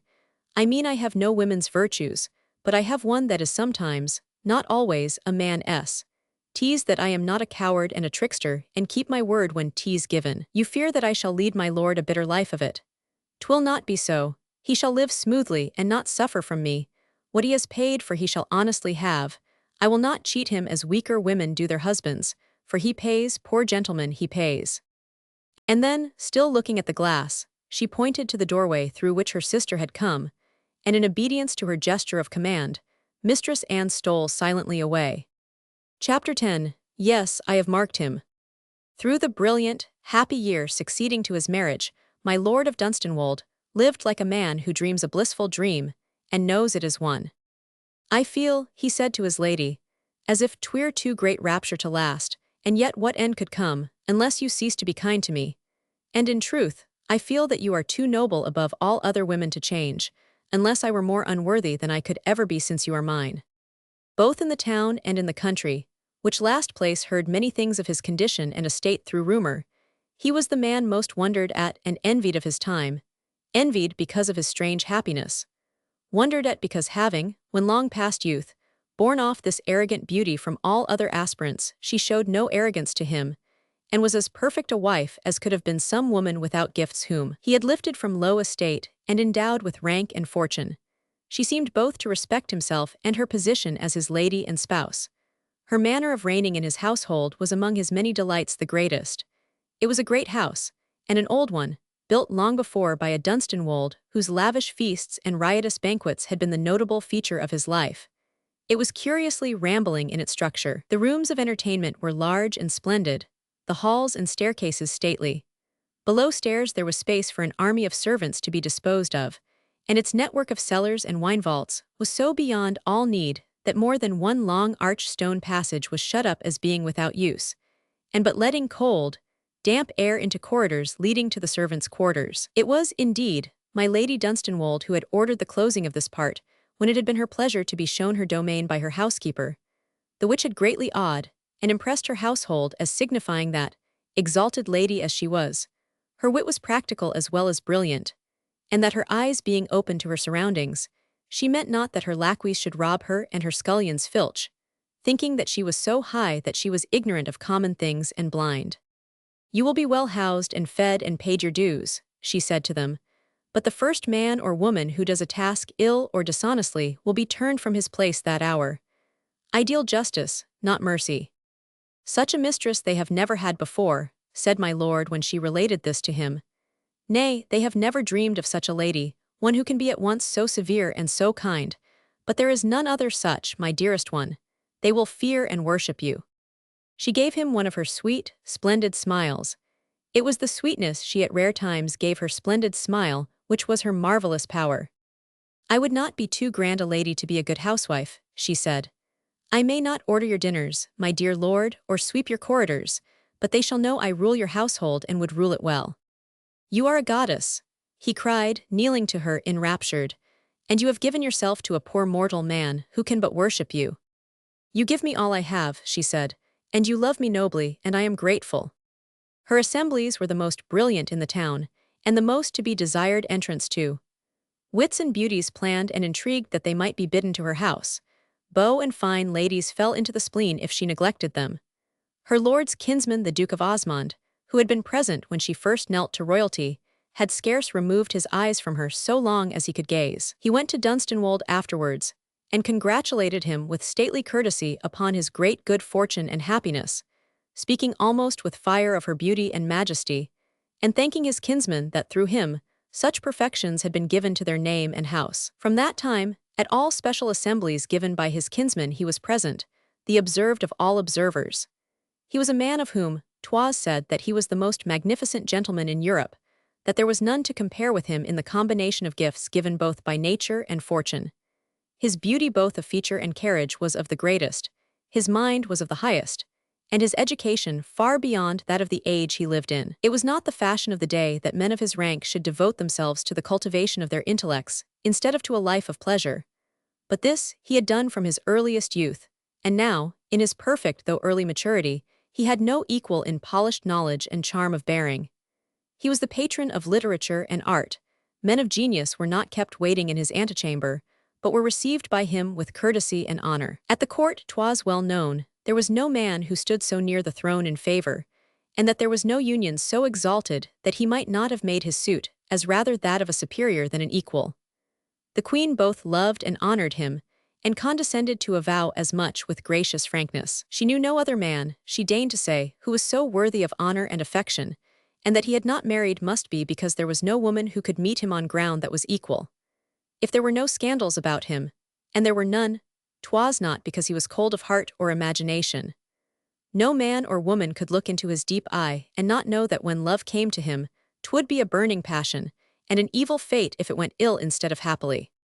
Being past his callow, youthful days, 'tis time he made some woman a duchess, Dunstanwold said reflectively once to his wife. 'Twould be more fitting that he should, and it is his way to honor his house in all things, and bear himself without fault as the head of it. Methinks it strange he makes no move to do it. No, 'tis not strange, said my lady, looking under her black-fringed lids at the glow of the fire as though reflecting also. There is no strangeness in it. Why not? Her lord asked. There is no mate for him, she answered slowly. A man like him must mate as well as marry, or he will break his heart with silent raging at the weakness of the thing he is tied to. He is too strong and splendid for a common woman. If he married one, 'twould be as if a lion had taken to himself for mate a jackal or a sheep. Ah, with a long-drawn breath, he would go mad with misery.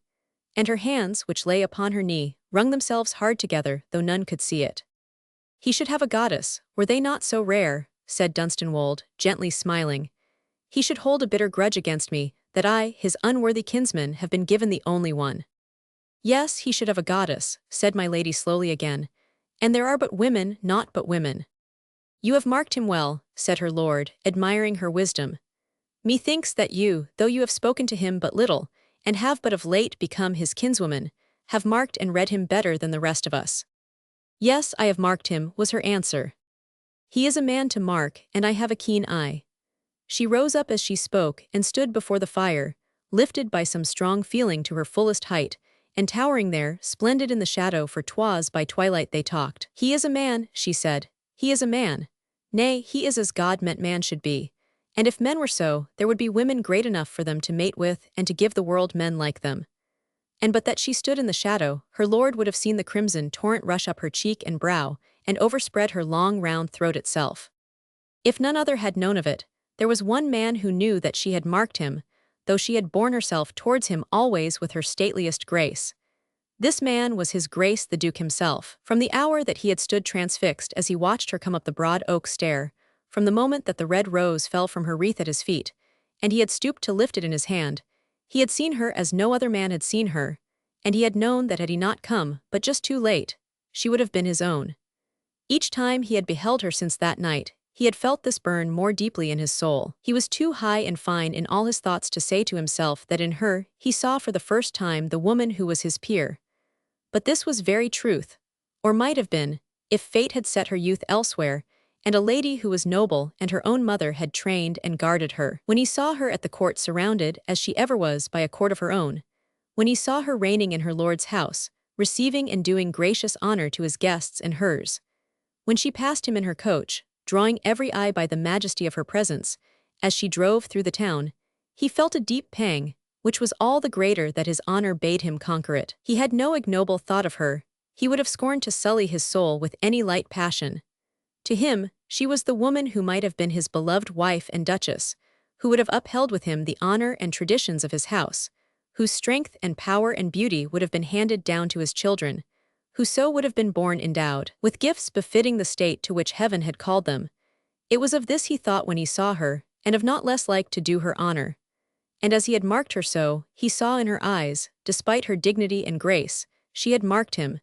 He did not know how closely, or that she gave him the attention he could not restrain himself from bestowing upon her. But when he bowed before her, and she greeted him with all courtesy, he saw in her great, splendid eye that had fate willed it so, she would have understood all his thoughts, shared all his ambitions, and aided him to uphold his high ideals. Nay, he knew she understood him even now and was stirred by what stirred him also, even though they met but rarely, and when they encountered each other, spoke but as kinsman and kinswoman who would show each other all gracious respect and honor. It was because of this pang, which struck his great heart at times, that he was not a frequent visitor at my Lord Dunstanwolde's mansion, but appeared there only at such assemblies as were matters of ceremony, his absence from which would have been a noted thing. His kinsman was fond of him, and though himself of so much riper age, honored him greatly. At times he strove to lure him into visits of greater familiarity, but though his kindness was never met coldly or repulsed, a further intimacy was in some gracious way avoided. "My lady must beguile you to be less formal with us," said Dunstanwolde. And later her ladyship spoke as her husband had privately desired. "My lord would be made greatly happy if your grace would honor our house oftener," she said one night, when at the end of a great ball he was bidding her adieu. Osmond's deep eye met hers gently and held it. "My Lord Dunstanwolde is always gracious and warm of heart to his kinsman," he replied. "Do not let him think me discourteous or ungrateful. In truth, your ladyship, I am neither the one nor the other." The eyes of each gazed into the other steadfastly and gravely. The Duke of Osmond thought of Juno's as he looked at hers. They were of such velvet, and held such fathomless deeps. "Your grace is not so free as lesser men," Clorinda said. "You cannot come and go as you would." "No," he answered gravely, "I cannot as I would." And this was all. It having been known by all the world that, despite her beauty and her conquests, Mistress Clorinda Wildairs had not smiled with great favour upon Sir John Oxon in the country, it was not wondered at or made any matter of gossip that the Countess of Dunstanwolde was but little familiar with him, and saw him but rarely at her house in town. Once or twice he had appeared there, it is true, at my Lord Dunstanwolde's instance, but my lady herself scarce seemed to see him after her first courtesies as hostess were over. "You never smiled on him, my love," Dunstanwolde said to his wife. "You bore yourself towards him but cavalierly, as was your ladyship's way with all but one poor servant, tenderly.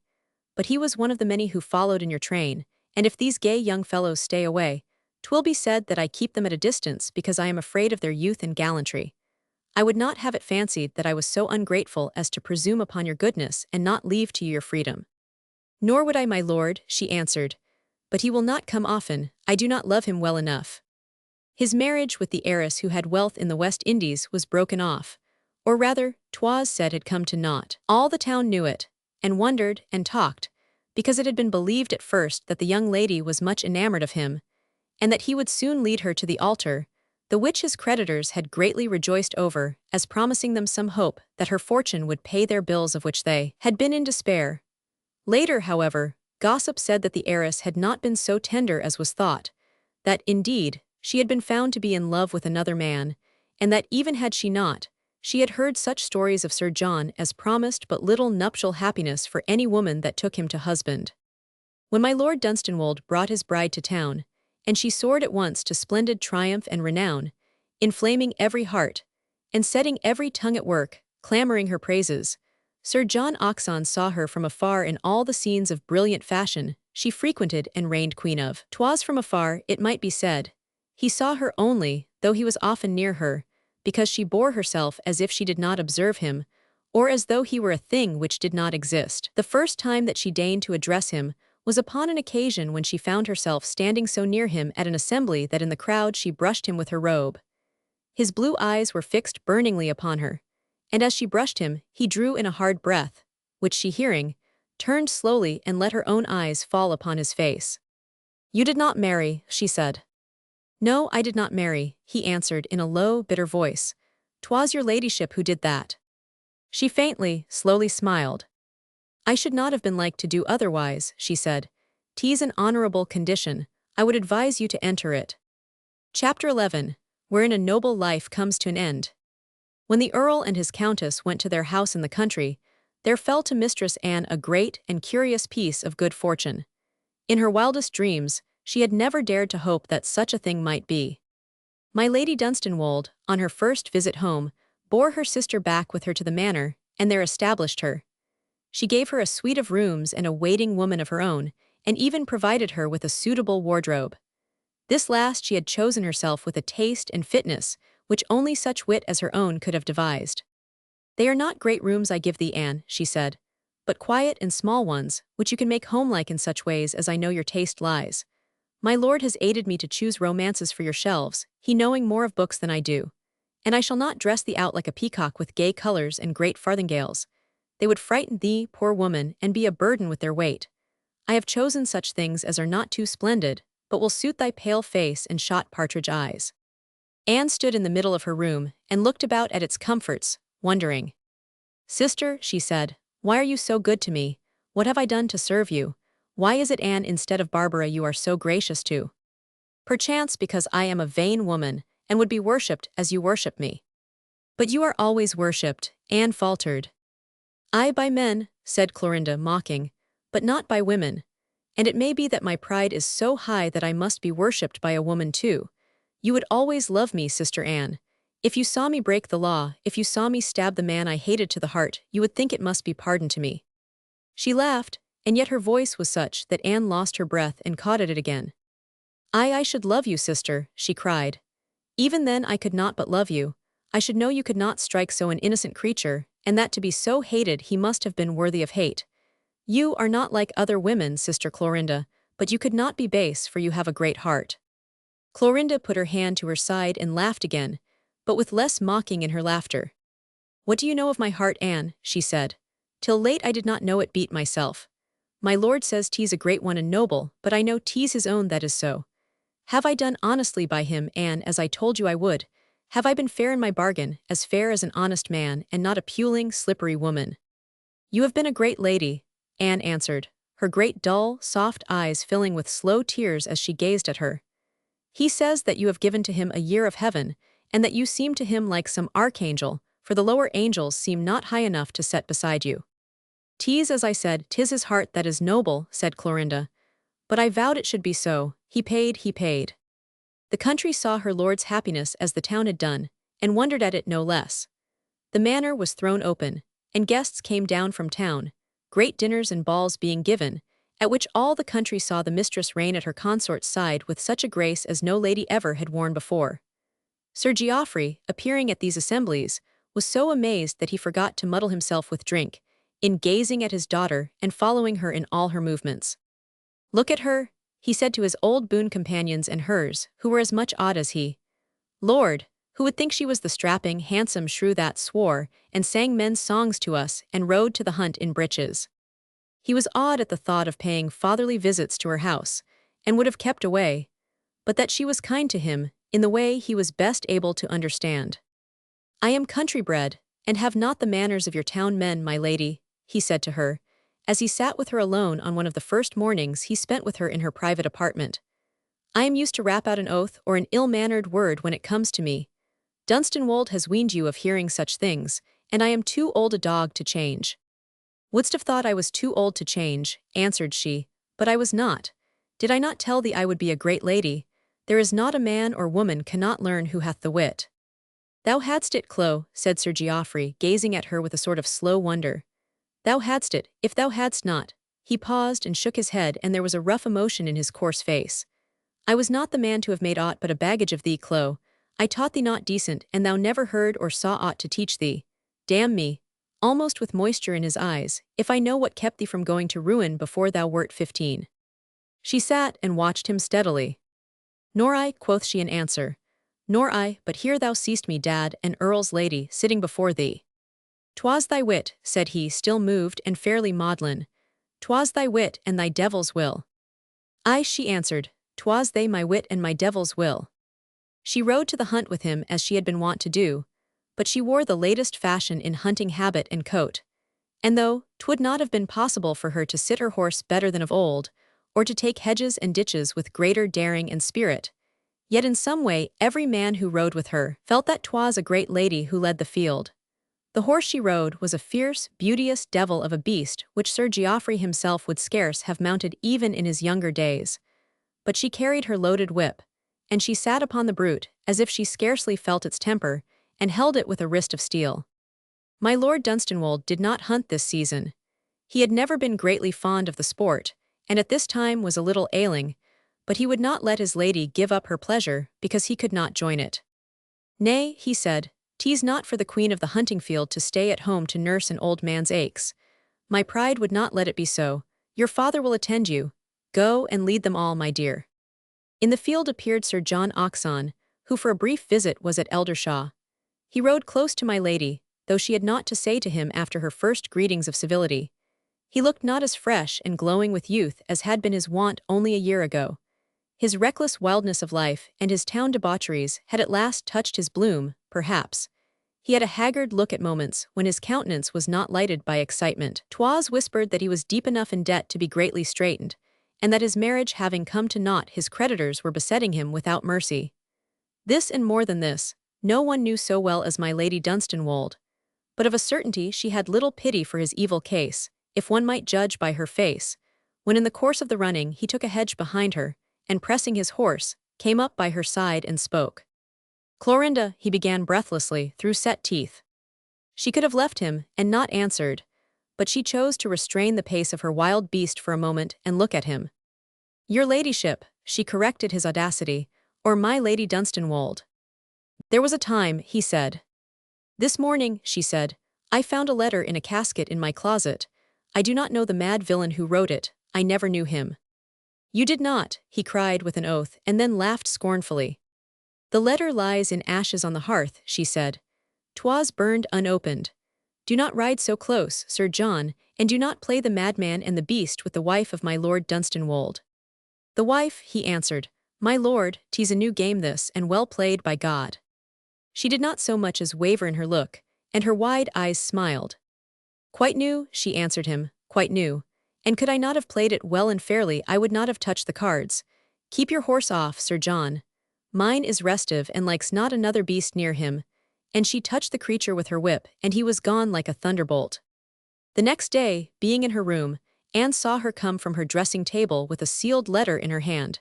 She went to the bell and rang it. "Anne," she said, "I am going to rate my woman and turn her from my service. I shall not beat or swear at her as I was wont to do with my women in time past. You will be afraid, perhaps, but you must stay with me." She was standing by the fire with the letter held almost at arm's length in her fingertips, when the woman entered, who, seeing her face, turned pale and casting her eyes upon the letter, paler still, and began to shake. "You have attended mistresses of other ways than mine," her lady said in her slow, clear voice, which seemed to cut as knives do. "Some fool and madman has bribed you to serve him. You cannot serve me also. Come hither and put this in the fire. If 'twere to be done, I would make you hold it in the live coals with your hand." The woman came shuddering, looking as if she thought she might be struck dead. She took the letter and kneeled, ashen pale, to burn it. When 'twas done, her mistress pointed to the door. "Go and gather your goods and chattels together, and leave within this hour," she said. "I will be my own tirewoman till I can find one who comes to me honest." When she was gone, Anne sat gazing at the ashes on the hearth. She was pale also. "Sister," she said, "do you?" "Yes," answered my lady. "'Tis a man who loved me, a cur and a knave. He thought for an hour he was cured of his passion. I could have told him 'twould spring up and burn more fierce than ever when he saw another man possess me. 'Tis so with knaves and curs, and 'tis so with him. He hath gone mad again." "I mad," cried Anne, "mad and base and wicked." Clorinda gazed at the ashes, her lips curling. "He was ever base," she said, "as he was at first so he is now. 'Tis thy favourite Anne," lightly, and she delicately spurned the blackened tinder with her foot, "thy favourite John Hodgson." Mistress Anne crouched in her seat, and hid her face in her thin hands. "Oh, my lady," she cried, not feeling that she could say sister, "if he be base, and ever was so, pity him, pity him. The base need pity more than all." For she had loved him madly, all unknowing her own passion, not presuming even to look up in his beautiful face, thinking of him only as the slave of her sister, and in dead secrecy knowing strange things, strange things. And when she had seen the letter she had known the handwriting, and the beating of her simple heart had well-nigh strangled her, for she had seen words writ by him before. When Dunstanwold and his lady went back to their house in town, Mistress Anne went with them. Clorinda willed that it should be so. She made her there as peaceful, and retired a nest of her own as she had given to her at Dunstanwold. By strange good fortune Barbara had been wedded to a plain gentleman, who, being a widower with children, needed a helpmeet in his modest household, and through a distant relationship to Mistress Wimple, encountered her charge, and saw in her meekness of spirit the thing which might fall into the supplying of his needs. A beauty or a fine lady would not have suited him. He wanted but a housewife and a mother for his orphaned children, and this, a young woman who had lived straitly, and been forced to many contrivances for mere decency of apparel and ordinary comfort, might be trained to become. So it fell that Mistress Anne could go to London, without pangs of conscience, at leaving her sister in the country and alone. The stateliness of the town mansion, my Lady Dunstanwolde's retinue of lacqueys and serving women, her little black page, who waited on her and took her pug dogs to walk, her wardrobe and jewels and equipages, were each and all marvels to her, but seemed to her mind so far befitting that she remembered, wondering, the days when she had darned the tattered tapestry in her chamber, and changed the ribands and fashions of her gowns. Being now attired fittingly, though soberly as became her, she was not in these days, at least as far as outward seeming went, an awkward blot upon the scene when she appeared among her sister's company, but at heart she was as timid and shrinking as ever, and never mingled with the guests in the great rooms when she could avoid so doing.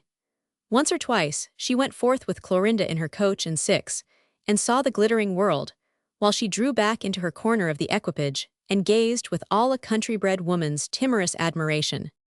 "'Twas grand and like a beautiful show," she said when she came home the first time, "but do not take me often, sister, I am too plain and shy, and feel that I am not in it." But though she kept as much apart from the great world of fashion as she could, she contrived to know of all her sister's triumphs. To see her when she went forth in her bravery, though tweer but to drive in the mall. To be in her closet with her on great nights when her tirewomen were decking her in brocades and jewels, that she might show her highest beauty at some assembly or ball of state.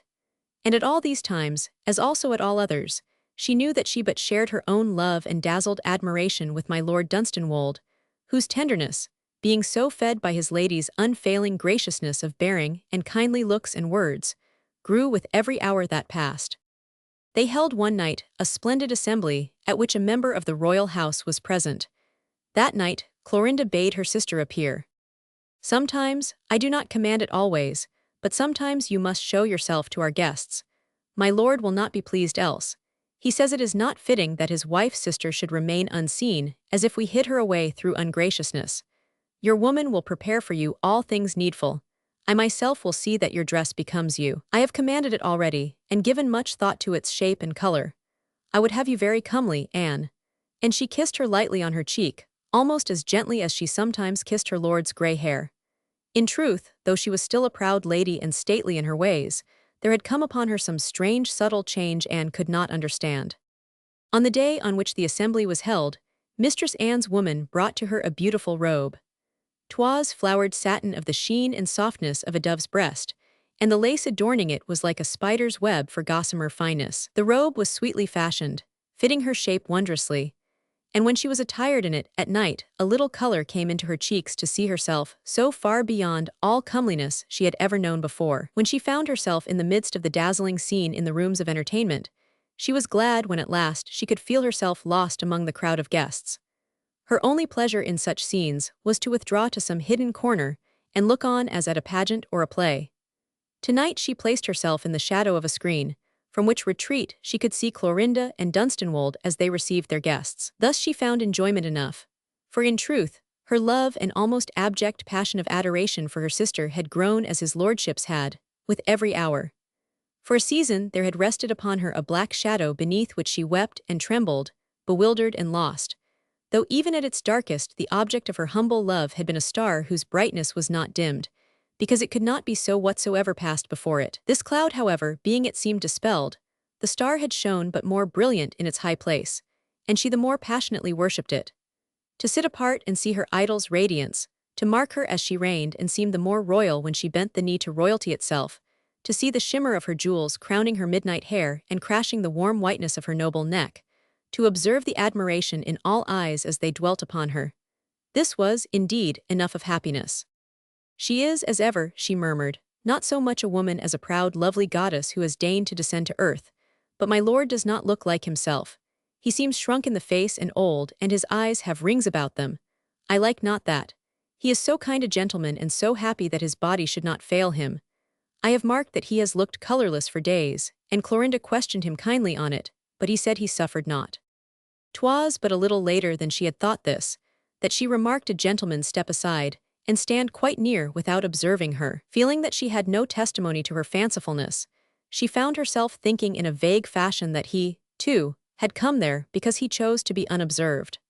'Twould not have been so easy for him to retire as it had been for her smallness and insignificance to do so, and indeed, she did not fancy that he meant to conceal himself, but merely to stand for a quiet moment a little apart from the crowd. And as she looked up at him, wondering why this should be, she saw he was the noblest and most stately gentleman she had ever beheld. She had never seen him before, he must either be a stranger or a rare visitor. As Clorinda was beyond a woman's height, he was beyond a man's. He carried himself as kingly as she did nobly. He had a countenance of strong, manly beauty, and a deep tawny eye, thick-fringed and full of fire.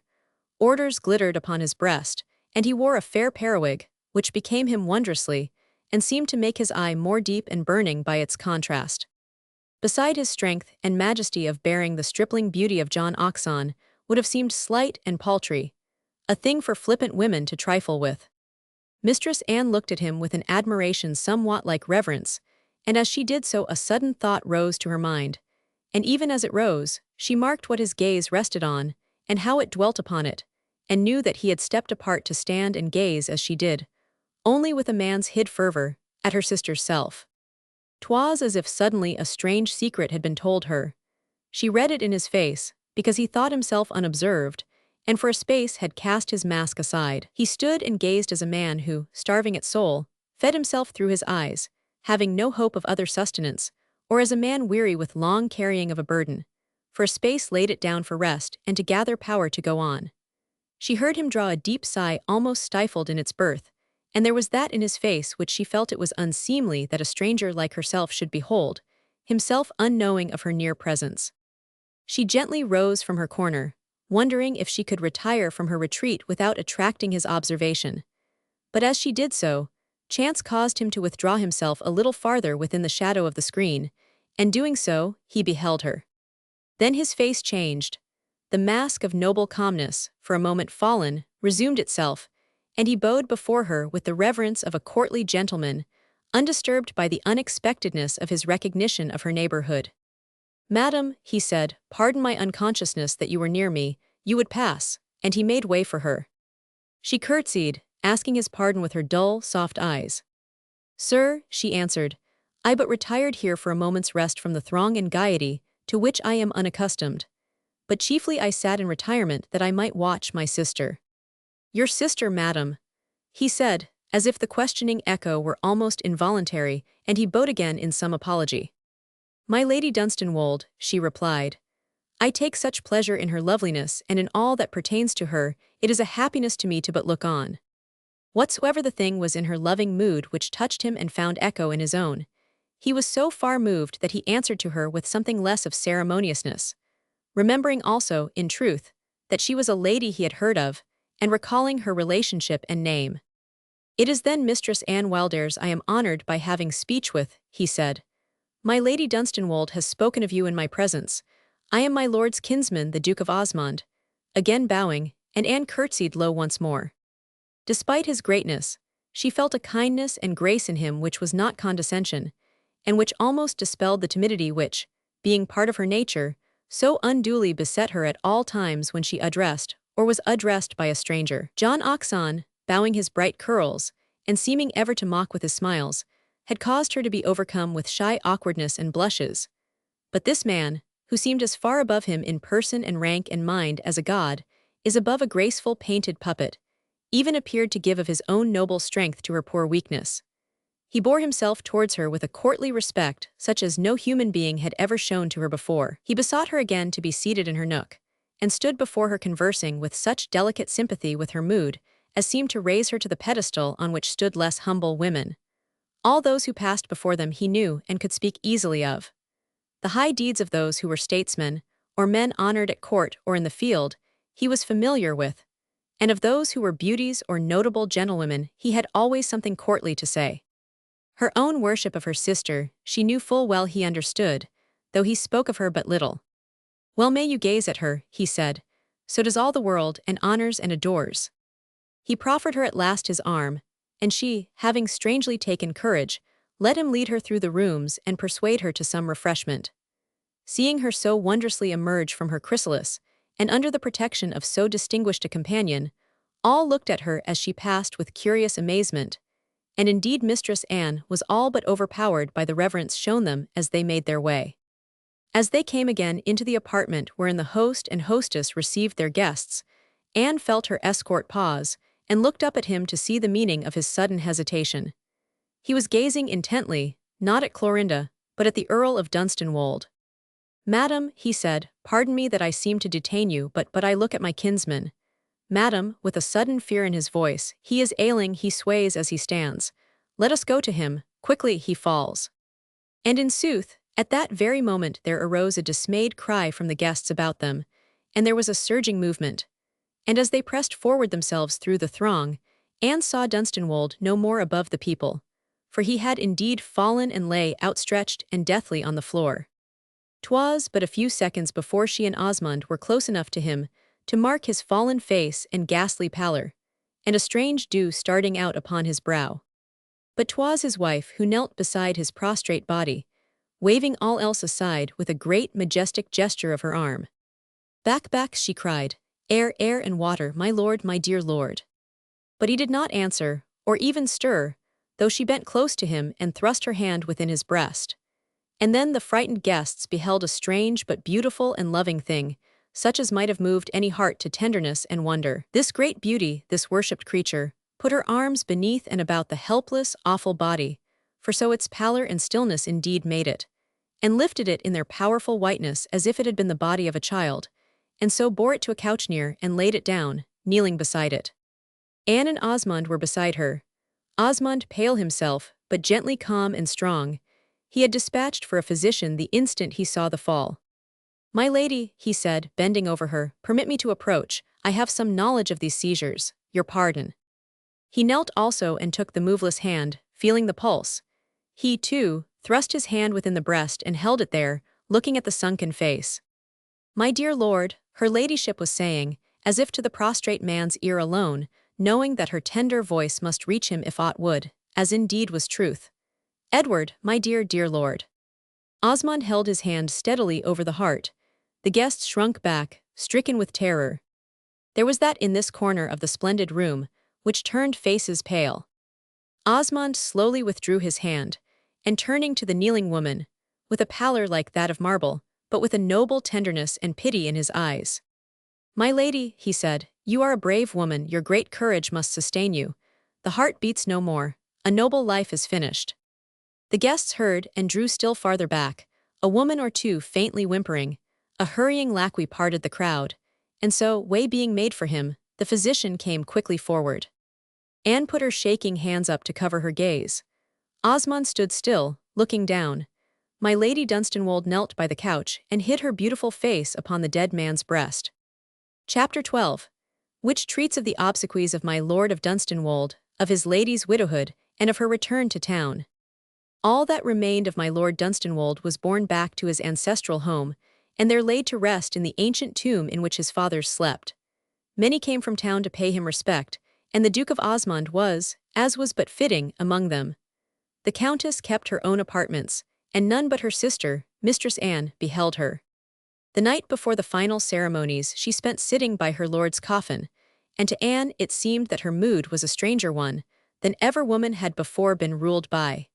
She did not weep or moan, and only once kneeled down. In her sweeping black robes, she seemed more a majestic creature than she had ever been, and her beauty more that of a statue than of a mortal woman. She sent away all other watchers, keeping only her sister with her, and Anne observed in her a strange protecting gentleness when she spoke of the dead man. "I do not know whether dead men can feel and hear," she said. "Sometimes there has come into my mind, and made me shudder, the thought that, though they lie so still, mayhap they know what we do, and how they are spoken of as nothings whom live men and women but wait a moment to thrust away, that their own living may go on again in its accustomed way, or perchance more merrily. If my lord knows aught, he will be grateful that I watch by him tonight in this solemn room. He was ever grateful, and moved by any tenderness of mine." 'Twas as she said, the room was solemn, and this almost to awfulness. It was a huge cold chamber at best, and draped with black, and hung with hatchments. A silent gloom filled it which made it like a tomb. Tall wax candles burned in it dimly, but adding to its solemn shadows with their faint light. And in his rich coffin the dead man lay in his shroud, his hands like carvings of yellowed ivory clasped upon his breast. Mistress Anne dared not have entered the place alone, and was so overcome at sight of the pinched nostrils and sunk eyes that she turned cold with fear. But Clorinda seemed to feel no dread or shrinking. She went and stood beside the great funeral-draped bed of state on which the coffin lay, and thus standing, looked down with a grave, protecting pity in her face. Then she stooped and kissed the dead man long upon the brow. "I will sit by you tonight," she said. "That which lies here will be alone tomorrow. I will not leave you this last night. Had I been in your place you would not leave me." She sat down beside him, and laid her strong warm hand upon his cold waxen ones, closing it over them as if she would give them heat. Anne knelt and prayed, that all might be forgiven, that sins might be blotted out, that this kind poor soul might find love and peace in the kingdom of heaven, and might not learn there what might make bitter the memory of his last year of rapture and love. She was so simple that she forgot that no knowledge of the past could embitter aught when a soul looked back from paradise. Throughout the watches of the night her sister sat and held the dead man's hand. She saw her more than once smooth his gray hair almost as a mother might have touched a sick sleeping child. Again she kissed his forehead, speaking to him gently, as if to tell him he need not fear, for she was close at hand. Just once she knelt, and Anne wondered if she prayed, and in what manner, knowing that prayer was not her habit. 'Twas just before dawn she knelt so, and when she rose and stood beside him, looking down again, she drew from the folds of her robe a little package. "Anne," she said, as she untied the ribbon that bound it, "when first I was his wife, I found him one day at his desk, looking at these things as they lay upon his hand. He thought at first it would offend me to find him so, but I told him that I was gentler than he thought, though not so gentle as the poor innocent girl who died in giving him his child." 'Twas her picture he was gazing at, and a little ring and 2 locks of hair, one a brown ringlet from her head, and one such a tiny wisp of down from the head of her infant. I told him to keep them always and look at them often, remembering how innocent she had been and that she had died for him. There were tears on my hand when he kissed it in thanking me. He kept the little package in his desk, and I have brought it to him. The miniature was of a sweet-faced girl with large, loving, childish eyes, and cheeks that blushed like the early morning. Clorinda looked at her almost with tenderness. "There is no marrying or giving in marriage," Tease said, quoth she. "But were there, Tease you who were his wife. Not I was but a lighter thing, though I bore his name and he honored me. When you and your child greet him he will forget me, and all will be well." She held the miniature and the soft hair to his cold lips a moment, and Anne saw with wonder that her own mouth worked. She slipped the ring on his least finger, and hid the picture and the ringlets within the palms of his folded hands. "He was a good man," she said. "He was the first good man that I had ever known." And she held out her hand to Anne and drew her from the room with her, and 2 crystal tears fell upon the bosom of her black robe and slipped away like jewels. When the funeral obsequies were over, the next of kin who was heir came to take possession of the estate which had fallen to him, and the widow retired to her father's house for seclusion from the world. The town house had been left to her by her deceased lord, but she did not wish to return to it until the period of her mourning was over, and she laid aside her weeds. The income the earl had been able to bestow upon her made her a rich woman, and when she chose to appear again in the world, it would be with the power to mingle with it fittingly. During her stay at her father's house, she did much to make it a more suitable abode for her, ordering down from London furnishings and workmen to set her own apartments and Anne's in order. But she would not occupy the rooms she had lived in heretofore. For some reason, it seemed to be her whim to have begun to have an enmity for them. The first day she entered them with Anne, she stopped upon the threshold. "I will not stay here," she said. "I never loved the rooms, and now I hate them. It seems to me it was another woman who lived in them in another world. Tease so long ago that tease ghostly. Make ready the old red chambers for me, to her woman. I will live there. They have been long closed and are worm-eat and mouldy perchance, but a great fire will warm them, and I will have furnishings from London to make them fit for habitation." The next day it seemed, for a brief space, as if she would have changed even from the red chambers. "I did not know," she said, turning with a sudden movement from a side window, "that one might see the old rose garden from here. I would not have taken the room had I guessed it, It is too dreary a wilderness, with its tangle of briars and its broken sundial. You cannot see the dial from here, said Anne, coming towards her with a strange paleness and haste. One cannot see within the garden from any window, surely. Nay, said Clorinda, "'tis not near enough and the hedges are too high, but one knows 'tis there and 'tis tiresome." "Let us draw the curtains and not look, and forget it," said poor Anne. And she drew the draperies with a trembling hand, and ever after while they dwelt in the room they stayed so. My lady wore her mourning for more than a year, and in her sombre trailing weeds was a wonder to behold. She lived in her father's house, and saw no company, but sat or walked and drove with her sister Anne, and visited the poor. The perfect stateliness of her decorum was more talked about than any levity would have been. Those who were wont to gossip expecting that having made her fine match and been so soon rid of her lord, she would begin to show her strange wild breeding again, and indulge in fantastical whims.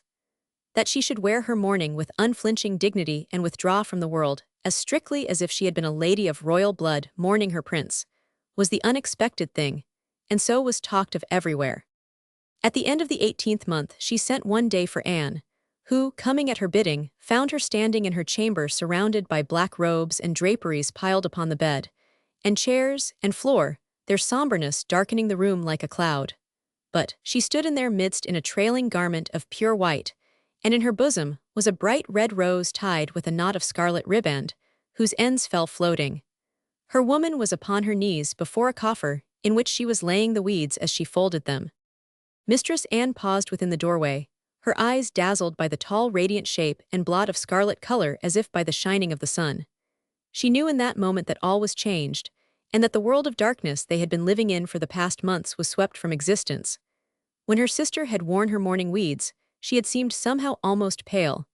But now she stood in the sunlight with the rich scarlet on her cheek and lip, and the stars in her great eyes. "Come in, Sister Anne," she said.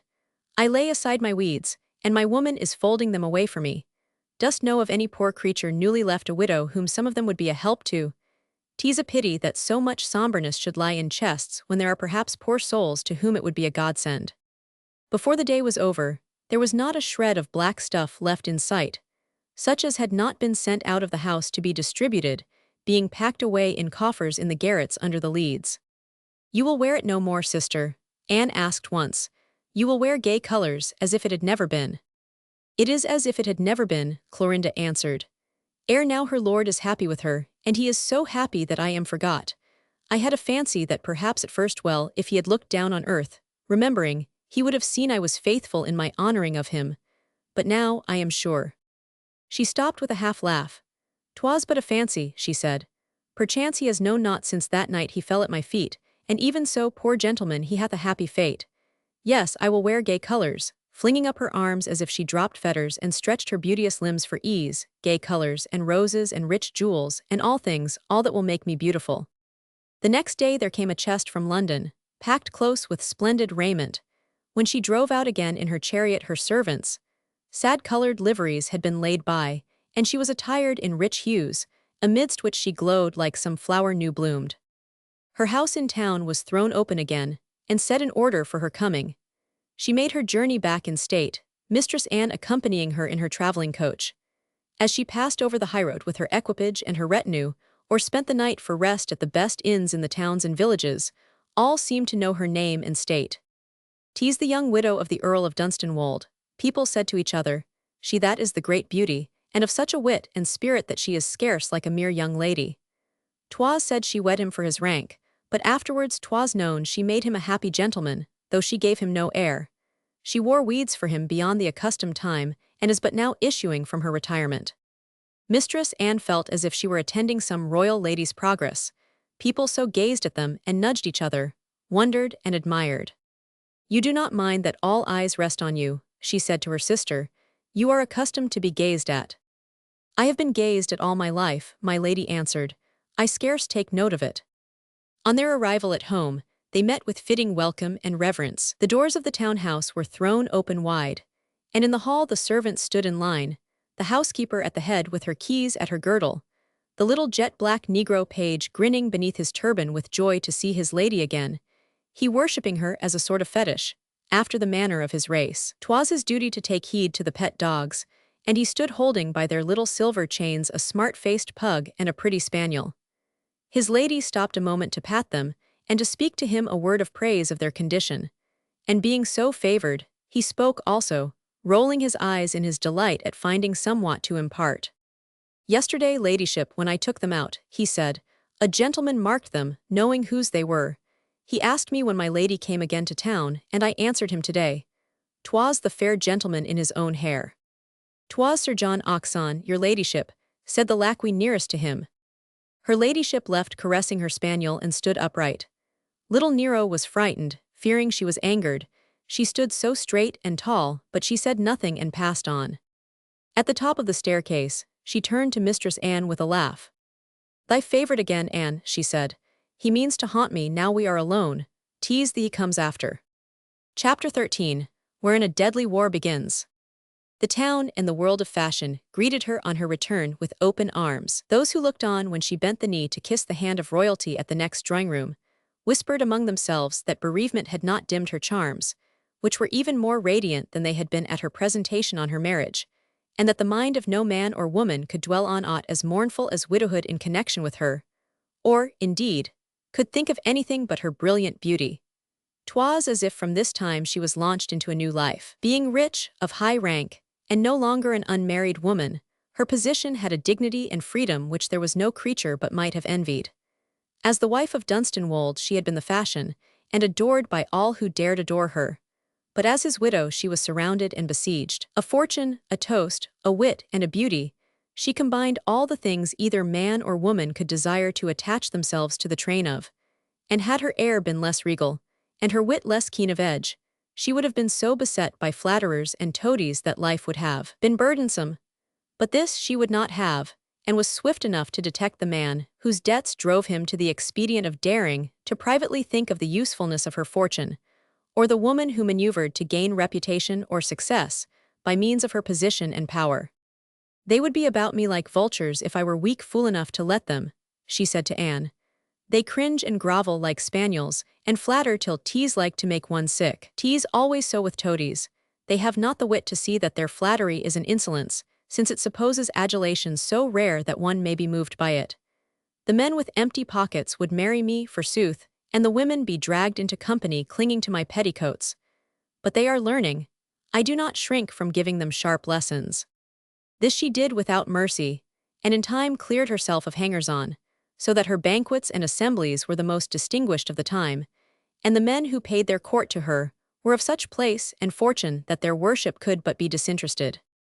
Among the earliest to wait upon her was his Grace of Osmond, who found her one day alone, save for the presence of Mistress Anne, whom she kept often with her. When the lackey announced him, Anne, who sat upon the same seat with her, felt her slightly start, and looking up, saw in her countenance a thing she had never beheld before, nor had indeed ever dreamed of beholding. It was a strange, sweet crimson which flowed over her face, and seemed to give a wondrous deepness to her lovely orbs. She rose as a queen might have risen had a king come to her, but never had there been such pulsing softness in her look before. 'Twas in some curious fashion like the look of a girl. And in sooth, she was but a girl in years, but so different to all others of her age, and had lived so singular a life, that no one ever thought of her but as a woman, or would have deemed it aught but folly to credit her with any tender emotion or blushing warmth girlhood might be allowed. His Grace was as courtly of bearing as he had ever been. He stayed not long, and during his visit conversed but on such subjects as a kinsman may graciously touch upon, but Anne noted in him a new look also, though she could scarce have told what it might be. She thought that he looked happier, and her fancy was that some burden had fallen from him. Before he went away he bent low and long over Clorinda's hand, pressing his lips to it with a tenderness which strove not to conceal itself. And the hand was not withdrawn, her ladyship standing in sweet yielding, the tender crimson trembling on her cheek. Anne herself trembled, watching her new, strange loveliness with a sense of fascination.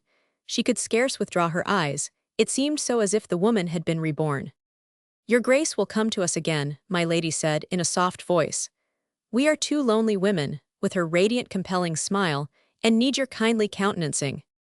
His eyes dwelt deep in hers as he answered, and there was a flush upon his own cheek, man and warrior though he was. "If I might come as often as I would," he said, "I should be at your door perhaps with too great frequency. Nay, your grace, she answered, come as often as we would and see who wearies first. 'Twill not be ourselves.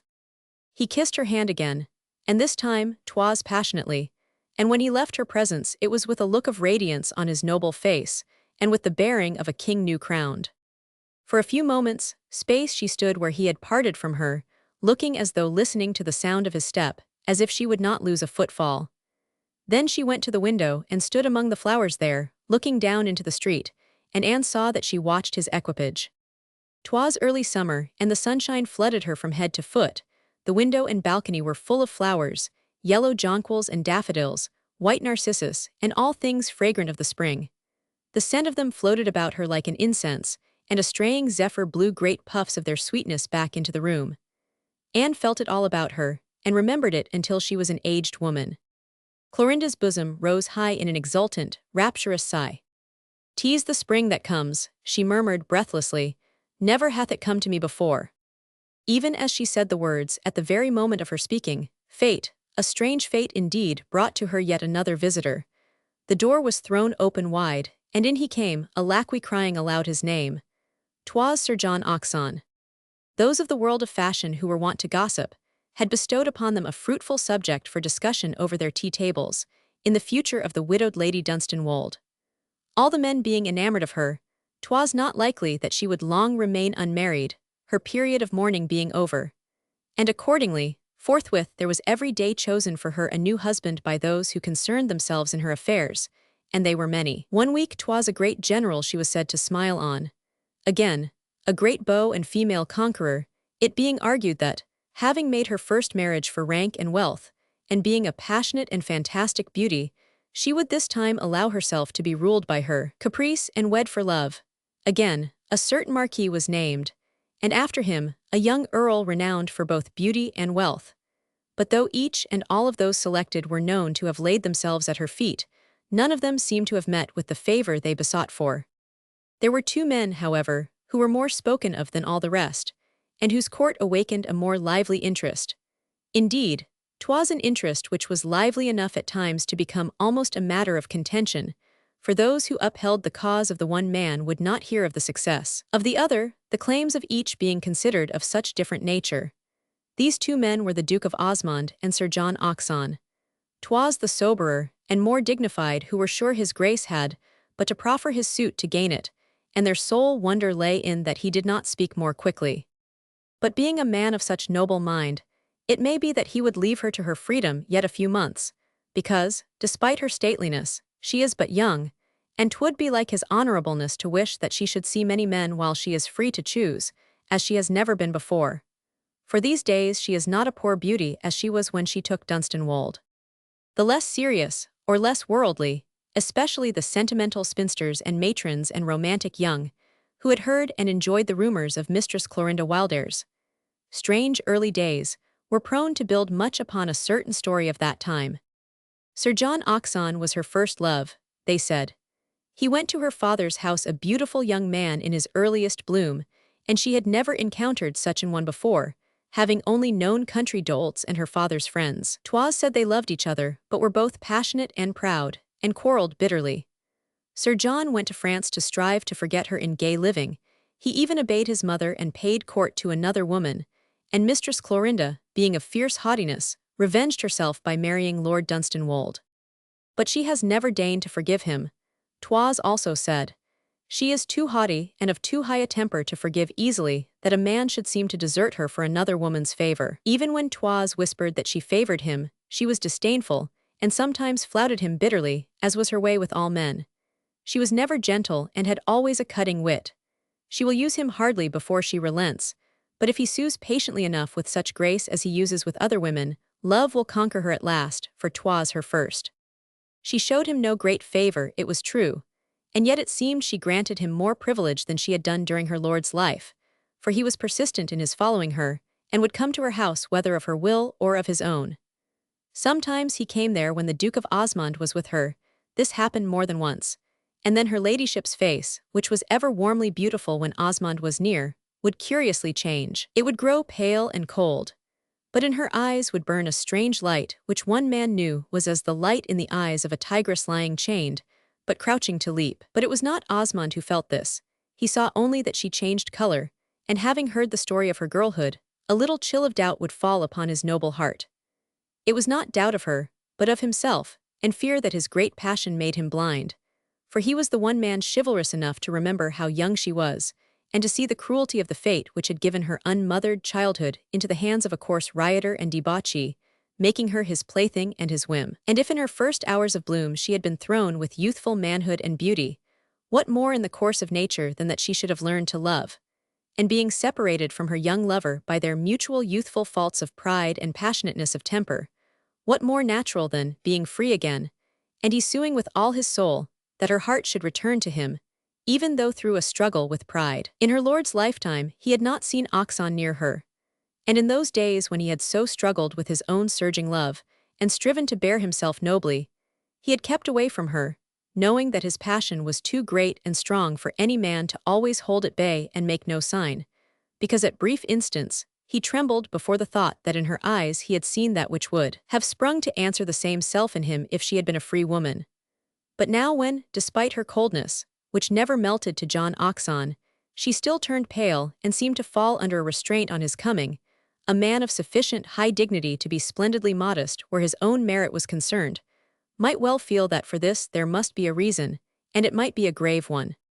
So though he would not give up his suit until he was sure that 'twas either useless or unfair, he did not press it as he would have done, but saw his lady when he could, and watched with all the tenderness of passion her lovely face and eyes. But one short town season passed before he won his prize, but to poor Anne it seemed that in its passing she lived years. Poor woman, as she had grown thin and large-eyed in those days gone by, she grew so again. Time in passing had taught her so much that others did not know, and as she served her sister and waited on her wishes, she saw that of which no other dreamed, and saw without daring to speak, or show by any sign her knowledge. The day when Lady Dunstanwolde had turned from standing among her daffodils, and had found herself confronting the open door of her saloon, and John Hodgson passing through it, Mistress Anne had seen that in her face and his which had given to her a shock of terror. In John Hodgson's blue eyes there had been a set fierce look, and in Clorinda's a blaze which had been like a declaration of war, and these same looks she had seen since that day, again and again. Gradually, it had become her sister's habit to take Anne with her into the world as she had not done before her widowhood, and Anne knew whence this custom came. There were times when, by use of her presence, she could avoid those she wished to thrust aside, and Anne noted, with a cold sinking of the spirit, that the one she would plan to elude most frequently was Sir John Hodgson, and this was not done easily. The young man's gay lightness of demeanor had changed. The few years that had passed since he had come to pay his courts to the young beauty in male attire had brought experiences to him which had been bitter enough. He had squandered his fortune and failed to reinstate himself by marriage. His dissipations had told upon him, and he had lost his spirit and good humor. His mocking wit had gained a bitterness. His gallantry had no longer the gaiety of youth. And the woman he had loved for an hour with youthful passion, and had dared to dream of casting aside in boyish insolence, had risen like a phoenix, and soared high and triumphant to the very sun itself. He was ever base, Clorinda had said. As he was at first he is now, and in the saying there was truth. If she had been helpless and heartbroken and had pined for him, he would have treated her as a victim, and disdained her humiliation and grief. Magnificent, powerful, rich, in fullest beauty, and disdaining himself, she filled him with a mad passion of love which was strangely mixed with hatred and cruelty. To see her surrounded by her worshippers, courted by the court itself, all eyes drawn towards her as she moved, all hearts laid at her feet, was torture to him.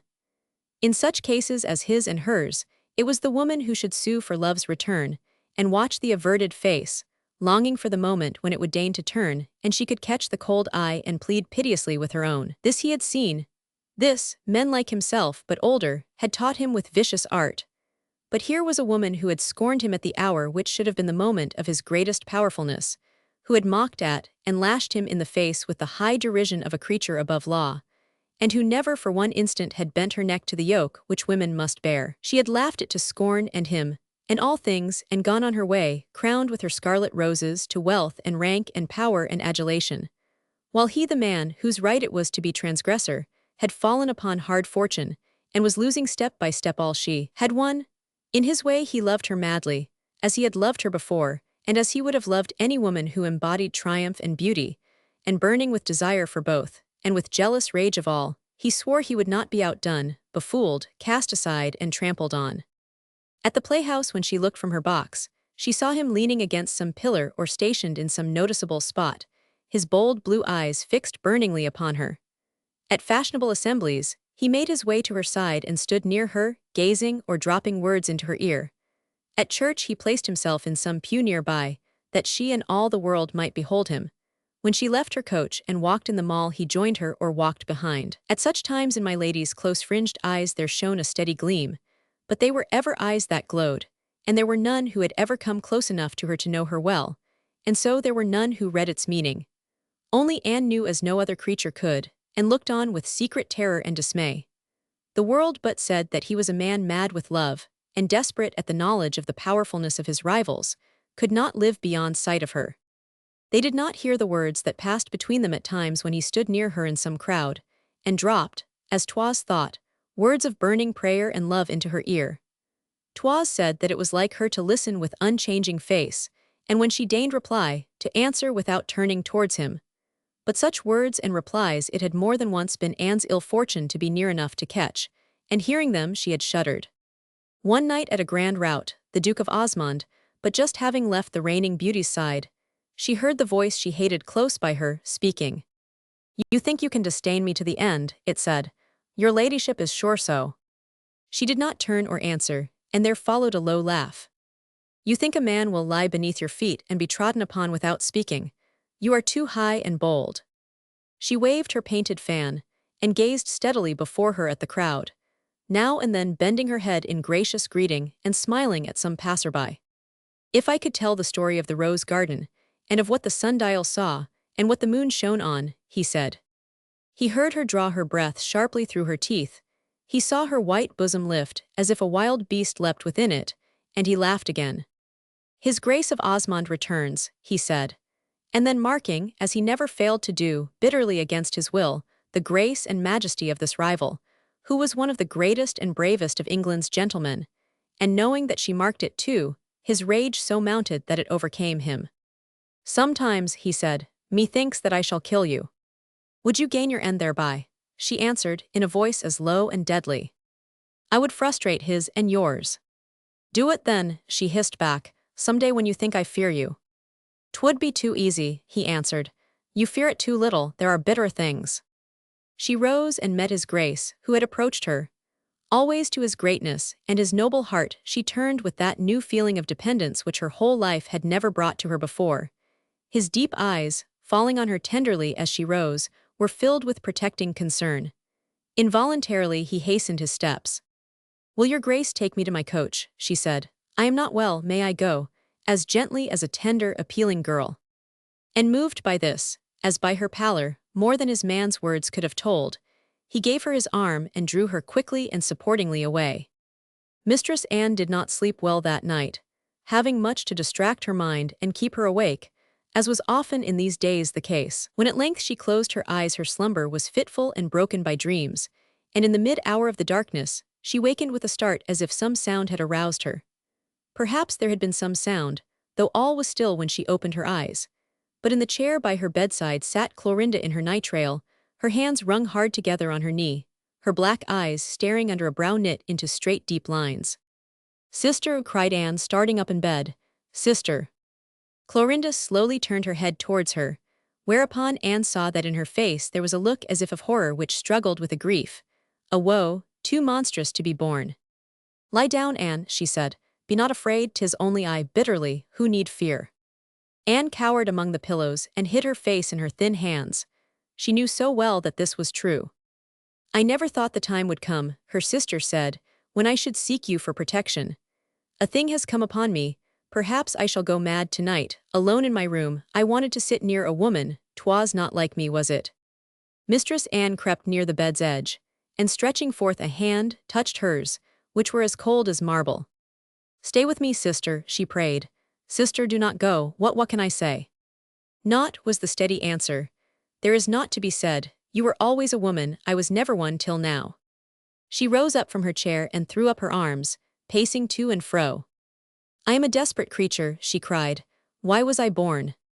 She walked the room almost like a thing mad and caged.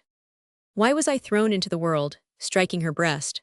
Why was I made so, and not one to watch or care through those mad years, to be given a body like this and tossed to the wolves? She turned to Anne, her arms outstretched, and so stood white and strange and beauteous as a statue, with drops like great pearls running down her lovely cheeks, and she caught her breath sobbingly, like a child. I was thrown to them, she wailed piteously, and they harried me and left the marks of their great teeth and of the scars I cannot rid myself. And since it was my fate pronounced from my first hour, why was not this, clutching her breast, left hard as 'twas at first, not a woman's, not a woman-s, but a she-cub's? Ah, 'twas not just that it should be so. Anne slipped from her bed and ran to her, falling upon her knees and clinging to her, weeping bitterly. Poor heart, she cried, poor dearest heart. Her touch and words seemed to recall Clorinda to herself. She started as if wakened from a dream, and drew her form up rigid. I have gone mad, she said. What is it I do? She passed her hand across her brow and laughed a little wild laugh. Yes, she said, this it is to be a woman, to turn weak and run to other women and weep and talk. Yes, by these signs I am a woman. She stood with her clenched hands pressed against her breast.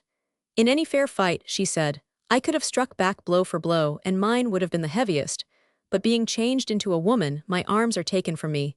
He who strikes aims at my bared breast, and that he knows and triumphs in. She set her teeth together and ground them, and the look, which was like that of a chained and harried tigress, lit itself in her eyes. But there is none shall beat me, she said through these fierce shut teeth. Nay, there is none. Get up, Anne, bending to raise her. Get up, or I shall be kneeling too, and I must stand upon my feet. She made a motion as if she would have turned and gone from the room without further explanation, but Anne still clung to her. She was afraid of her again, but her piteous love was stronger than her fear. Let me go with you, she cried. Let me but go and lie in your closet that I may be near if you should call. Clorinda put her hands upon her shoulders, and stooping, kissed her, which in all their lives she had done but once or twice. God bless thee, poor Anne, she said. I think thou wouldst lie on my threshold and watch the whole night through if I should need it, but I have given way to womanish vapors too much. I must go and be alone. I was driven by my thoughts to come and sit and look at thy good face. I did not mean to wake thee. Go back to bed. She would be obeyed, and led Anne to her couch herself, making her lie down, and drawing the coverlet about her. After which she stood upright with a strange smile, laying her hands lightly about her own white throat. When I was a newborn thing and had a little throat and a weak breath, she cried, 'twould have been an easy thing to end me. I have been told I lay beneath my mother when they found her dead. If when she felt her breath leaving her, she had laid her hand upon my mouth and stopped mine, I should not, with the little laugh again, I should not lie awake tonight. And then she went away. Chapter 14. Containing the history of the breaking of the horse devil, and relates the returning of his Grace of Osmond from France. There were in this strange nature depths so awful and profound that it was not to be sounded or to be judged as others were. But one thing could have melted or caused the unconquerable spirit to bend, and this was the overwhelming passion of love. Not a slight, tender feeling, but a great and powerful one, such as could be awakened but by a being of as strong and deep a nature as itself, one who was in all things its peer. I have been lonely, lonely all my life, my Lady Dunstanwold had once said to her sister, and she had indeed spoken a truth. Even in her childhood she had felt in some strange way she stood apart from the world about her. Before she had been old enough to reason, she had been conscious that she was stronger, and had greater power and endurance than any human being about her. Her strength she used in these days in willful tyranny, and indeed it was so used for many a day when she was older. The time had never been when an eye lighted on her with indifference, or when she could not rule and punish as she willed. As an infant she had browbeaten the women servants and the stable boys and grooms, but because of her quick wit and clever tongue, and also because no humor ever made her aught but a creature well worth looking at, they had taken her bullying in good humor, and loved her in their coarse way. She had tyrannized over her father and his companions, and they had adored and boasted of her. But there had not been one among them whom she could have turned to if a softer moment had come upon her, and she had felt the need of a friend, nor indeed one whom she did not regard privately with contempt. A god or goddess forced upon earth, and surrounded by mere human beings, would surely feel a desolateness beyond the power of common words to express, and a human being endowed with powers and physical gifts so rare as to be out of all keeping with those of its fellows of ordinary build and mental stature, must needs be lonely too. She had had no companion because she had found none like herself, and none with whom she could have aught in common. And she had pitied, being struck by some sense of the unfairness of her lot as compared with her own. John Oxon had moved her, bringing to her her first knowledge of buoyant, ardent youth and blooming strength and beauty. For Dunstanwold she had felt gratitude and affection, but than these there had been no others who even distantly had touched her heart. The night she had given her promise to Dunstanwold, and had made her obeisance before his kinsman as she had met his deep and leonine eye, she had known that 'twas the only man's eye before which her own would fall, and which held the power to rule her very soul. She did not think this as a romantic girl would have thought it. It was revealed to her by a sudden tempestuous leap of her heart, and by a shock-like terror. Here was the man who was of her own build, whose thews and sinews of mind and body was as powerful as her own. Here was he who, had she met him one short year before, would have revolutionized her world. In the days of her wifehood, when she had read in his noble face something of that which he endeavored to command, and which to no other was apparent, the dignity of his self-restraint had but filled her with tenderness more passionate and grateful. Had he been a villain and a coward, was her thought, he would have made my life a bitter battle. But 'tis me he loves, not himself only, and as I honor him so does he honor me. Now she beheld the same passion in his eyes, but no more held in leash. His look met hers, hiding from her nothing of what his high soul burned with, and she was free to answer when he spoke, and only feeling one bitterness in her heart: if he had but come in time, God, why had he not been sent in time? But late or early, he had come, and what they had to give each other should not be mocked at and lost. The night she had ended by going to Anne's chamber. She had paced her room saying this again and again, all the strength of her being rising in revolt. She had been then a caged tigress of a verity. She had wrung her hands. She had held her palm hard against her leaping heart. She had walked madly to and fro, battling in thought with what seemed awful fate. She had flung herself upon her knees and wept bitter scalding tears. "He is so noble," she had cried. "He is so noble, and I so worship his nobleness, and I have been so base." And in her suffering her woman's nerves had for a moment betrayed her. Heretofore she had known no weakness of her sex, but the woman's soul in her so being moved, she had been broken and conquered for a space, and had gone to Anne's chamber, scarcely knowing what refuge she so sought. It had been a feminine act, and she had realized all it signified when Anne sank weeping by her. Women who wept and prated together at midnight in their chambers ended by telling their secrets. So it was that it fell out that Anne saw not again the changed face to the sight of which she had that night awakened. It seemed as if my lady from that time made plans which should never for a moment leave her alone. The next day she was busied arranging a brilliant rout, the next a rich banquet, the next a great assembly. She drove in the mall in her stateliest equipages.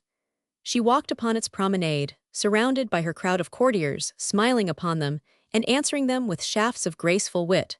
The charm of her gaiety had never been so remarked upon, her air never so enchanting. At every notable gathering in the world of fashion she was to be seen. Being bidden to the court, which was at Hampton, her brilliant beauty and spirit so enlivened the royal dullness that 'twas said the queen herself was scarce resigned to part with her, and that the ladies and gentlemen in waiting all suffered from the spleen when she withdrew. She bought at this time the fiercest but most beautiful beast of a horse she had ever mounted. The creature was superbly handsome, but apparently so unconquerable and so savage that her grooms were afraid to approach it, and indeed it could not be saddled and bitted unless she herself stood near. Even the horse-dealer, rogue though he was, had sold it to her with some approach to a qualm of conscience, having confessed to her that it had killed 2 grooms, and been sentenced to be shot by its first owner, and was still living only because its great beauty had led him to hesitate for a few days. It was by chance that during these few days Lady Dunstanwold heard of it, and going to see it, desired and bought it at once. "It is the very beast I want," she said, with a gleam in her eye. "It will please me to teach it that there is one stronger than itself." She had much use for her loaded riding-whip, and indeed, not finding it heavy enough, ordered one made which was heavier. When she rode the beast in Hyde Park, her first battles with him were the town talk, and there were those who bribed her footman to inform them beforehand, when my lady was to take out Devil, that they might know in time to be in the park to see her. Fops and hunting men laid wagers as to whether her ladyship would kill the horse or be killed by him, and followed her training of the creature with an excitement and delight quite wild. Well may the beast's name be devil, said more than one looker-on, for he is not so much horse as demon, and when he plunges and rears and shows his teeth, there is a look in his eye which flames like her own, and tease as if a male and female demon fought together, for surely such a woman never lived before. She will not let him conquer her, God knows, and it would seem that he was swearing in horse fashion that she should not conquer him. When he was first bought and brought home, Mistress Anne turned ashy at the sight of him, and in her heart of hearts, grieved bitterly that it had so fallen out that his Grace of Osmond had been called away from town by high and important matters. For she knew full well that if he had been in the neighborhood, he would have said some discreet and tender word of warning to which her ladyship would have listened, though she would have treated with disdain the caution of any other man or woman. When she herself ventured to speak, Clorinda looked only stern. I have ridden only ill-tempered beasts all my life, and that for the mere pleasure of subduing them, she said. I have no liking for a horse like a bellwether, and if this one should break my neck, I need battle with neither men nor horses again, and I shall die at the high tide of life and power. And those who think of me afterwards will only remember that they loved me, that they loved me. But the horse did not kill her, nor she it. Day after day she stood by while it was taken from its stall, many a time dealing with it herself because no groom dare approach. And then she would ride it forth and in Hyde Park force it to obey her. The wondrous strength of her will, her wrist of steel, and the fierce, pitiless punishment she inflicted, actually daunting the devilish creature's courage. She would ride from the encounter, through two lines of people who had been watching her, and some of them found themselves following after her, even to the park gate. Almost awed as they looked at her, sitting erect and splendid on the fretted, anguished beast, whose shining skin was covered with lather, whose mouth tossed blood-flecked foam, and whose great eye was so strangely like her own, but that hers glowed with the light of triumph, and his burned with the agonized protest of the vanquished. At such times there was somewhat of fear in the glances that followed her beauty, which almost seemed to blaze. Her color was so rich, the curve of her red mouth so imperial, the poise of her head, with its loosening coils of velvet black hair, so high. It is good for me that I do this, she said to Anne, with a short laugh one day. I was growing too soft, and I have need now for all my power. To fight with the demon in this beast rouses all in me that I have held in check since I became my poor lord's wife, that the creature should have set his will against all others, and should resist me with such strength and devilishness, rouses in me the passion of the days when I cursed and raved and struck at those who angered me. 'Tis fury that possesses me, and I could curse and shriek at him as I flog him, if 'twould be seemly. As it would not be so, I shut my teeth hard, and shriek and curse within them, and none can hear. Among those who made it their custom to miss no day when she went forth on devil that they might stand near and behold her, there was one man ever present, and 'twas Sir John Hodgson. He would stand as near as might be and watch the battle, a stealthy fire in his eye, and a look as if the outcome of the fray had deadly meaning to him. He would gnaw his lip until at times the blood started. His face would by turns flush scarlet and turn deadly pale. He would move suddenly and restlessly, and break forth under breath into oaths of exclamation. One day a man close by him saw him suddenly lay his hand upon his sword, and having so done, still keep it there, though 'twas plain he quickly remembered where he was. As for the horse's rider, my Lady Dunstanwold, whose way it had been to avoid this man, and to thrust him from her path by whatsoever adroit means she could use, on these occasions made no effort to evade him and his glances. In sooth, he knew, though none other did so, that when she fought with her horse she did it with a fierce joy in that he beheld her. 'Twas as though the battle was between themselves, and knowing this in the depths of such soul as he possessed, there were times when the man would have exulted to see the brute rise and fall upon her, crushing her out of life, or dash her to the earth and set his hoof upon her dazzling upturned face. Her scorn and deadly defiance of him, her beauty and maddening charm, which seemed but to increase with every hour that flew by, had roused his love to fury. Despite his youth, he was a villain, as he had ever been. Even in his first freshness there had been older men, and hardened ones, who had wondered at the selfish mercilessness and blackness of the heart that was but that of a boy. They had said among themselves that at his years, they had never known a creature who could be so gaily a dastard, one who could plan with such light remorselessness, and using all the gifts given him by nature solely for his own ends, would take so much and give so little. In truth, as time had gone on, men who had been his companions, and had indeed small consciences to boast of, had begun to draw off a little from him, and frequent his company less. He chose to tell himself that this was because he had squandered his fortune and was less good company, being pursued by creditors and haunted by debts. But though there was somewhat in this, perchance 'twas not the entire truth. "By gad," said one over his cups, "there are things even a rake-hell fellow like me cannot do, but he does them, and seems not to know that they are to his discredit." There had been a time when without this woman's beauty he might have lived. Indeed, he had left it of his own free vicious will. But in these days, when his fortunes had changed, and she represented all that he stood most desperately in need of, her beauty drove him mad. In his haunting of her, as he followed her from place to place, his passion grew day by day, and all the more gained strength and fierceness because it was so mixed with hate. He tossed upon his bed at night and cursed her. He remembered the wild past, and the memory all but drove him to delirium. He knew of what stern stuff she was made, and that even if her love had died, she would have held to her compact like grim death, even while loathing him. And he had cast all this aside in one mad moment of boyish cupidity and folly.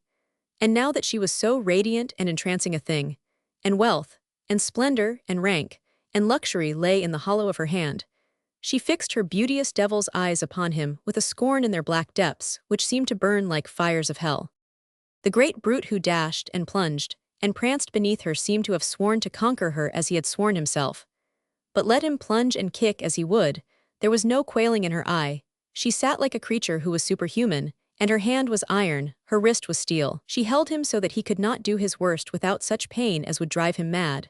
She lashed him, and rained on him such blows as almost made him blind. Once at the very worst, devil dancing near him, she looked down from his back into John Oxon's face, and he cursed aloud. Her eye so told him his own story and hers. In those days their souls met in such combat as it seemed must end in murder itself. "You will not conquer him," he said to her one morning, forcing himself near enough to speak. "I will, unless he kills me," she answered, "and that methinks he will find it hard to do." "He will kill you," he said. "I would were I in his 4 shoes." "You would if you could," were her words, "but you could not with his bit in your mouth and my hand on the snaffle. And if he killed me, still 'twould be he, not I was beaten, since he could only kill what any bloody villain could with any knife. He is a brute beast, and I am that which was given dominion over such. Look on till I have done with him." And thus, with other beholders, though in a different mood from theirs, he did, until a day when even the most skeptical saw that the brute came to the fray with less of courage, as if there had at last come into his brain the dawning of a fear of that which rid him, and all his madness could not displace from its throne upon his back. "By God," cried more than one of the bystanders, seeing this, despite the animal's fury, "the beast gives way, he gives way, she has him." And John Oxon, shutting his teeth, cut short an oath and turned pale as death. From that moment her victory was a thing assured. The duel of strength became less desperate, and having once begun to learn his lesson, the brute was made to learn it well. His bearing was a thing superb to behold. Once taught obedience, there would scarce be a horse like him in the whole of England. And day by day this he learned from her, and being mastered, was put through his paces, and led to answer to the rein, so that he trotted, cantered, galloped, and leaped as a bird flies. Then, as the town had come to see him fight for freedom, it came to see him adorn the victory of the being who had conquered him, and over their dishes of tea in the afternoon beaux and beauties of fashion gossiped of the interesting and exciting event. And there were vaporish ladies who vowed they could not have beaten a brute so, and that surely my Lady Dunstanwold must have looked hot and blowsy while she did it, and have had the air of a great rough man. And there were some pretty tiffs and even quarrels when the men swore that never had she looked so magnificent a beauty, and so inflamed the hearts of all beholding her. On the first day after her ladyship's last battle with her horse, the one which ended in such victory to her that she rode him home hard through the streets without an outbreak, he white with lather, and marked with stripes, but his large eye holding in its velvet a look which seemed almost like a human thought. On that day after there occurred a thing which gave the town new matter to talk of. His Grace of Osmond had been in France, called there by business of the state, and during his absence, the gossip concerning the horse devil had taken the place of that which had before touched on himself. 'Twas not announced that he was to return to England, and indeed there were those who, speaking with authority, said that for 2 weeks at least his affairs abroad would not be brought to a close. And yet on this morning, as my Lady Dunstanwold rode 'neath the trees, holding devil well in hand, and watching him with eagle keenness of eye, many looking on in wait for the moment when the brute might break forth suddenly. Again, a horseman was seen approaching at a pace so rapid that 'twas on the verge of a gallop, and the first man who beheld him looked amazed and lifted his hat, and the next, seeing him, spoke to another, who bowed with him, and all along the line of loungers hats were removed, and people wore the air of seeing a man unexpectedly, and hearing a name spoken in exclamation by his side, Sir John Hodgson looked round and beheld, "Ride by my Lord Duke of Osmond." The sun was shining brilliantly, and all the park was gay with bright warmth and greenness of turf and trees. Clorinda felt the glow of the summer morning permeate her being. She kept her watch upon her beast. But he was going well, and in her soul she knew that he was beaten, and that her victory had been beheld by the one man who knew that it meant to her that which it seemed to mean also to himself. And filled with this thought and the joy of it, she rode beneath the trees, and so was riding with splendid spirit when she heard a horse behind her, and looked up as it drew near, and the rich crimson swept over her in a sweet flood, so that it seemed to her she felt it warm on her very shoulders, neath her habit, for 'twas Osmond's self who had followed and reached her, and uncovered, keeping pace by her side. Ah, what a face he had, and how his eyes burned as they rested on her. It was such a look she met, that for a moment she could not find speech, and he himself spoke as a man who, through some deep emotion, has almost lost his breath. "My Lady Dunstanwold," he began, and then with a sudden passion, "Clorinda, my beloved." The time had come when he could not keep silence, and with great leapings of her heart she knew. Yet not one word said she, for she could not, but her beauty, glowing and quivering under his eyes' great fire, answered enough. "Were it not that I fear for your sake the beast you ride," he said, "I would lay my hand upon his bridle, that I might crush your hand in mine. At post-haste I have come from France, hearing this thing, that you endangered every day that which I love so madly. My God, beloved, cruel, cruel woman, sure you must know." She answered with a breathless wild surrender. "Yes, yes," she gasped, "I know. And yet you braved this danger, knowing that you might leave me a widowed man for life." "But," she said, with a smile whose melting radiance seemed akin to tears, "but see how I have beaten him, and all is past." "Yes, yes," he said, "as you have conquered all as you have conquered me, and did from the first hour. But God forbid that you should make me suffer so again." "Your Grace," she said faltering, I will not." "Forgive me for the tempest of my passion," he said. "'Twas not thus I had thought to come to make my suit. 'Tis scarcely fitting that it should be so, but I was almost mad when I first heard this rumor, knowing my duty would not loose me to come to you at once, and knowing you so well, that only if your heart had melted to the one who besought you, you would give up." "I give up," she answered, "I give up."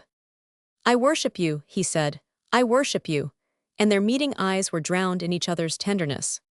They galloped side by side, and the watchers looked on, exchanging words and glances, seeing in her beauteous, glowing face, in his joyous one, the final answer to the question they had so often asked each other.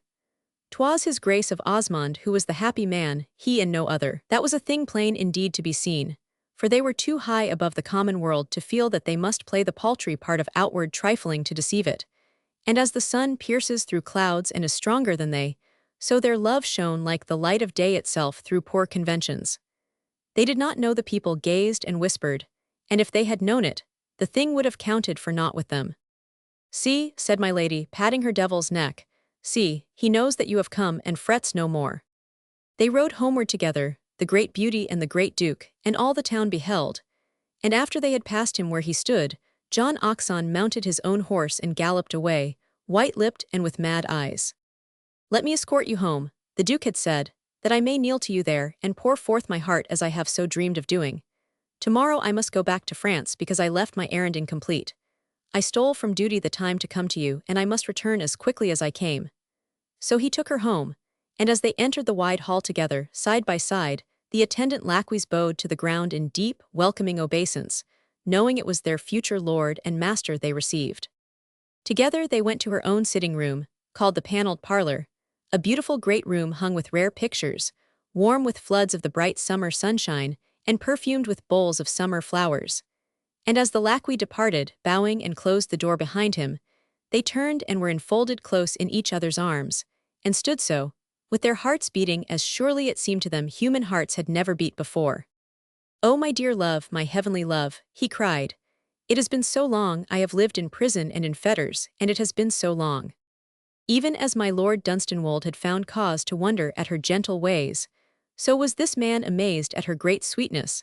Now that he might cross the threshold of her heart, she gave of herself as an empress might give of her store of imperial jewels, with sumptuous lavishness, knowing that the store could not fail. In truth, it seemed that it must be a dream that she so stood before him in all her great, rich loveliness, leaning against his heaving breast, her arms as tender as his own, her regal head thrown backward that they might gaze into the depths of each other's eyes. "From that first hour that I looked up at you," she said, "I knew you were my lord, and a fierce pain stabbed my heart, knowing you had come too late by but 1 hour, for had it not been that Dunstanwold had led me to you, I knew, how well I knew, that our hearts would have beaten together not as two hearts but as one." "As they do now," he cried. "As they do now," she answered, "as they do now." "And from the moment that your rose fell at my feet and I raised it in my hand," he said, "I knew I held some rapture which was my own. And when you stood before me at Dunstanwold's side and our eyes met, I could not understand. Nay, I could scarce believe that it had been taken from me." There, in her arms, among the flowers and in the sweetness of the sun, he lived again the past, telling her of the days when, knowing his danger, he had held himself aloof, declining to come to her lord's house with the familiarity of a kinsman, because the pang of seeing her often was too great to bear, and relating to her also the story of the hours when he had watched her, and she had not known his nearness or guessed his pain, when she had passed in her equipage, not seeing him or giving him but a gracious smile. He had walked outside her window at midnight sometimes, too, coming because he was a despairing man and could not sleep, and returning homeward having found no rest but only increase of anguish. "Sometimes," he said, "I dared not look into your eyes, fearing my own would betray me, but now I can gaze into your soul itself, for the midnight is over, and joy cometh with the morning." As he had spoken, he had caressed softly with his hand her cheek and her crown of hair, and such was his great gentleness that 'twas as if he touched lovingly a child. For into her face there had come that look which it would seem that in the arms of the man she loves every true woman wears, a look which is somehow like a child's in its trusting, sweet surrender and appeal, whatsoever may be her stateliness and the splendor of her beauty. Yet as he touched her cheek so and her eyes so dwelt on him, suddenly her head fell heavily upon his breast, hiding her face, even while her unwreathing arms held more closely. "Oh, those mad days before," she cried. "Oh, those mad, mad days before." "Nay, they are long past, sweet," he said, in his deep, noble voice, thinking that she spoke of the wildness of her girlish years, "and all our days of joy are yet to come." "Yes, yes," she cried, clinging closer, yet with shuddering, "they were before the joy is all to come." Chapter 15, in which Sir John Hodgson finds again a trophy he had lost. His Grace of Osmond went back to France to complete his business, and all the world knew that when he returned to England, 'twould be to make his preparations for his marriage with my Lady Dunstanwold. It was a marriage not long to be postponed, and her ladyship herself was known already to be engaged with lacemen, linen drapers, toy-shop women, and goldsmiths. Mercers awaited upon her at her house, accompanied by their attendants, bearing burdens of brocades and silks, and splendid stuffs of all sorts. Her chariot was to be seen standing before their shops, and the interest in her purchases was so great that fashionable beauties would contrive to visit the counters at the same hours as herself, so that they might catch glimpses of what she chose. In her own great house all was repressed excitement. Her women were enraptured at being allowed the mere handling and laying away of the glories of her wardrobe. The lacqueys held themselves with greater state, knowing that they were soon to be a duke's servants. Her little black Nero strutted about, his turban set upon his pate with a majestic cock, and disdained to enter into battle with such pages of his own color as wore only silver collars, he feeling assured that his own would soon be of gold. The world of fashion said, when her ladyship's equipage drove by, that her beauty was like that of the god of day at morning, and that 'twas plain that no man or woman had ever beheld her as his Grace of Osmond would. "She loves at last," a wit said. "Until the time that such a woman loves, however great her splendor, she is as the sun behind a cloud. And now this one hath come forth, and shines so that she warms us in mere passing," said another. "What eyes, and what a mouth, with that strange smile upon it! Whoever saw such before? And when she came to town with my Lord Dunstanwold, who, beholding her, would have believed that she could wear such a look? In sooth, there was that in her face and in her voice when she spoke which almost made Anne weep, through its strange sweetness and radiance. 'Twas as if the flood of her joy had swept away all hardness and disdain. Her eyes, which had seemed to mock at all they rested on, mocked no more, but ever seemed to smile at some dear inward thought. One night when she went forth to a court ball, being all attired in brocade of white and silver, and glittering with the Dunstanwold diamonds, which starred her as with great sparkling dewdrops, and yet had not the radiance of her eyes and smile, she was so purely wonderful a vision that Anne, who had been watching her through all the time when she had been under the hands of her tirewoman, and beholding her now so dazzling and white a shining creature, fell upon her knees to kiss her hand almost as one who worships. "Oh, sister," she said, "you look like a spirit. It is as if with the earth you had naught to do, as if your eyes saw heaven itself and him who reigns there." The lovely orbs of Clorinda shone more still like the great star of morning. "Sister Anne," she said, laying her hand on her white breast, "at times I think that I must almost be a spirit, I feel such heavenly joy. It is as if he whom you believe in, and who can forgive and wipe out sins, has forgiven me, and has granted it to me, that I may begin my poor life again. I will make it better. I will try to make it as near an angel's life as a woman can, and I will do no wrong, but only good. And I will believe and pray every day upon my knees, and all my prayers will be that I may so live that my dear Lord, my Gerald, could forgive me all that I have ever done, and, seeing my soul, would know me worthy of him. Oh, we are strange things, we human creatures, Anne," with a tremulous smile. "We do not believe until we want a thing, and feel that we shall die if 'tis not granted to us, and then we kneel and believe, because we must have somewhat to ask help from. But all help has been given to you," poor tender Anne said, kissing her hand again, "and I will pray, I will pray." "I pray, Anne, pray with all thy soul," Clorinda answered. "I need thy praying, and thou didst believe always, and have asked so little that has been given thee." "Thou wast given me, sister," said Anne. "Thou hast given me a home and kindness such as I never dared to hope. Thou hast been like a great star to me. I have had none other, and I thank heaven on my knees each night for the brightness my star has shed on me." "Poor Anne, dear Anne," Clorinda said, laying her arms about her and kissing her. "Pray for thy star, good, tender Anne, that its light may not be quenched." Then with a sudden movement her hand was pressed upon her bosom again. "Ah, Anne," she cried, and in the music of her voice, agony itself was ringing. "Anne, there is but one thing on this earth God rules over, but one thing that belongs to me. And 'tis Gerald Merton, and he is mine and shall not be taken from me, for he is a part of me, and I a part of him." "He will not be," said Anne, "he will not." "He cannot," Clorinda answered, "he shall not. 'Twould not be human." She drew a long breath and was calm again. "Did it reach your ears," she said, reclasping a band of jewels on her arm, "that John Hodgson had been offered a place in a foreign court, and that 'twas said he would soon leave England?" "I heard some rumor of it," Anne answered, her emotion getting the better of her usual discreet speech. "God grant it may be true." "I," said Clorinda, "would God that he were gone." But that he was not, for when she entered the assembly that night, he was standing near the door as though he lay in waiting for her, and his eyes met hers with a leaping gleam, which was a thing of such exultation that to encounter it was like having a knife thrust deep into her side, and through it, for she knew full well that he could not wear such a look unless he had some strength of which she knew not. This gleam was in his eyes each time she found herself drawn to them, and it seemed as though she could look nowhere without encountering his gaze. He followed her from room to room, placing himself where she could not lift her eyes without beholding him. When she walked a minuet with a royal duke, he stood and watched her with such a look in his face as drew all eyes towards him. "'Tis as if he threatens her," one said. "He has gone mad with disappointed love." But 'twas not love that was in his look, but the madness of long-thwarted passion mixed with hate and mockery.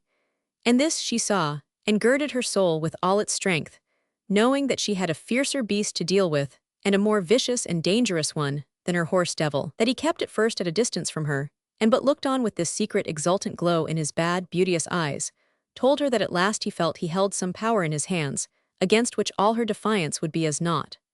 Till this hour, though she had suffered, and when alone had writhed in agony of grief and bitter shame, in his presence she had never flinched.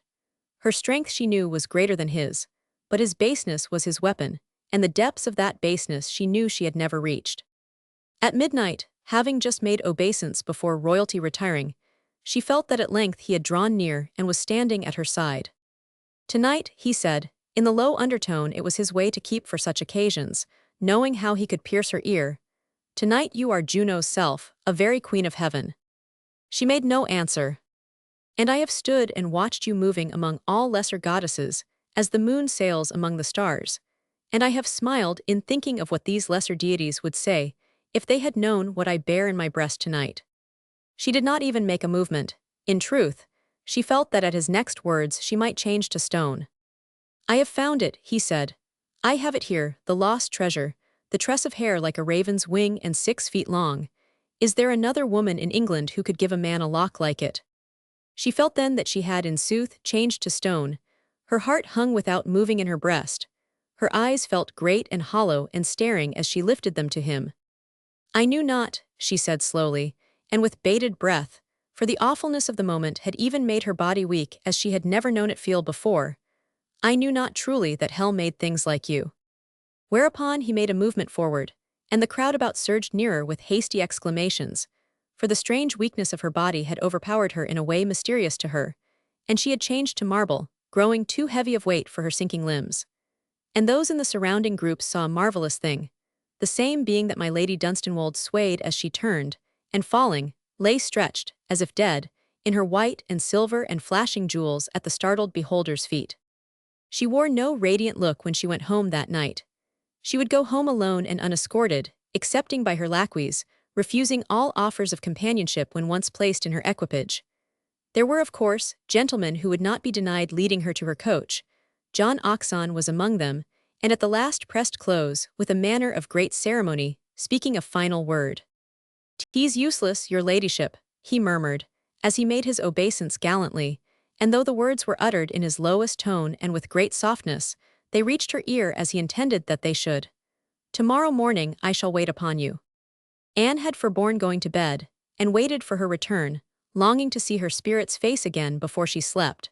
For this poor tender creature, being denied all woman's loves and joys by fate, who had made her as she was, so lived in her sister's beauty and triumphs that 'twas as if, in some far-off way she shared them, and herself experienced through them, the joy of being a woman transcendently beautiful and transcendently beloved.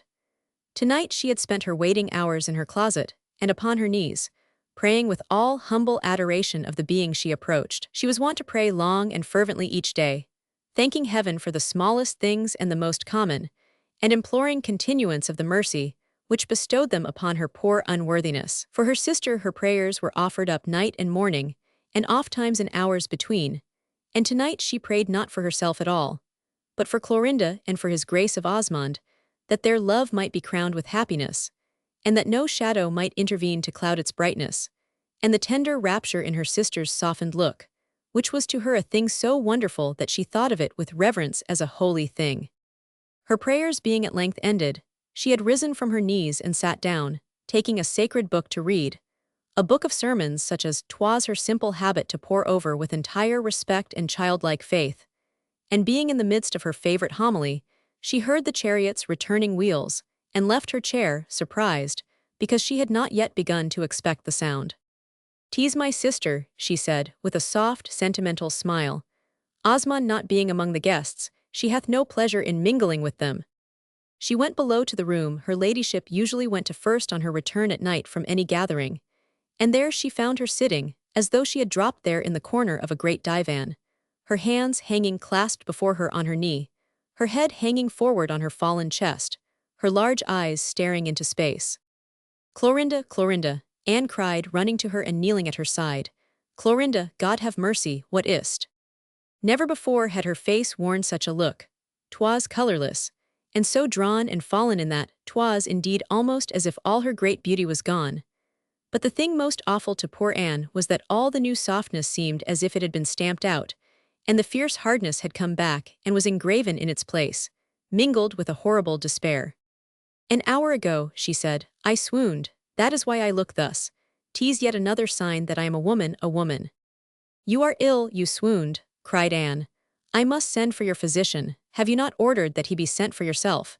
If Osmond were here, how perturbed he would be." "Osmond," said my lady.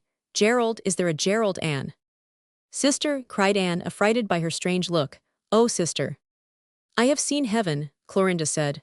I have stood on the threshold and seen through the part-open gate, and then have been dragged back to hell. Anne clung to her, gazing upwards at her eyes, in sheer despair. But back to hell I will not go, she went on saying. Had I not seen heaven, they might perhaps have dragged me, but now I will not go, I will not, that I swear.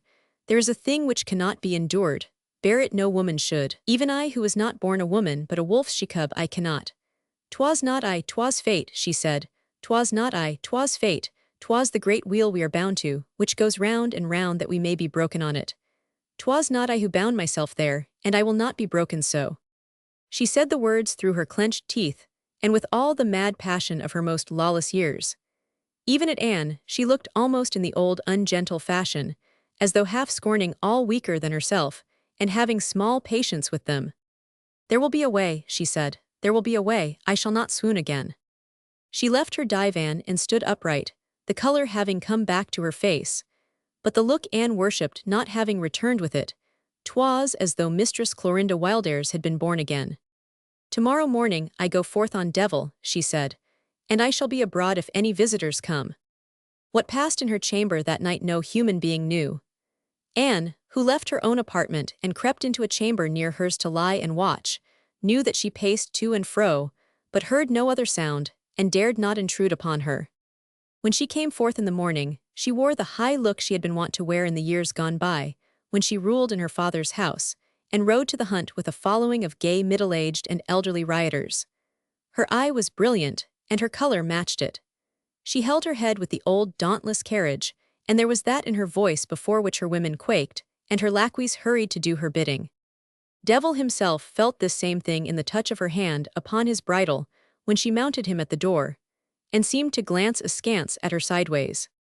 She took no servant with her, and did not ride to the park but to the country. Once on the highroad she rode fast and hard, only galloping straight before her as the way led, and having no intention. Where she was going she knew not, but why she rode on horseback she knew full well, it being because the wild, almost fierce motion was in keeping with the tempest in her soul. Thoughts rushed through her brain even as she rushed through the air on Devil's back, and each leaping after the other seemed to tear more madly. What shall I do, she was saying to herself. What thing is there for me to do? I am trapped like a hunted beast, and there is no way forth. The blood went like a torrent through her veins, so that she seemed to hear it roaring in her ears. Her heart thundered in her side, or 'twas so she thought of it as it bounded, while she recalled the past and looked upon the present. What else could have been, she groaned, not else, not else. 'Twas a trick of fate to ruin me for my punishment. When she had gone forth it had been with no hope in her breast that her wit might devise a way to free herself from the thing which so beset her, for she had no weak fancies that there dwelt in this base soul any germ of honor which might lead it to relenting. As she had sat in her dark room at night, crouched upon the floor, and clenching her hands, as the mad thoughts went whirling through her brain, she had stared her fate in the face and known all its awfulness. Before her lay the rapture of a great, sweet, honorable passion. A high and noble life lived in such bliss as rarely fell to lot of woman. On this one man she knew that she could lavish all the splendor of her nature, and make his life a heaven, as hers would be. Behind her lay the mad, uncared for years, and one black memory blighting all to come, though 'twould have been but a black memory with no power to blight if the heaven of love had not so opened to her, and with its light cast all else into shadow. If 'twere not love, she cried, if 'twere but ambition I could defy it to the last, but 'tis love, love, love, and it will kill me to forgo it. Even as she moaned the words she heard hoof-beats near her, and a horseman leaped the hedge and was at her side. She set her teeth, and turning, stared into John Oxon's face. Did you think I would not follow you? He asked. No, she answered. I have followed you at a distance hitherto, he said. Now I shall follow close. She did not speak, but galloped on. Think you can outride me? He said grimly, quickening his steed's pace. I go with your ladyship to your own house. For fear of scandal you have not openly rebuffed me previous to this time, for a like reason you will not order your lacqueys to shut your door when I enter it with you. My Lady Dunstanwold turned to gaze at him again.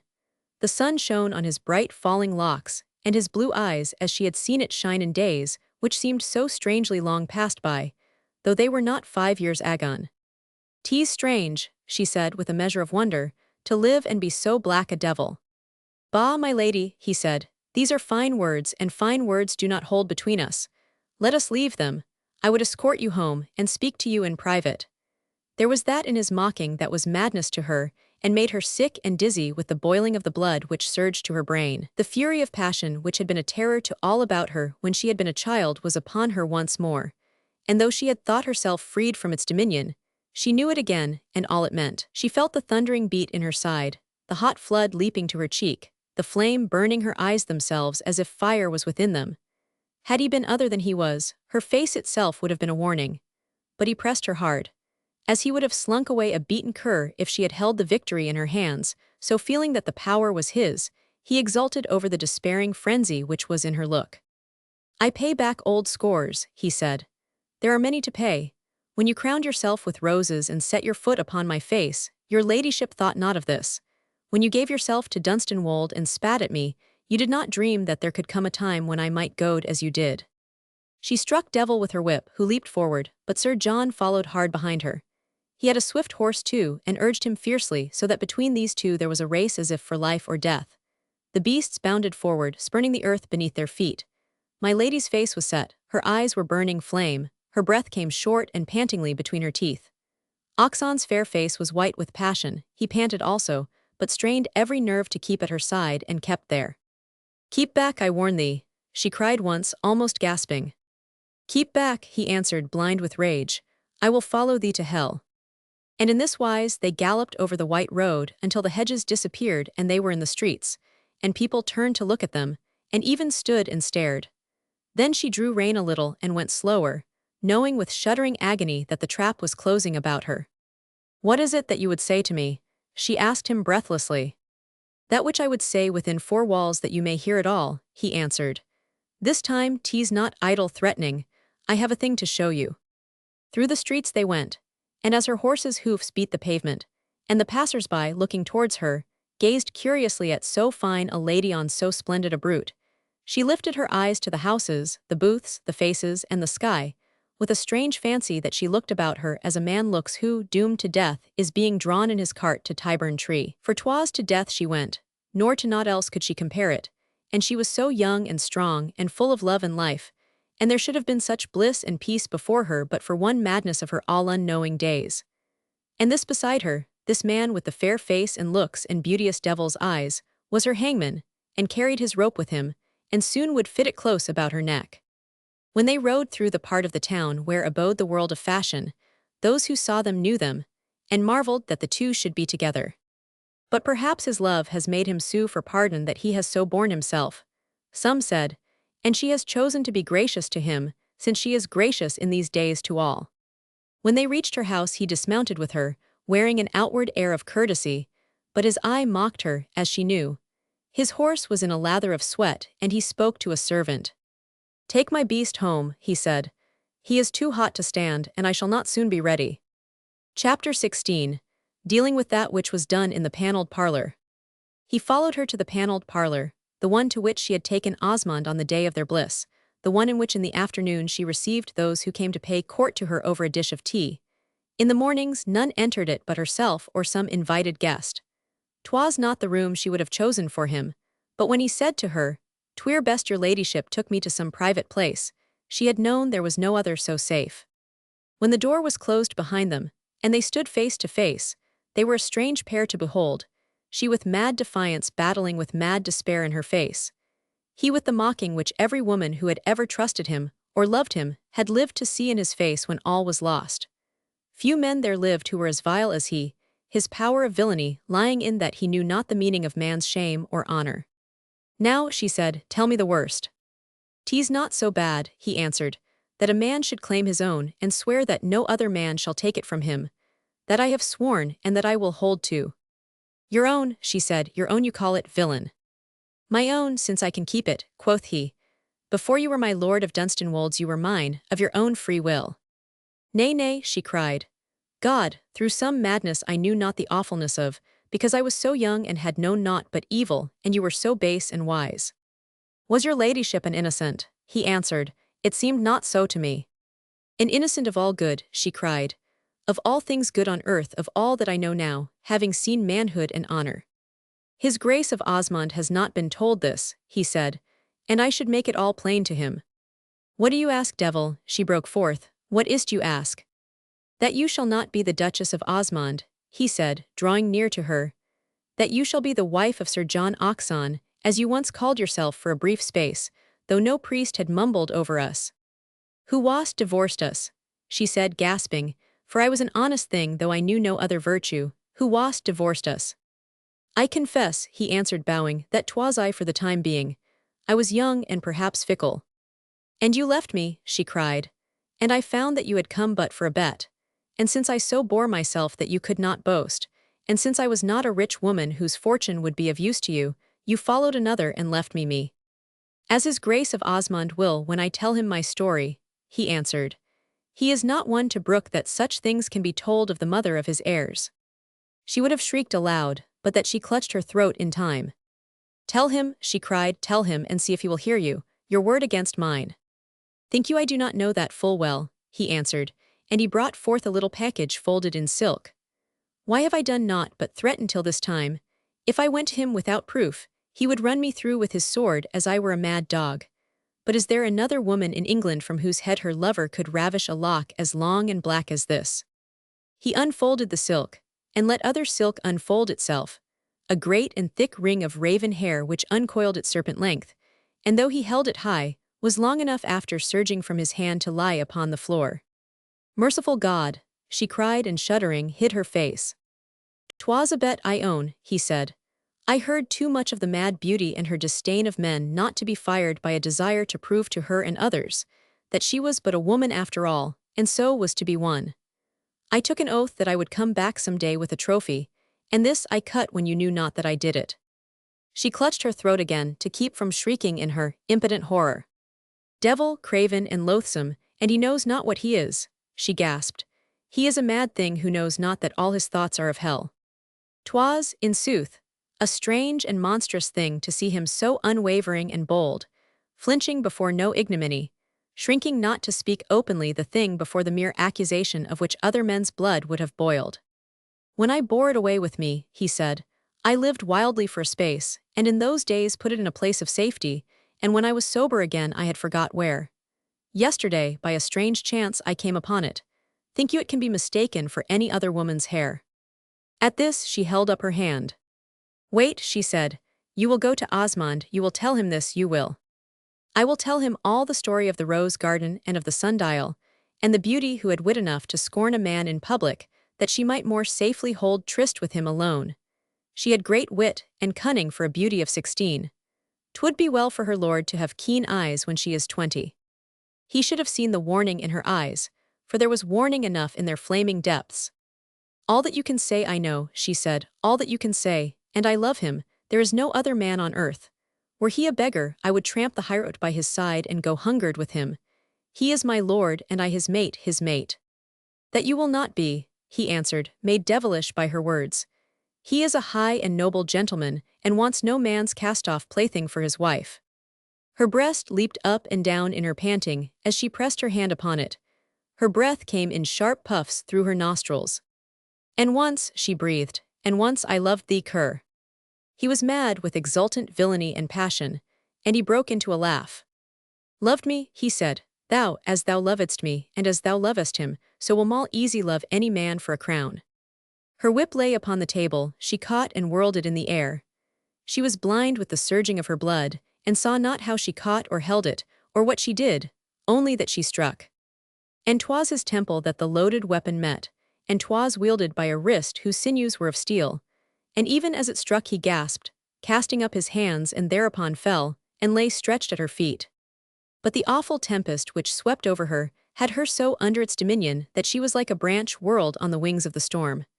She scarce noted that he fell, or noting it, gave it not one thought as she dashed from one end of the apartment to the other with the fierce striding of a mad woman. Devil, she cried, and cur, and for thee I blasted all the years to come. To a beast so base I gave all that an empress' self could give, all life, all love forever. And he comes back shameless to barter like a cheating huckster, because his trade goes ill, and I could stock his counters once again. She strode towards him, raving. Think you I do not know, woman's bully and poltroon, that you plot to sell yourself because your day has come, and no woman will bid for such an outcast, saving one that you may threaten. Rise, vermin, rise, lest I kill thee. In her blind madness, she lashed him once across the face again. And he stirred not, and something in the resistless feeling of the flesh beneath the whip, and in the quiet of his lying, caused her to pause and stand panting and staring at the thing which lay before her. For it was a thing, and as she stood staring with wild heaving breast, this she saw. 'Twas but a thing lying inert, its fair locks outspread, its eyes rolled upward till the blue was almost lost, a purple indentation on the right temple from which there oozed a tiny thread of blood. There will be a way, she had said, and yet in her most mad despair, of this way she had never thought. Though strange it had been, considering her lawless past, that she had not, never of this way, never. Notwithstanding which, in one frenzied moment in which she had known naught but her delirium, her loaded whip had found it for her. The way.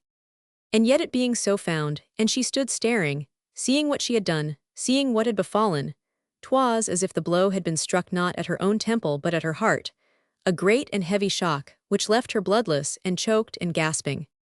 What, she panted. Nay, nay, nay, and her eyes grew wide and wild. She sank upon her knees, so shuddering that her teeth began to chatter. She pushed him and shook him by the shoulder. Stir, she cried in a loud whisper. Move thee, why dost thou lie so, stir? Yet he stirred not, but lay inert, only with his lips drawn back, showing his white teeth a little as if her horrid agony made him begin to laugh. Shuddering, she drew slowly nearer, her eyes more awful than his own. Her hand crept shaking to his wrist and clutched it. There was not a stir, not, it stole to his breast and bearing it, pressed close. That was still and moveless as his pulse, for life was ended, and 100 moldering years would not bring more of death. I have killed thee, she breathed. I have killed thee, though I meant it not, even hell itself doth know. Thou art a dead man, and this is the worst of all. His hand fell heavily from hers, and she still knelt staring, such a look coming into her face as throughout her life had never been there before, for 'twas the look of a creature who, being tortured, the worst at last being reached, begins to smile at fate. I have killed him, she said in a low, awful voice, and he lies here and outside people walk and know not, but he knows and as he lies methinks he smiles, knowing what he has done. She crouched even lower still, the closer to behold him, and indeed it seemed his still face sneered as if defying her now to rid herself of him. 'Twas as though he lay there mockingly content, saying, now that I lie here, 'tis for you to move me. She rose and stood up rigid, and all the muscles of her limbs were drawn, as though she were a creature stretched upon a rack. For the horror of this which had befallen her seemed to fill the place about her, and leave her no air to breathe nor light to see. Now, she cried, if I would give way and go mad as I could but do, for there is naught else left, if I would but give way, that which is I and has lived but a poor score of years, would be done with for all time, all worlds before me. 'Twas I who struck the blow, and I am a woman, and I could go raving, and cry out and call them in and point to him, and tell them how 'twas done all. She choked, and clutched her bosom, holding its heaving down so fiercely that her nails bruised it through her habit's cloth. For she felt that she had begun to rave already, and that the waves of such a tempest were arising, as, if not quelled at their first swell, would sweep her from her feet and engulf her forever. That, she gasped, nay, that I swear I will not do. There was always one who hated me, and doomed and hunted me from the hour I lay 'neath my dead mother's corpse, a newborn thing. I know not whom it was, or why, or how, but 'twas so. I was made evil and cast helpless amid evil fates, and having done the things that were ordained and there was no escape from, I was shown noble manhood and high honor and taught to worship as I worship now. An angel might so love and be made higher. And at the gate of heaven a devil grins at me and plucks me back, and taunts and mires me, and I fall on this. She stretched forth her arms in a great gesture, wherein it seemed that surely she defied earth and heaven. No hope, no mercy, naught but doom and hell, she cried, unless the thing that is tortured be the stronger. Now, unless fate bray me small, the stronger I will be. She looked down at the thing before her. How its stone face sneered, and even in its sneering seemed to disregard her. She knelt by it again, her blood surging through her body, which had been cold, speaking as if she would force her voice to pierce its deadened ear. I mock, she said, setting her teeth, thinking that I am conquered, yet am I not. 'Twas an honest blow struck by a creature goaded past all thought. I mock, and yet, but for one man's sake, would I call in those outside and stand before them, crying, here is a villain whom I struck in madness, and he lies dead. I ask not mercy, but only justice. She crouched still nearer, her breath and words coming hard and quick. 'Twas indeed as if she spoke to a living man who heard, as if she answered what he had said. There would be men in England who would give it me, she raved, whispering. That would there, I swear, but there would be dullards and dastards who would not. He would give it, he. Ay, mock as thou wilt. But between his high honour and love and me thy carrion shall not come. By her great divan the dead man had fallen, and so near to it he lay that one arm was hidden by the draperies. And at this moment this, she saw, before having seemed to see nothing but the death in his face. A thought came to her like a flame lit on a sudden, and springing high the instant the match struck the fuel it leaped from. It was a thought so daring and so strange that even she gasped once, being appalled, and her hands, stealing to her brow, clutched at the hair that grew there, feeling it seem to rise and stand erect. Is it madness to so dare? She said hoarsely, and for an instant, shuddering, hid her eyes but then uncovered and showed them burning. Nay, not as I will dare it, she said, for it will make me steal. You fell well, she said to the stone-faced thing, and as you lie there seem to tell me what to do in your own despite. You would not have so helped me had you known. Now tease twixt fate and I, a human thing, who is but a hunted woman. She put her strong hand forth and thrust him.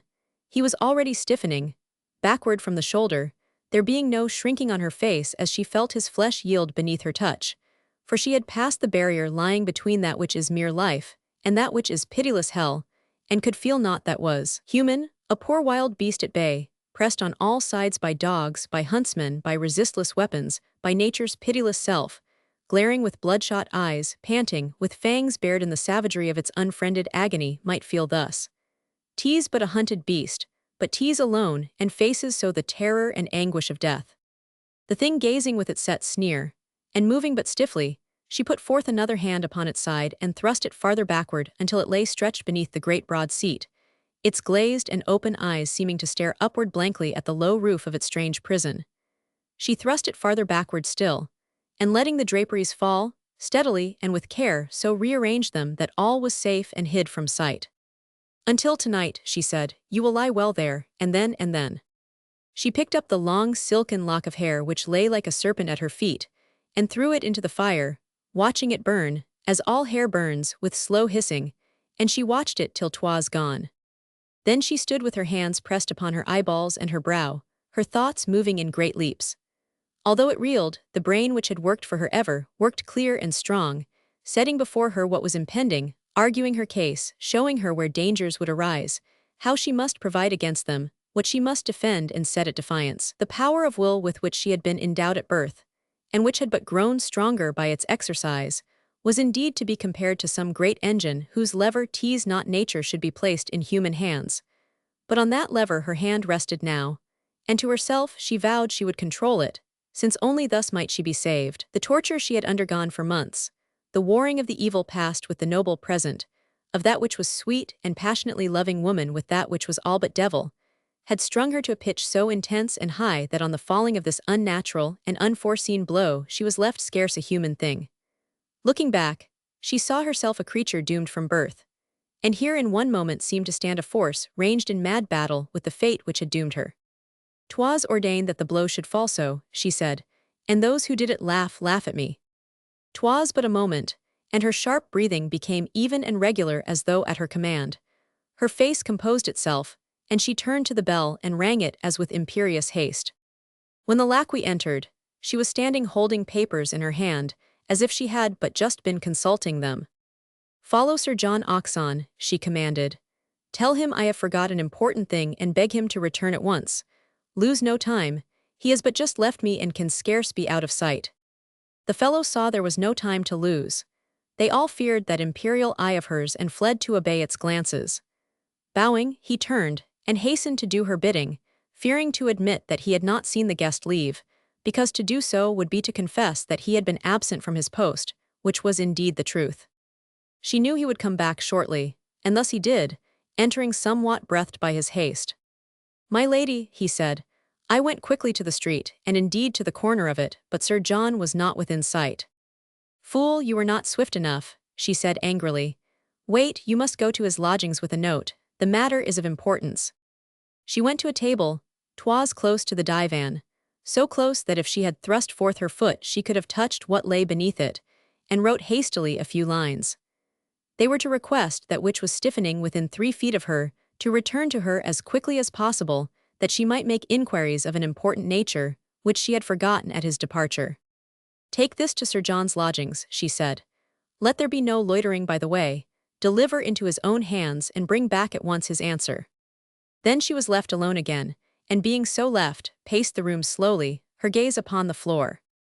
"That was well done," she said. "When he returns and has not found him, I will be angered and send him again to wait." She stayed her pacing, and passed her hand across her face. "'Tis like a nightmare," she said, as if one dreamed and choked and panted and would scream aloud but could not. "I cannot, I must not. Would that I might shriek and dash myself upon the floor and beat my head upon it until I lay as he does." She stood a moment, breathing fast, her eyes widening, that part of her which was weak woman for the moment putting her in parlous danger, realizing the which she pressed her sides with hands that were of steel. "Wait, wait," she said to herself. "This is going mad. This is loosening hold and being beaten by that one who hates me and laughs to see what I have come to." Not but that unnatural engine of will could have held her within bounds and restrained the mounting female weakness that beset her.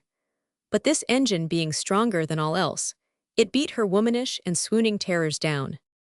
"Through this one day I must live," she said, "and plan and guard each moment that doth pass. My face must tell no tale, my voice must hint none. He will be still, God knows he will be still enough." Upon the divan itself there had been lying a little dog.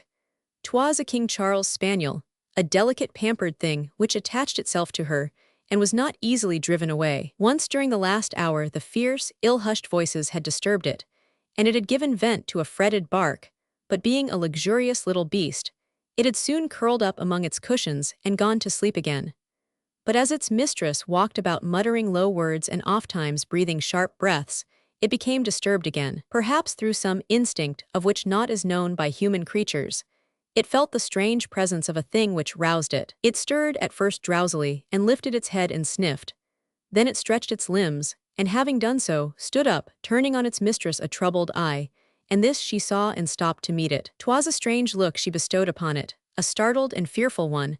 Her thought drew the blood up to her cheek, but backward again it flowed when the little beast lifted its nose and gave a low but woeful howl. Twice it did this, and then jumped down, and standing before the edge of the couch stood there sniffing. There was no mistake, some instinct of which it knew not the meaning had set it on, and it would not be thrust back. In all beasts this strange thing has been remarked, that they know that which ends them all, and so revolt against it that they cannot be at rest so long as it is near them, but must roar or whinny or howl until 'tis out of the reach of their scent. And so, 'twas plain this little beast knew and was afraid and restless. He would not let it be, but roved about, sniffing and whining, and not daring to thrust his head beneath the falling draperies, but growing more and yet more excited and terrified, until at last he stopped, raised head in air, and gave vent to a longer, louder and more dolorous howl, and albeit to one with so strange and noticeable a sound that her heart turned over in her breast, as she stooped and caught him in her grasp, and shuddered as she stood upright, holding him to her side, her hand over his mouth. But he would not be hushed, and struggled to get down as if indeed he would go mad unless he might get to the thing and rave at it. "If I send thee from the room thou wilt come back, poor Frisk," she said. "There will be no keeping thee away, and I have never ordered thee away before. Why couldst thou not keep still? Nay, 'twas not dog nature." That it was not so was plain by his struggles, and the yelps but poorly stifled by her grasp. She put her hand about his little neck, turning in sooth very pale. "Thou too, poor little beast," she said. "Thou too, who art so small a thing and never harmed me." When the lacquey came back, he wore an air more timorous than before. "Your ladyship," he faltered. Sir John had not yet reached his lodgings. His servant knew not when he might expect him. "In an hour go again and wait," she commanded. "He must return ere long if he has not left town." And having said this, pointed to a little silken heap which lay outstretched limp upon the floor. "'Tis poor Frisk, who has had some strange spasm and fell, striking his head. He hath been ailing for days, and howled loudly but an hour ago. Take him away, poor beast." Chapter 17, wherein his Grace of Osmond's courier arrives from France. The stronghold of her security lay in the fact that her household so stood in awe of her, and that this room, which was one of the richest and most beautiful, though not the largest, in the mansion, all her servitors had learned to regard as a sort of sacred place in which none dared to set foot unless invited or commanded to enter. Within its four walls she read and wrote in the morning hours, no servant entering unless summoned by her, and the apartment seeming, as it were, a citadel, none approached without previous parley. In the afternoon the doors were thrown open, and she entertained there such visitors as came with less formality than statelier assemblages demanded. When she went out of it, this morning to go to her chamber that her habit might be changed, and her toilette made, she glanced about her with a steady countenance. Until the babblers flock in to chatter of the modes and playhouses, she said, all will be as quiet as the grave. Then I must stand near, and plan well, and be in such beauty and spirit that they will see naught but me. In the afternoon, 'twas the fashion for those who had not more serious in their hands than the killing of time to pay visits to each other's houses, and drinking dishes of tea, to dispose of their neighbors' characters, discuss the playhouses, the latest fashions in furbelows or commodes, and make love either lightly or with serious intent. One may be sure that at my Lady Dunstanwolde's many dishes of bohea were drunk, and many ogling glances, and much witticism exchanged. There was in these days even a greater following about her than ever. A triumphant beauty on the verge of becoming a great duchess is not like to be neglected by her acquaintance, and thus her ladyship held assemblies both gay and brilliantly varied, which were the delight of the fashionable triflers of the day. This afternoon they flocked in greater numbers than usual.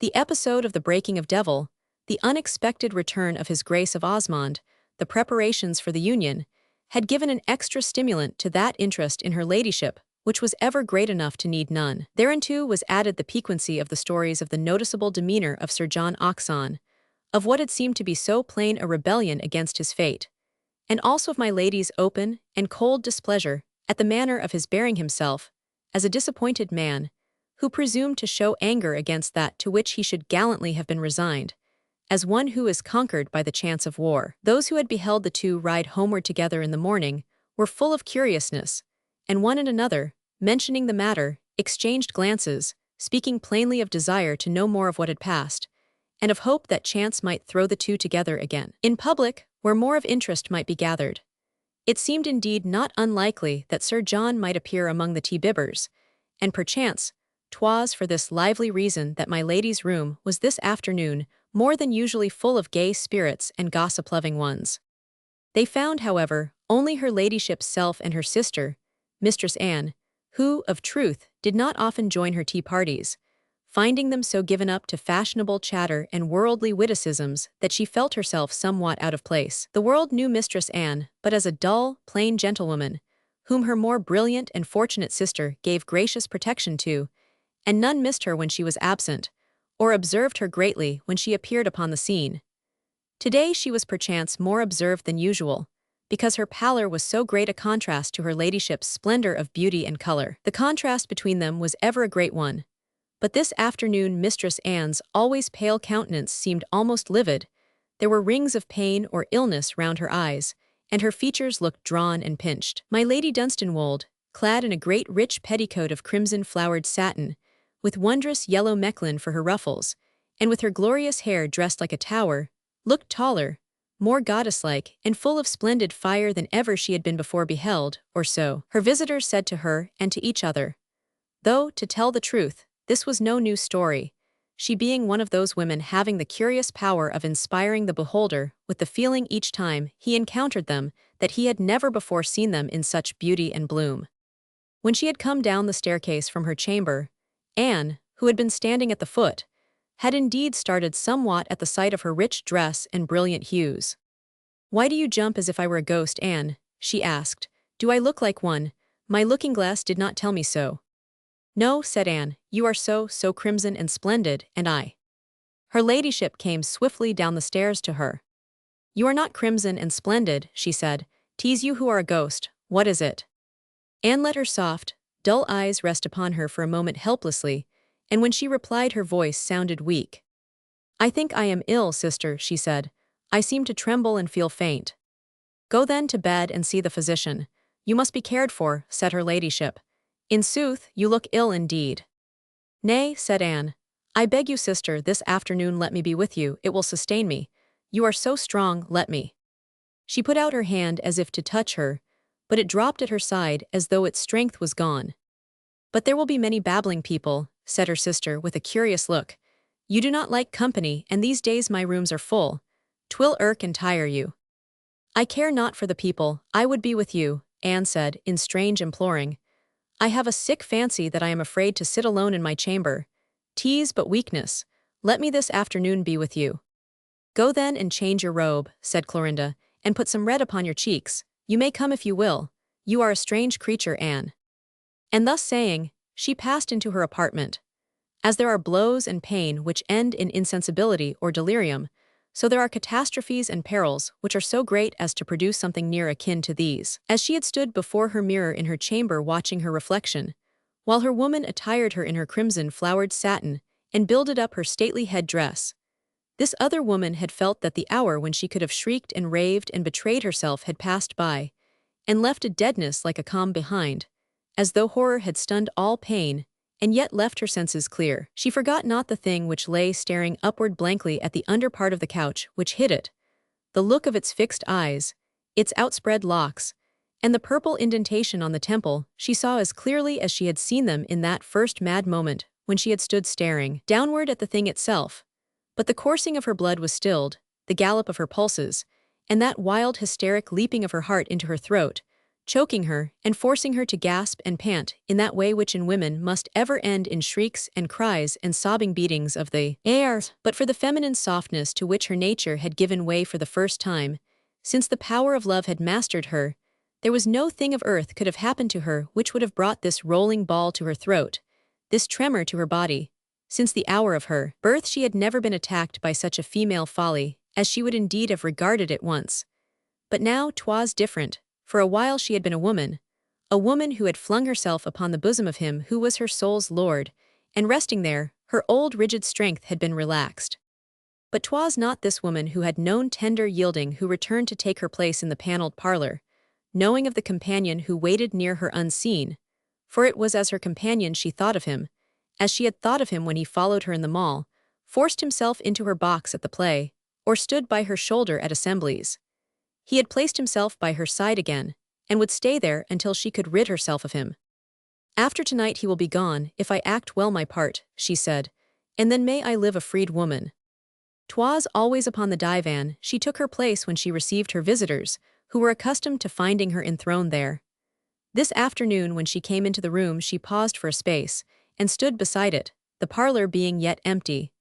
She felt her face grow a little cold, as if it paled, and her underlip drew itself tight across her teeth. In a graveyard, she said, I have sat upon the stone ledge of a tomb, and beneath there was worse than this could I but have seen it. This is no more. When the Sir Humphreys and Lord Charleses, Lady Bettas and Mistress Lovelays were announced in flocks, fluttering and chattering, she rose from her old place to meet them, and was brilliant graciousness itself. She hearkened to their gossipings, and though 'twas not her way to join in them, she was this day witty in such way as robbed them of the dullness in which sometimes gossip ends. It was a varied company which gathered about her, but to each she gave his or her moment, and in that moment said that which they would afterwards remember. With those of the court she talked royalty, the humours of her majesty, the severities of her grace of Marlborough. With statesmen she spoke with such intellect and discretion that they went away pondering on the good fortune which had befallen one man, when it seemed that it was of such proportions as might have satisfied a dozen, for it seemed not fair to them that his Grace of Osmond, having already rank, wealth and fame, should have added to them a gift of such magnificence as this beauteous woman would bring. With bow and wits she made dazzling jests, and to the beauties who desired their flatteries, she gave praise so adroit that they were stimulated to plume their feathers afresh and cease to fear the rivalry of her loveliness. And yet while she so bore herself, never once did she cease to feel the presence of that which, lying near, seemed to her racked soul as one who lay and listened with staring eyes which mocked. For there was a thought which would not leave her, which was that it could hear, that it could see through the glazing on its blue orbs, and that knowing itself bound by the moveless irons of death and dumbness, it impotently raged and cursed that it could not burst them and shriek out its vengeance, rolling forth among her worshippers at their feet and hers. But he cannot, she said within her clenched teeth again and again, that he cannot. Once as she said this to herself, she caught Anne's eyes fixed helplessly upon her, it seeming to be as the poor woman had said, that her weakness caused her to desire to abide near her sister's strength and draw support from it. for she had remained at my lady's side closely since she had descended to the room, and now seemed to implore some protection for which she was too timid to openly make request. "You are too weak to stay, Anne," her ladyship said. "'Twould be better that you should retire." "I am weak," the poor thing answered in low tones, "but not too weak to stay. I am always weak. Would that I were of your strength and courage. Let me sit down, sister, here." She touched the divan's cushions with a shaking hand, gazing upward wearily, perchance remembering that this place seemed ever sort of throne none other than the hostess queen herself presumed to encroach upon. "You are too meek, poor sister," quoth Clorinda. "'Tis not a chair of coronation or the woolsack of a judge. Sit, sit, and let me call for wine." She spoke to a lackey, and bade him bring the drink, for even as she sank into her place Anne's cheeks grew whiter. When 'twas brought, her ladyship poured it forth and gave it to her sister with her own hand, obliging her to drink enough to bring her colour back. Having seen to this, she addressed the servant who had obeyed her order. "Hath Jenfrey returned from Sir John Hodgson?" she demanded, in that clear, ringing voice of hers, whose music ever arrested those surrounding her, whether they were concerned in her speech or no. But now all felt sufficient interest to prick up ears and hearken to what was said. "No, my lady," the lackey answered. "He said that you had bidden him to wait." "But not all day, poor fool," she said, setting down Anne's empty glass upon the salver. "Did he think I bade him stand about the door all night? Bring me his message when he comes." "'Tis ever thus with these dull serving folk," she said to those nearest her. "One cannot pay for wit with wages and livery, they can but obey the literal word. Sir John, leaving me in haste this morning, I forgot a question I would have asked, and sent a lackey to recall him." Anne sat upright. "Sister, I pray you, another glass of wine." My lady gave it to her at once, and she drained it eagerly. "Was he overtaken?" said a curious matron, who wished not to see the subject closed. "No," quoth her ladyship with a light laugh, "though he must have been in haste, for the man was sent after him in but a moment's time.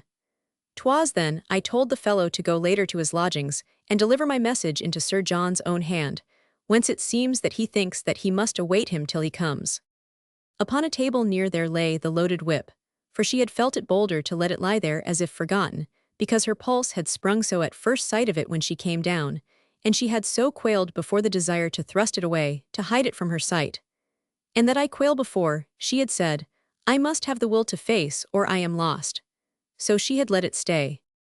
A languishing beauty, with melting blue eyes, and a pretty fashion of ever keeping before the world of her admirers her waxen delicacy, lifted the heavy thing in her frail white hand.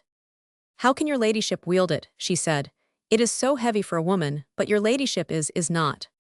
"Not quite a woman," said the beautiful creature, standing at her full great height, and smiling down at this blue and white piece of frailty with the flashing splendor of her eyes. "Not quite a woman," cried two wits at once. "A goddess rather, an Olympian goddess." The languisher could not endure comparisons, which so seemed to disparage her ethereal charms. She lifted the weapon with a great effort, which showed the slimness of her delicate fair wrist and the sweet tracery of blue veins upon it. "Nay," she said lispingly, "it needs the muscle of a great man to lift it. I could not hold it, much less beat with it a horse." And to show how coarse a strength was needed, and how far her femininity lacked such vigor, she dropped it upon the floor, and it rolled beneath the edge of the divan. Now the thought shot through my lady's brain as a bolt shoots from the sky, now he laughs. She had no time to stir. There were upon their knees three beaux at once, and each would sure have thrust his arm below the seat and rummaged, had not God saved her. Yes, 'twas of God she thought in that terrible mad second God, and only a mind that is not human could have told why. For Anne, poor Mistress Anne, white-faced and shaking, was before them all, and with a strange adroitness stooped, and thrust her hand below, and drawing the thing forth, held it up to view. "'Tis here," she said, "and in sooth, sister, I wonder not at its falling, its weight is so great." Clorinda took it from her hand. "I shall break no more beasts like devil," she said, "and for quieter ones it weighs too much. I shall lay it by." She crossed the room, and laid it upon a shelf. It was ever heavy, but for devil, "'Tis done with," she said, and there came back to her face, which for a second had lost hue, a flood of crimson so glowing, and a smile so strange, that those who looked and heard said to themselves that 'twas the thought of Osmond who had so changed her, which made her blush. But a few moments later they beheld the same glow mount again. A lackey entered, bearing a salver on which lay 2 letters. One was a large one, sealed with a ducal coronet, and this she saw first, and took in her hand even before the man had time to speak. "His Grace's courier has arrived from France," he said. "The package was ordered to be delivered at once." "It must be that His Grace returns earlier than we had hoped," she said, and then the other missive caught her eye. "'Tis your ladyship's own," the lackey explained somewhat anxiously. "'Twas brought back, Sir John not having yet come home, and Jenfrey having waited 3 hours."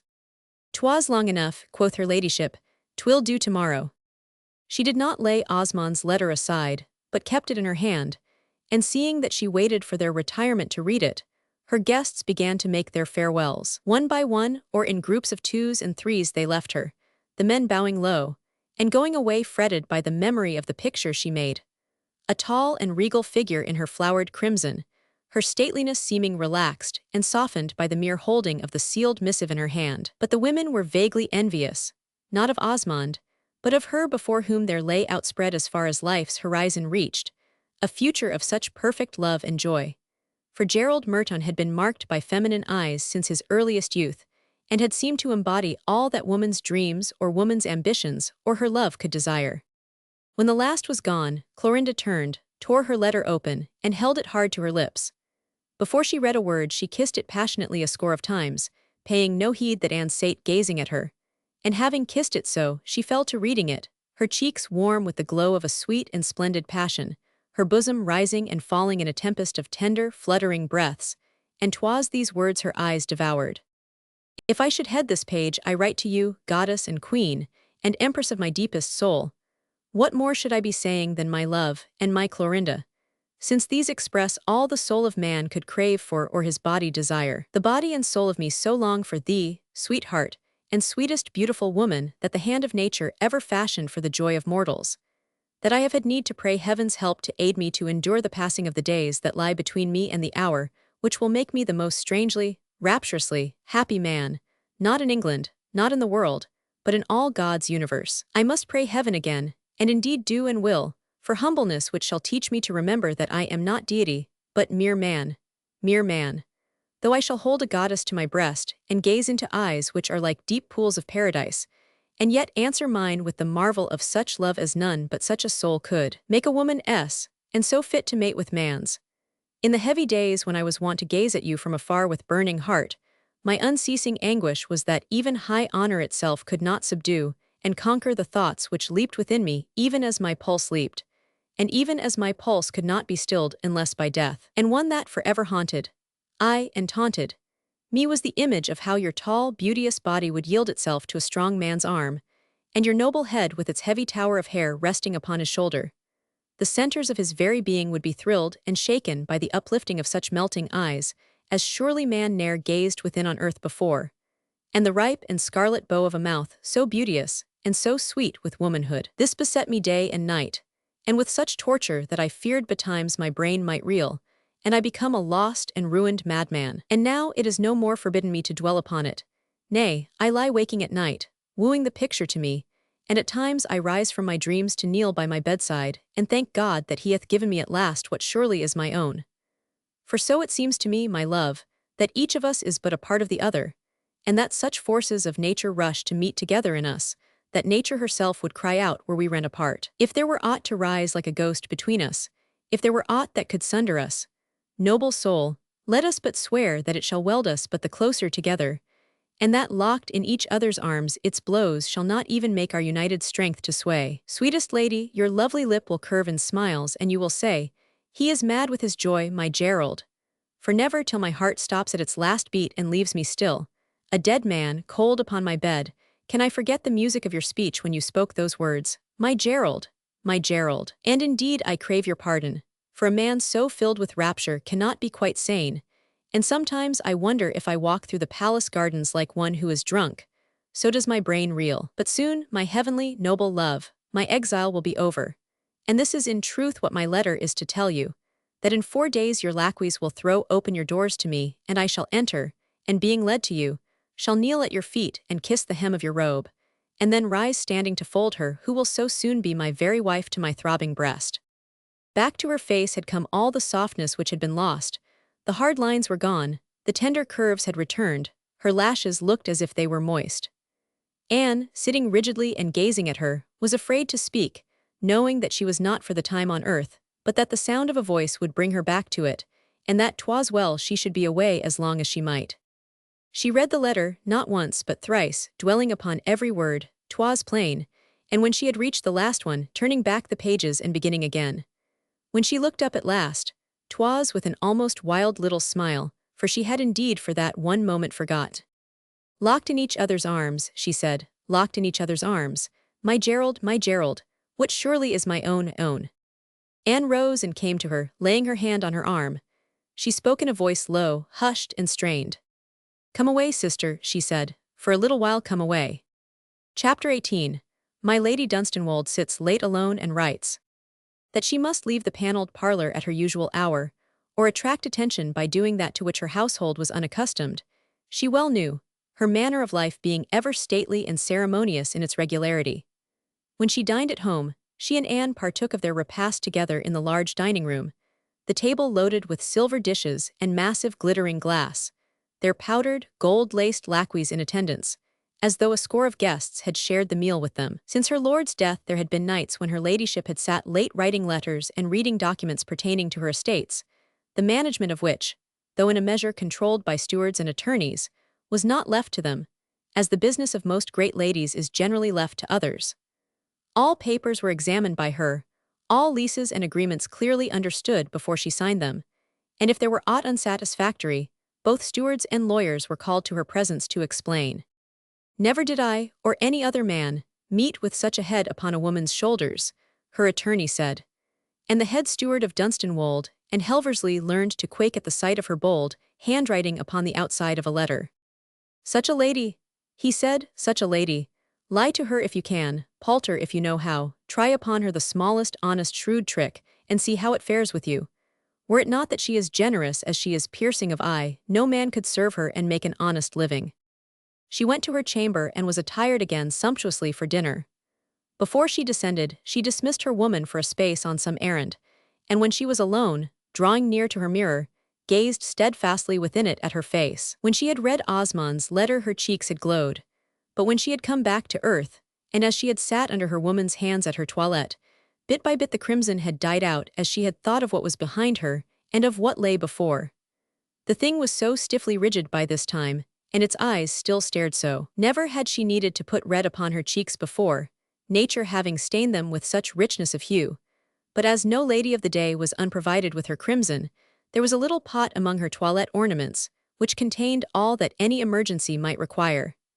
She opened this small receptacle, and took from it the red she for the first time was in want of. I must not wear a pale face, God knows, she said, and rubbed the color on her cheeks with boldness. It would have seemed that she wore her finest crimson when she went forth full-dressed from her apartment.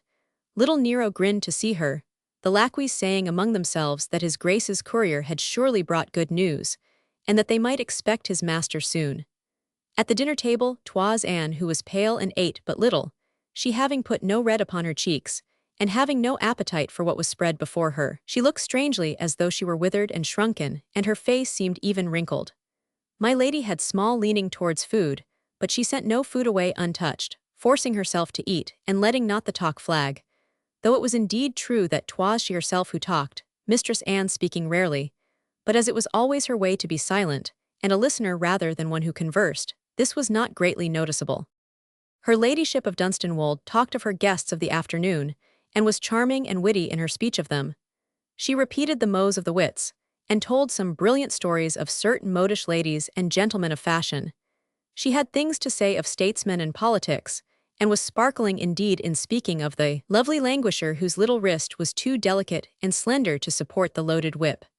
While she talked, Mistress Anne's soft, dull eyes were fixed upon her with a sort of wonder which had some of the quality of bewilderment. But this was no new thing either, for to the one woman the other was ever something to marvel at.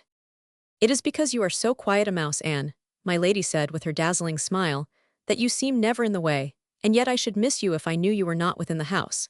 When the Duke takes me to Camelot you must be with me even then. It is so great a house that in it I can find you a bower in which you can be happy even if you see us but little. 'Tis a heavenly place I am told, and of great splendor and beauty. The park and flower gardens are the envy of all England. You will be very happy, sister, said Anne, and like a queen. Yes, was her sister's answer, yes, and 'twas spoken with a deep indrawn breath. After the repast was ended, she went back to the panelled parlor. You may sit with me till bedtime if you desire, Anne, she said, but 'twill be but dull for you as I go to sit at work. I have some documents of import to examine and much writing to do. I shall sit up late. And upon this she turned to the lackey holding open the door for her passing through. If before 10:30 there comes a message from Sir John Hodgson, she gave order, it must be brought to me at once. But later I must not be disturbed, it will keep until morning. Yet as she spoke, there was before her as distinct a picture as ever of what lay waiting and gazing in the room to which she went. Until 12 o'clock she sat at her table, a dispatch box by her side, papers outspread before her. Within 3 feet of her was the divan, but she gave no glance to it, sitting writing, reading, and comparing documents. At 12 o'clock she rose and rang the bell. I shall be later than I thought, she said. I need none of you who are below stairs. Go you all to bed. Tell my woman that she also may lie down. I will ring when I come to my chamber and have need of her. There is yet no message from Sir John. None, my lady, the man answered. He went away with a relieved countenance, as she made no comment. He knew that his fellows as well as himself would be pleased enough to be released from duty for the night. They were a pampered lot, and had no fancy for late hours, when there were no great entertainments being held, which pleased them, and gave them chances to receive vails. Mistress Anne sat in a large chair, huddled into a small heap, and looking colorless and shrunken. As she heard bolts being shot and bars put up for the closing of the house, she knew that her own dismissal was at hand. Doors were shut below stairs, and when all was done the silence of night reigned as it does in all households when those who work have gone to rest. 'Twas a common thing enough, and yet this night there was one woman who felt the stillness so deep that it made her breathing seem a sound too loud. Go to bed, Anne, she said. You have stayed up too long. Anne arose from her chair and drew near to her. Sister, said she, as she had said before, let me stay. She was a poor weak creature, and so she looked with her pale, insignificant face and dull eyes, a wisp of loose hair lying damp on her forehead. She seemed indeed too weak a thing to stand even for a moment in the way of what must be done this night, and 'twas almost irritating to be stopped by her. Nay, said my Lady Dunstanwold, her beautiful brow knitting as she looked at her. Go to your chamber, Anne, and to sleep. I must do my work and finish tonight what I have begun. But Anne stammered, dominated again, and made afraid as she ever was by this strong nature. In this work you must finish. Is there not something I could do to aid you, even in some small and poor way? Is there not? Not, answered Clorinda, her form drawn to its great full height, her lustrous eyes darkening. What should there be that you could understand?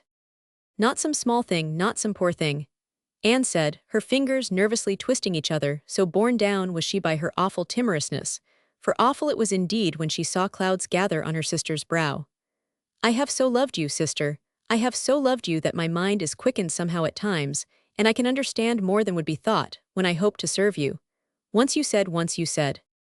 She knew not then nor ever afterwards how it came to pass that in that moment, she found herself swept into her sister's white arms and strained against her breast, wherein she felt the wild heart bounding. Nor could she, not being given to subtle reasoning, have comprehended the almost fierce kiss on her cheek, nor the hot drops that wet it. I said that I believed that if you saw me commit murder, Clorinda cried, you would love me still, and be my friend and comforter. I would, cried Anne. And I believe your word, poor faithful soul. I do believe it, my lady said, and kissed her hard again, but the next instant set her free and laughed. But you will not be put to the test, she said, for I have done none. And in 2 days' time my Gerald will be here, and I shall be safe, saved, and happy for evermore. There, leave me, I would be alone and end my work.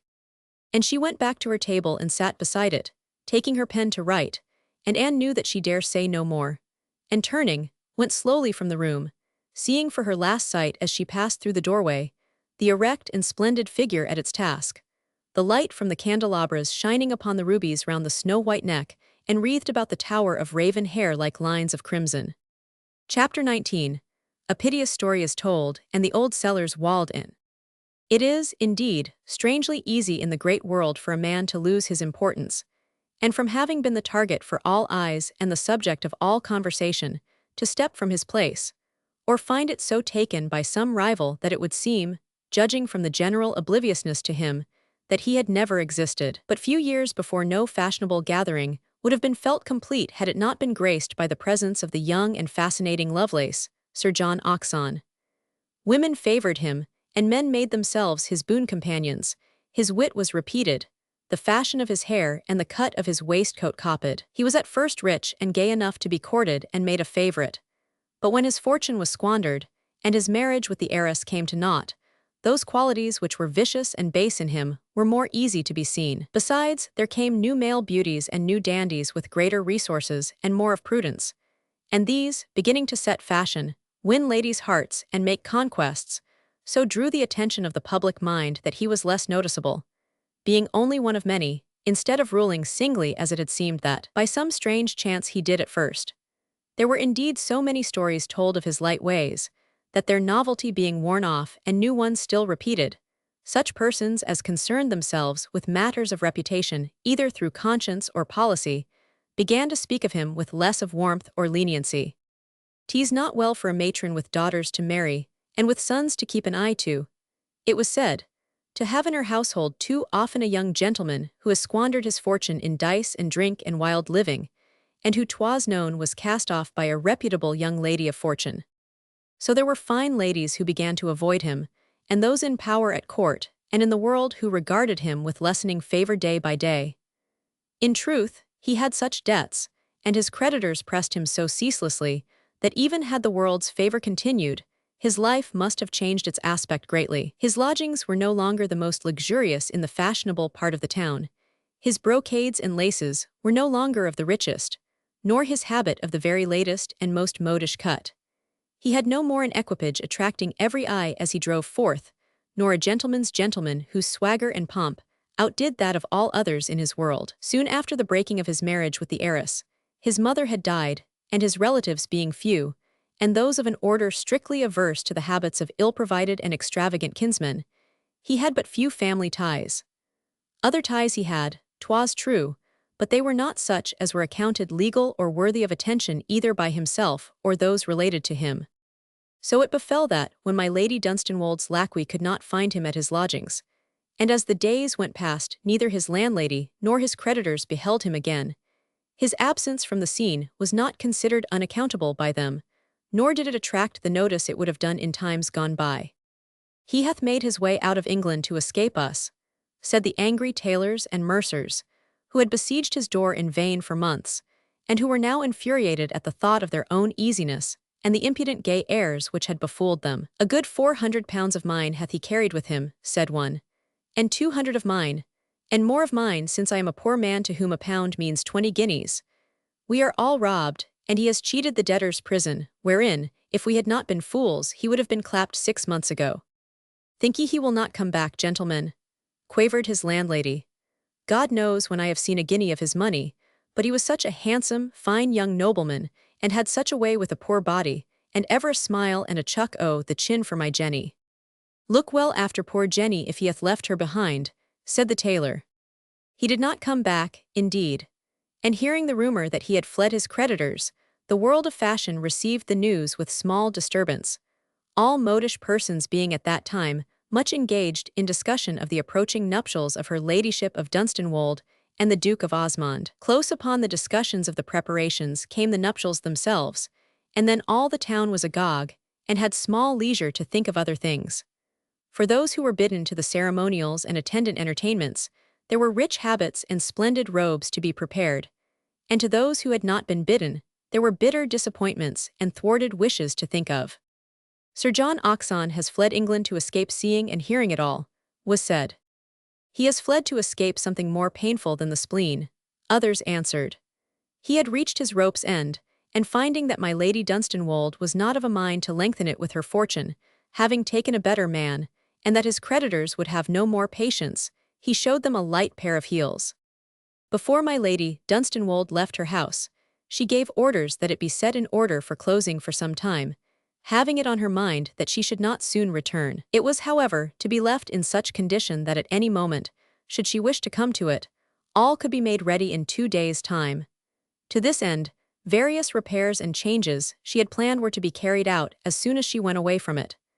Among other things was the closing with brickwork of the entrance to the passage leading to the unused cellars.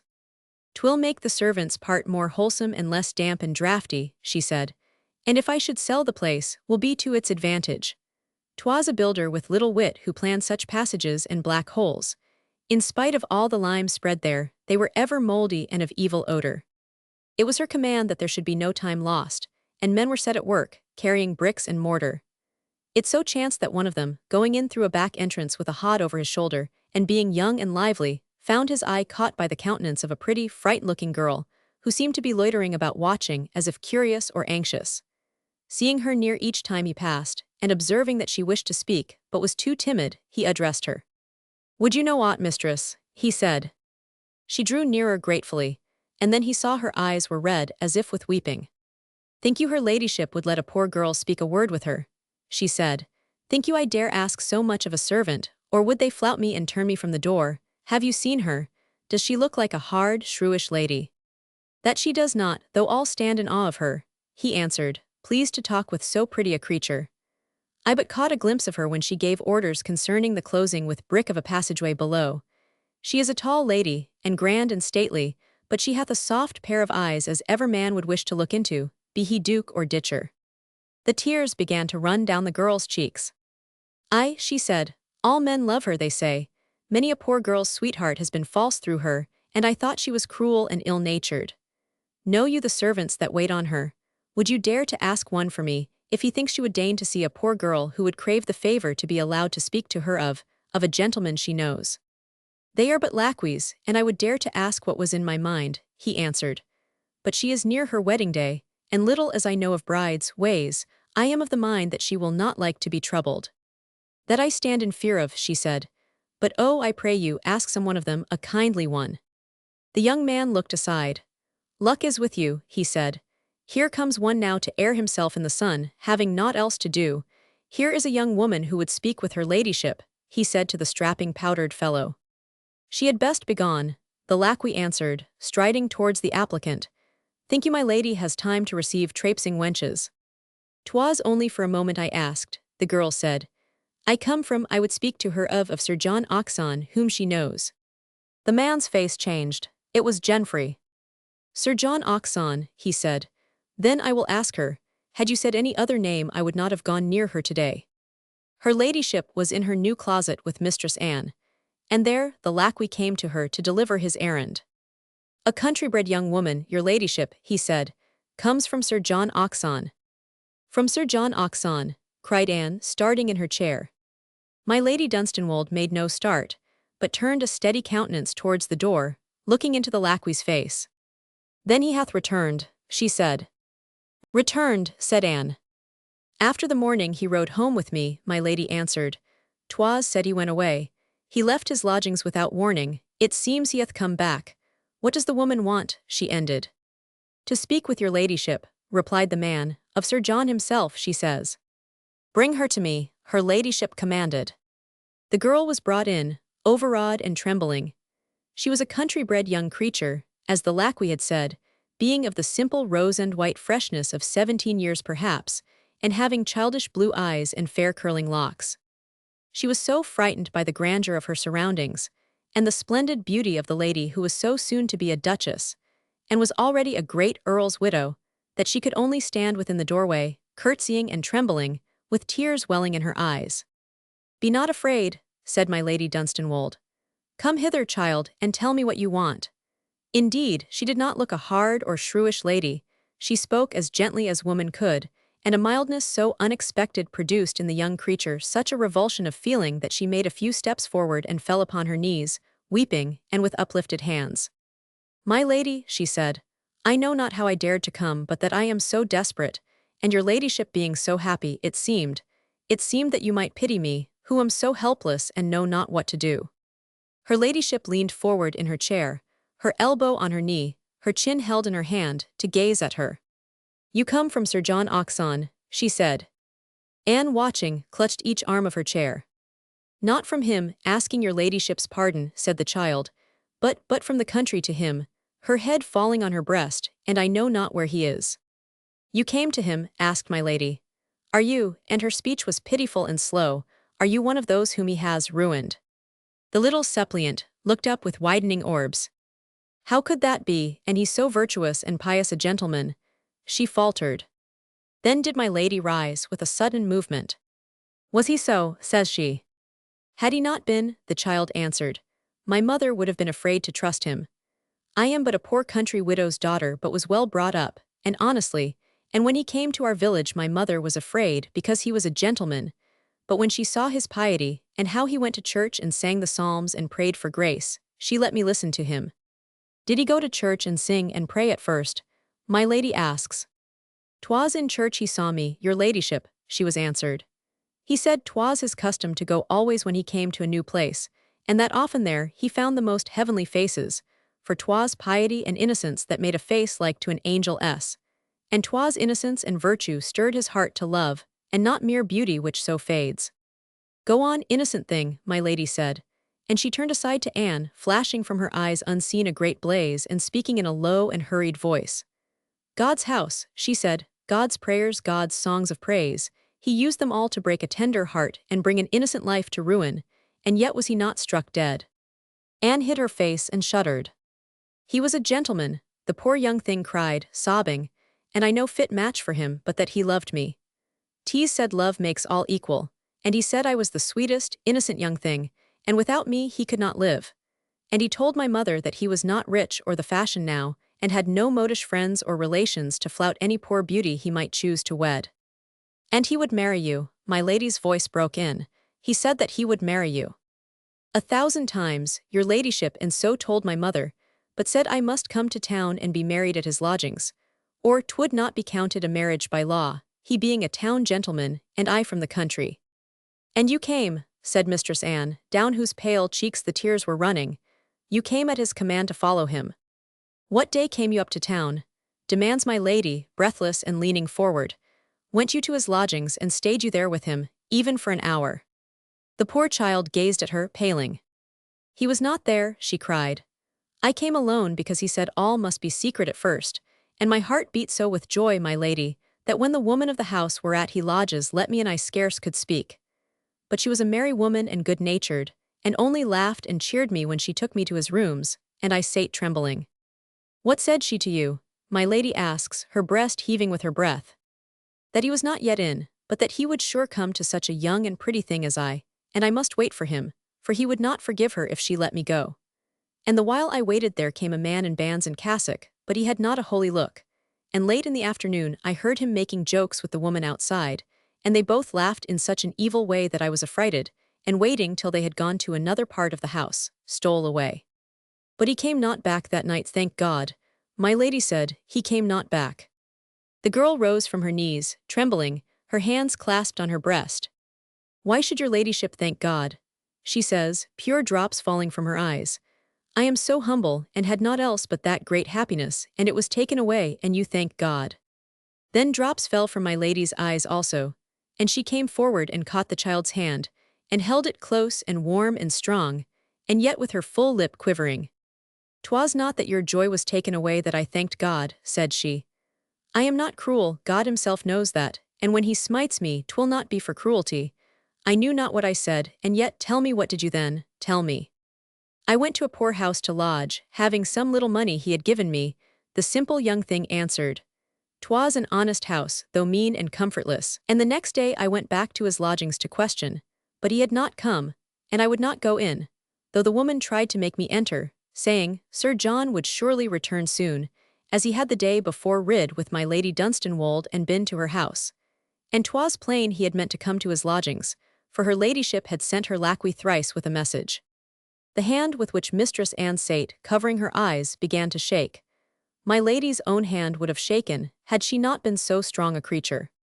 And he has not yet returned then, she asked, you have not seen him.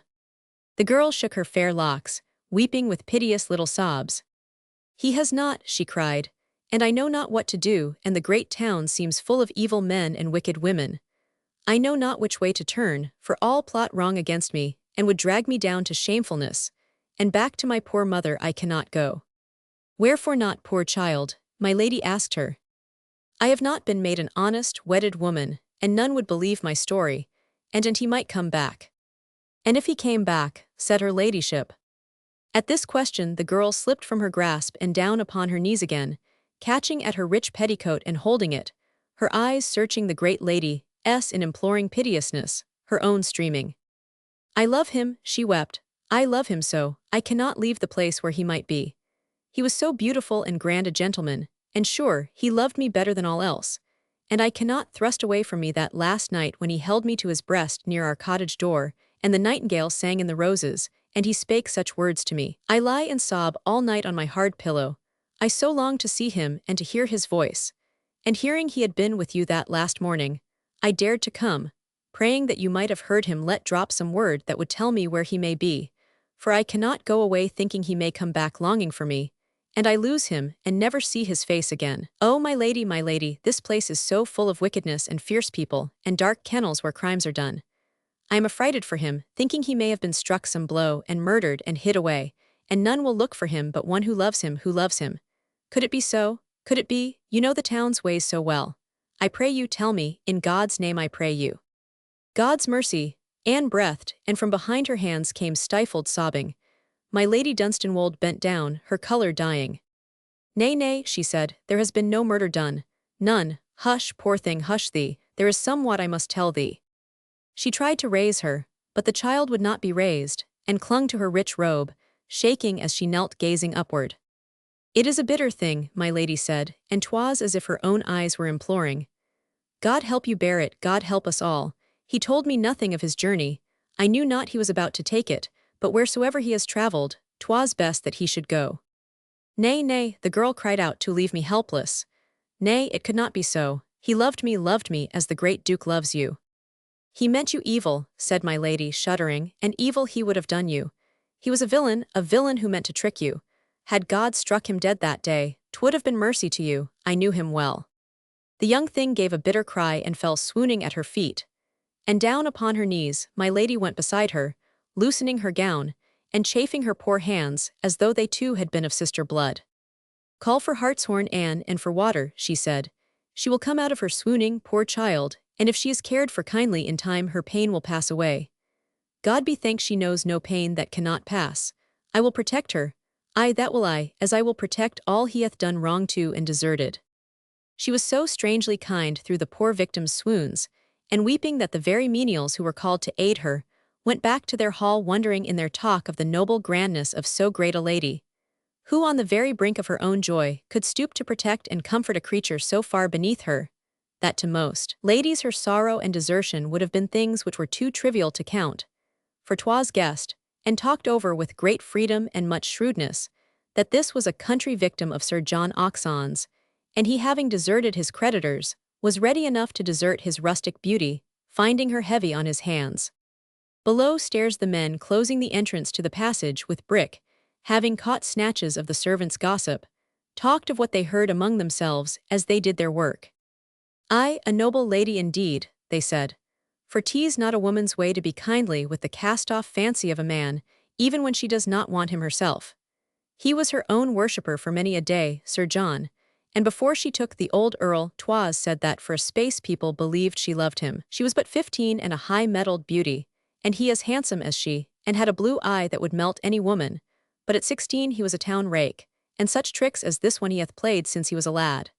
'Tis well indeed for this poor thing her ladyship hath seen her.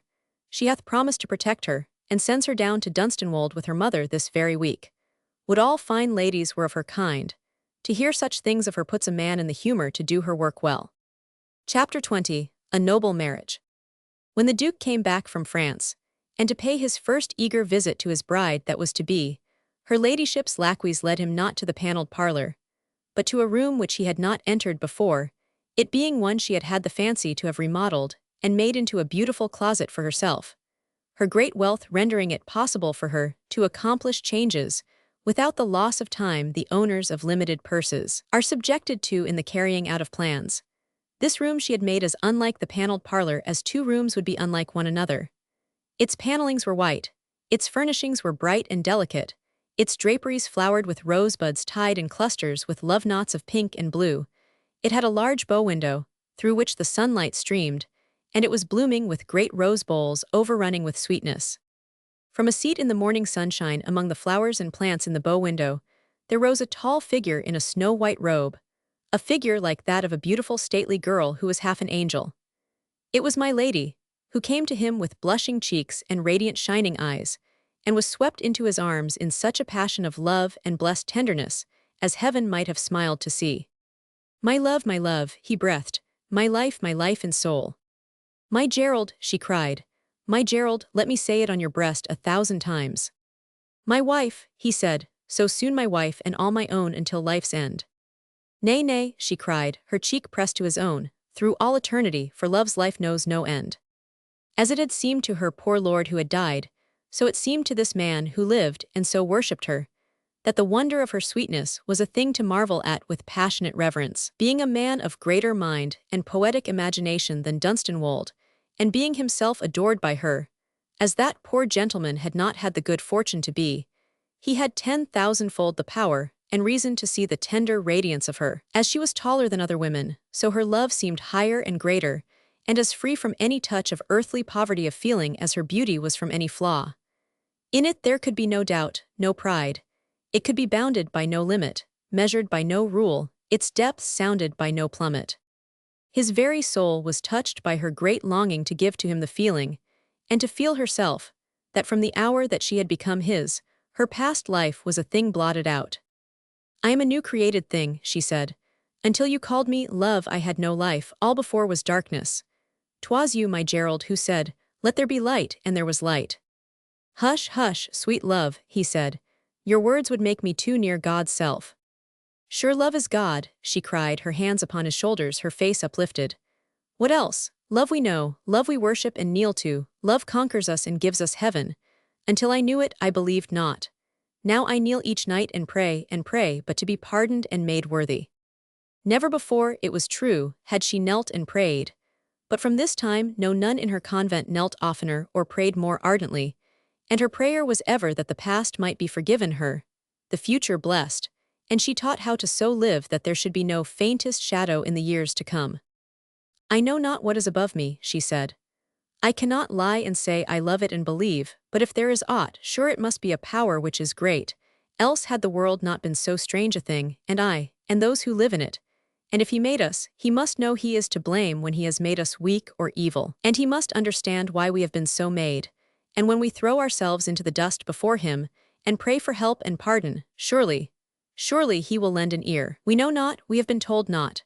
We have but an old book which has been handed down through strange hands and strange tongues, and may be but poor history. We have so little, and we are threatened so. But for love's sake, I will pray the poor prayers we are given, and for love's sake there is no dust too low for me to lie in while I plead. This was the strange truth, though 'twas not so strange if the world feared not to admit such things, that through her Gerald, who was but noble and high-souled man, she was led to bow before God's throne as the humblest and holiest Saint Bose, though she had not learned belief and only had learned love. But life lasts so short a while, she said to Osmond.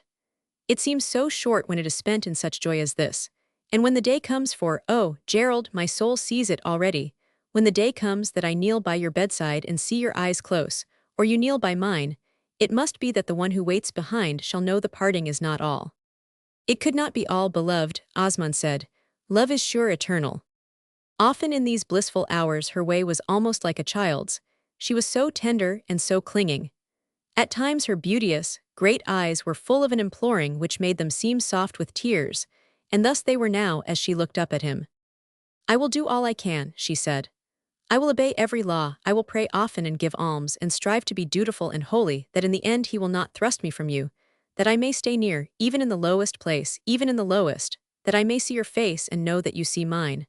We are so in his power he can do aught with us, but I will so obey him and so pray that he will let me in.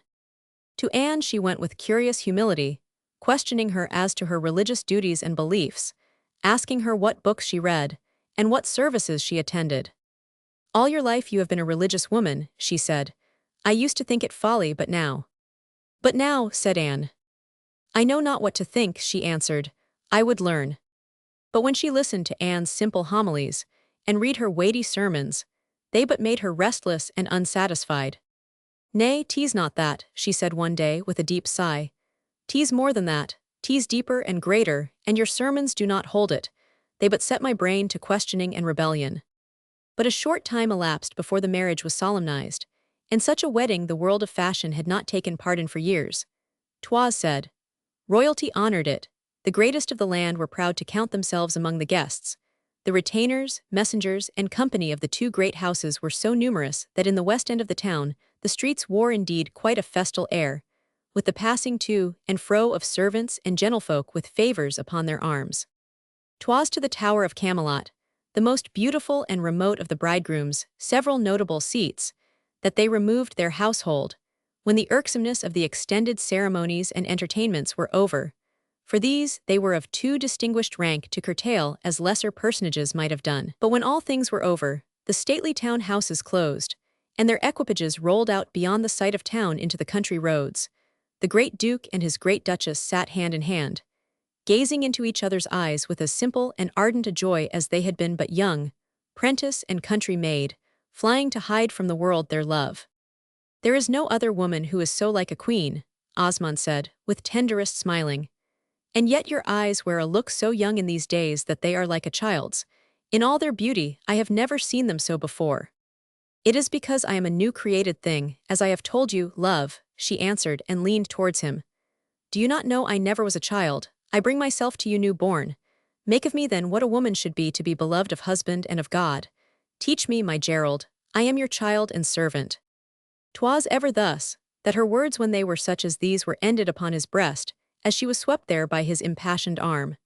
She was so goddess-like and beautiful a being, her life one strangely dominant and brilliant series of triumphs, and yet she came to him with such softness and humility of passion, that scarcely could he think himself a waking man. "Surely," he said, "it is a thing too wondrous and too full of joy's splendor to be true." In the golden afternoon, when the sun was deepening and mellowing towards its setting, they and their retinue entered Camelot. The bells pealed from the grey belfry of the old church. The villagers came forth in clean smocks and Sunday cloaks of scarlet, and stood in the street, and by the roadside curtsying and baring their heads with rustic cheers. Little country girls with red cheeks threw posies before the horses' feet, and into the equipage itself when they were of the bolder sort. Their chariot passed beneath archways of flowers and boughs, and from the battlements of the Tower of Camelot, there floated a flag in the soft wind. "God save your graces," the simple people cried. "God give your graces joy and long life. Lord, what a beautiful pair they be, and though her grace was said to be a proud lady, how sweetly she smiles at a poor body. God love ye, madam, madam, God love ye." Her Grace of Osmond leaned forward in her equipage, and smiled at the people with the face of an angel. "I will teach them to love me, Gerald," she said. "I have not had love enough." "Has not all the world loved you?" he said.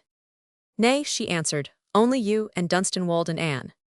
Late at night, they walked together on the broad terrace before the tower. The blue-black vault of heaven above them was studded with myriads of God's brilliance. Below them was spread out the beauty of the land, the rolling plains, the soft low hills, the forests and moors folded and hidden in the swathing robe of the night.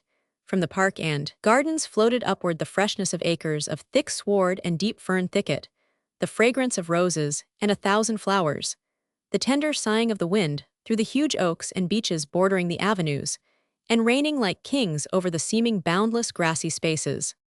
As lovers have walked since the days of Eden they walked together, no longer Duke and Duchess, but man and woman, near to paradise as human beings may draw, until God breaks the chain binding them to earth. And indeed, it would seem that such hours are given to the straining human soul that it may know that somewhere perfect joy must be, since sometimes the gates are for a moment opened that heaven's light may shine through, so that human eyes may catch glimpses of the white and golden glories within. His arm held her, she leaned against him, their slow steps so harmonizing the one with the other that they accorded with the harmony of music. The nightingales trilling and bubbling in the rose trees were not affrighted by the low murmur of their voices. Perchance, this night they were so near to nature that the barriers were o'erpassed, and they and the singers were akin. "Oh, to be a woman," Clorinda murmured. "To be a woman at last. All other things I have been and have been called huntress, goddess, beauty, empress, conqueror, but never woman. And had our paths not crossed, I think I never could have known what 'twas to be one, for to be a woman one must close with the man who is one's mate. It must not be that one looks down, or only pities or protects and guides, and only to a few a mate seems given. And I, Gerald, how dare I walk thus at your side and feel your heart so beat near mine, and know you love me, and so worship you, so worship you. She turned and threw herself upon his breast, which was so near. O woman, woman, he breathed, straining her close. O woman who is mine, though I am but man. We are but one, she said.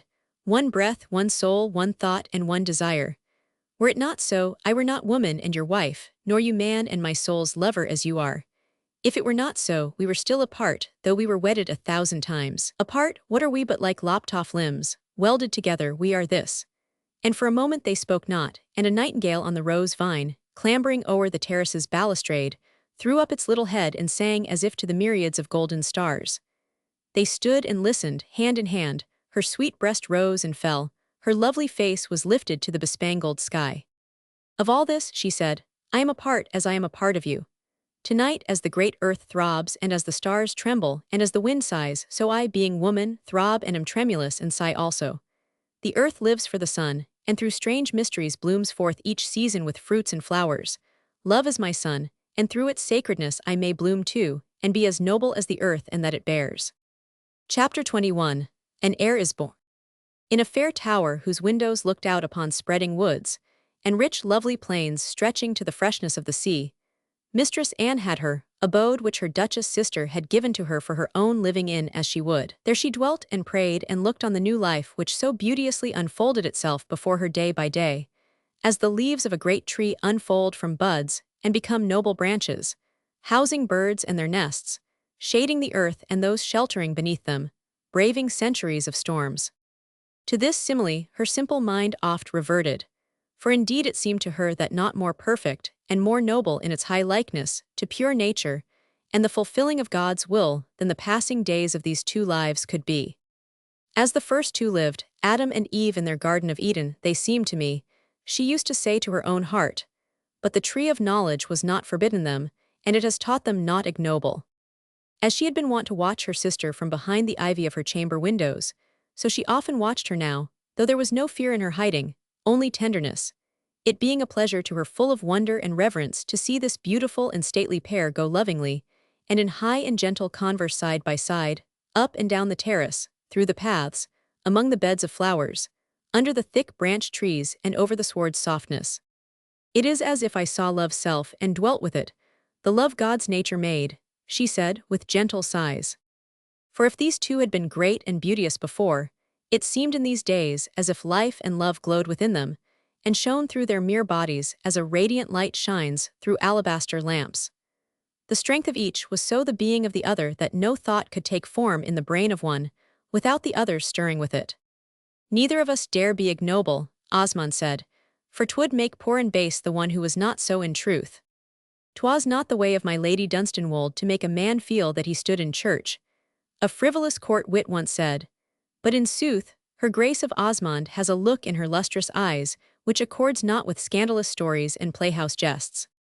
And true it was that when they went to town they carried with them the illumining of the pure fire which burned within their souls, and bore it all unknowing in the midst of the trivial or designing world, which knew not what it was that glowed about them, making things bright which had seemed dull, and revealing darkness where there had been brilliant glare. They returned not to the house which had been my Lord of Dunstanwold's, but went to the Duke's own great mansion, and there lived splendidly and in hospitable state. Royalty honored them, and all the wits came there, some of those gentlemen who writ verses and dedications being by no means averse to meeting noble lords and ladies, and finding in their loves and graces material which might be useful.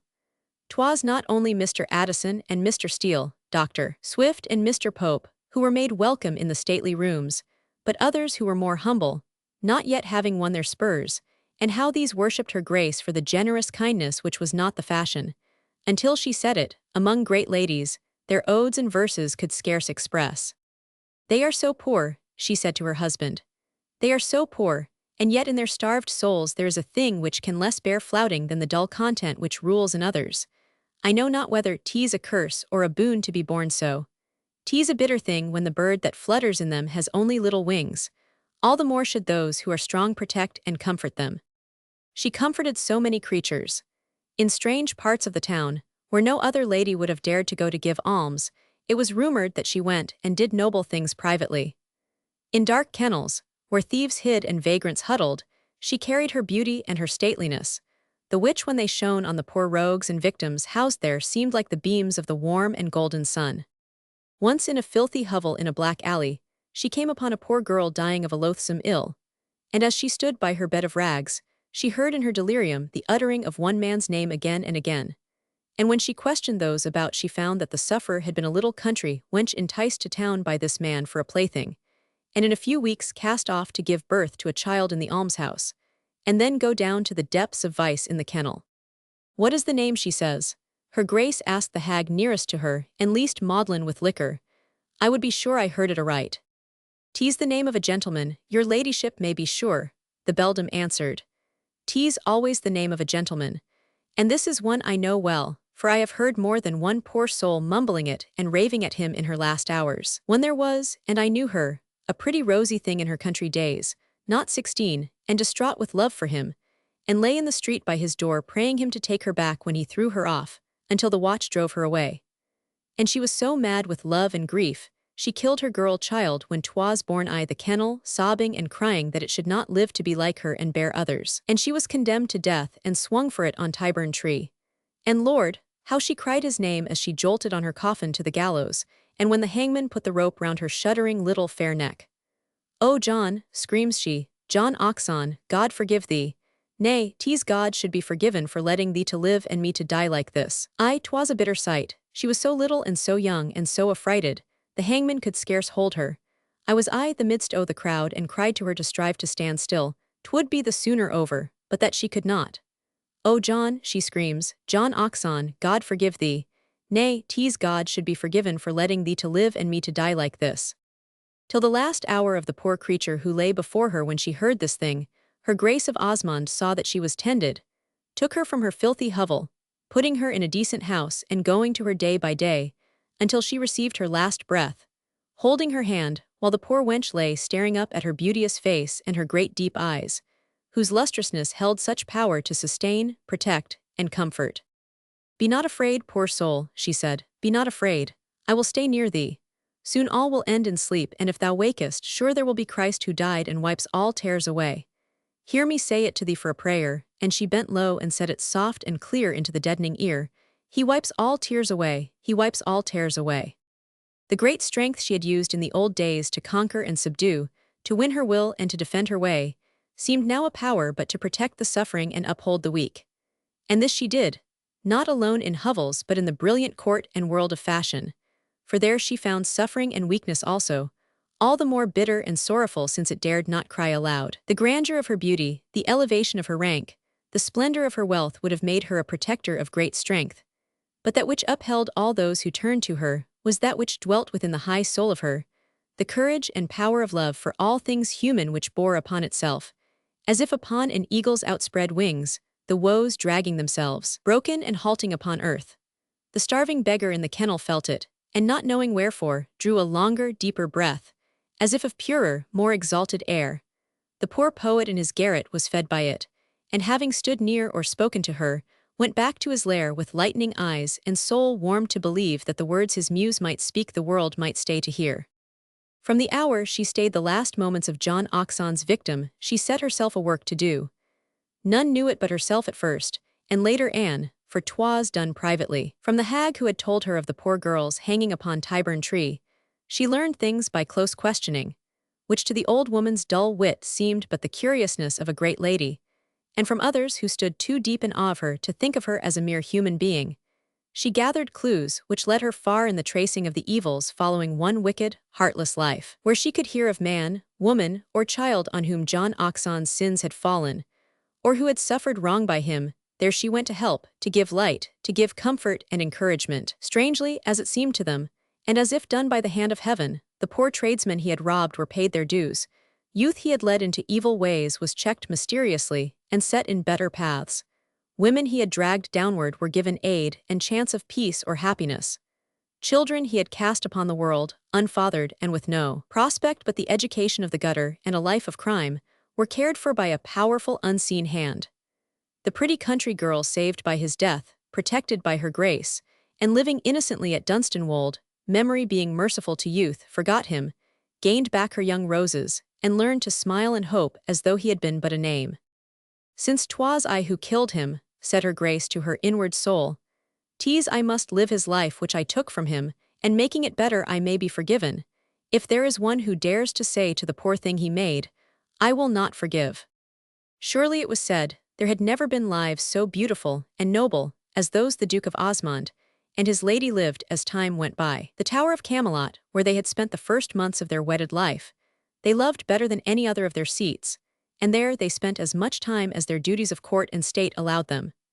It was indeed a splendid and beautiful estate, the stately tower being built upon an eminence, and there rolling out before it the most lovely land in England, moorland and hills, thick woods and broad meadows, the edge of the heather dipping to show the soft silver of the sea. Here was this beauteous woman chatelaine and queen, wife of her husband as never before, he thought, had wife blessed and glorified the existence of mortal man. All her great beauty she gave to him in tender, joyous tribute. All her great gifts of mind and wit and grace it seemed she valued, but as they were joys to him. In his stately households in town and country, she reigned a lovely empress, adored and obeyed with reverence by every man or woman who served her and her lord. Among the people on his various estates, she came, and went a tender goddess of benevolence. When she appeared amid them in the first months of her wedded life, the humble souls regarded her with awe not unmixed with fear, having heard such wild stories of her youth at her father's house, and of her proud state and bitter wit in the great London world, when she had been my Lady Dunstanwold. But when she came among them all else was forgotten in their wonder at her graciousness and noble way.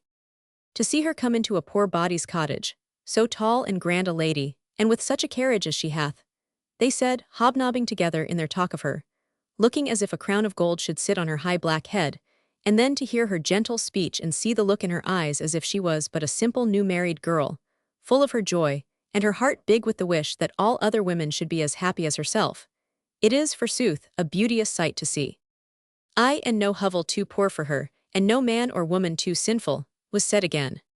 Heard ye how she found that poor wench of Haylets lying sobbing among the fern in the Tower woods, and stayed and knelt beside her to hear her trouble? The poor soul has gone to ruin at 14, and her father, finding her out, beat her and thrust her from his door, and her grace coming through the wood at sunset, it being her way to walk about for mere pleasure as though she had no coach to ride in, the girl says she came through the golden glow as if she had been one of God's angels, and she kneeled and took the poor wench in her arms, as strong as a man, Betty says, but as soft as a young mother, and she said to her things surely no mortal lady ever said before, that she knew not of a surety of what God's true will might be, or if his laws were those that have been made by man concerning marriage by priests saying common words, but that she surely knew of a man whose name was Christ, and he had taught love and helpfulness and pity, and for his sake, he having earned our trust in him, whether he was God or man, because he hung and died in awful torture on the cross, for his sake all of us must love and help and pity,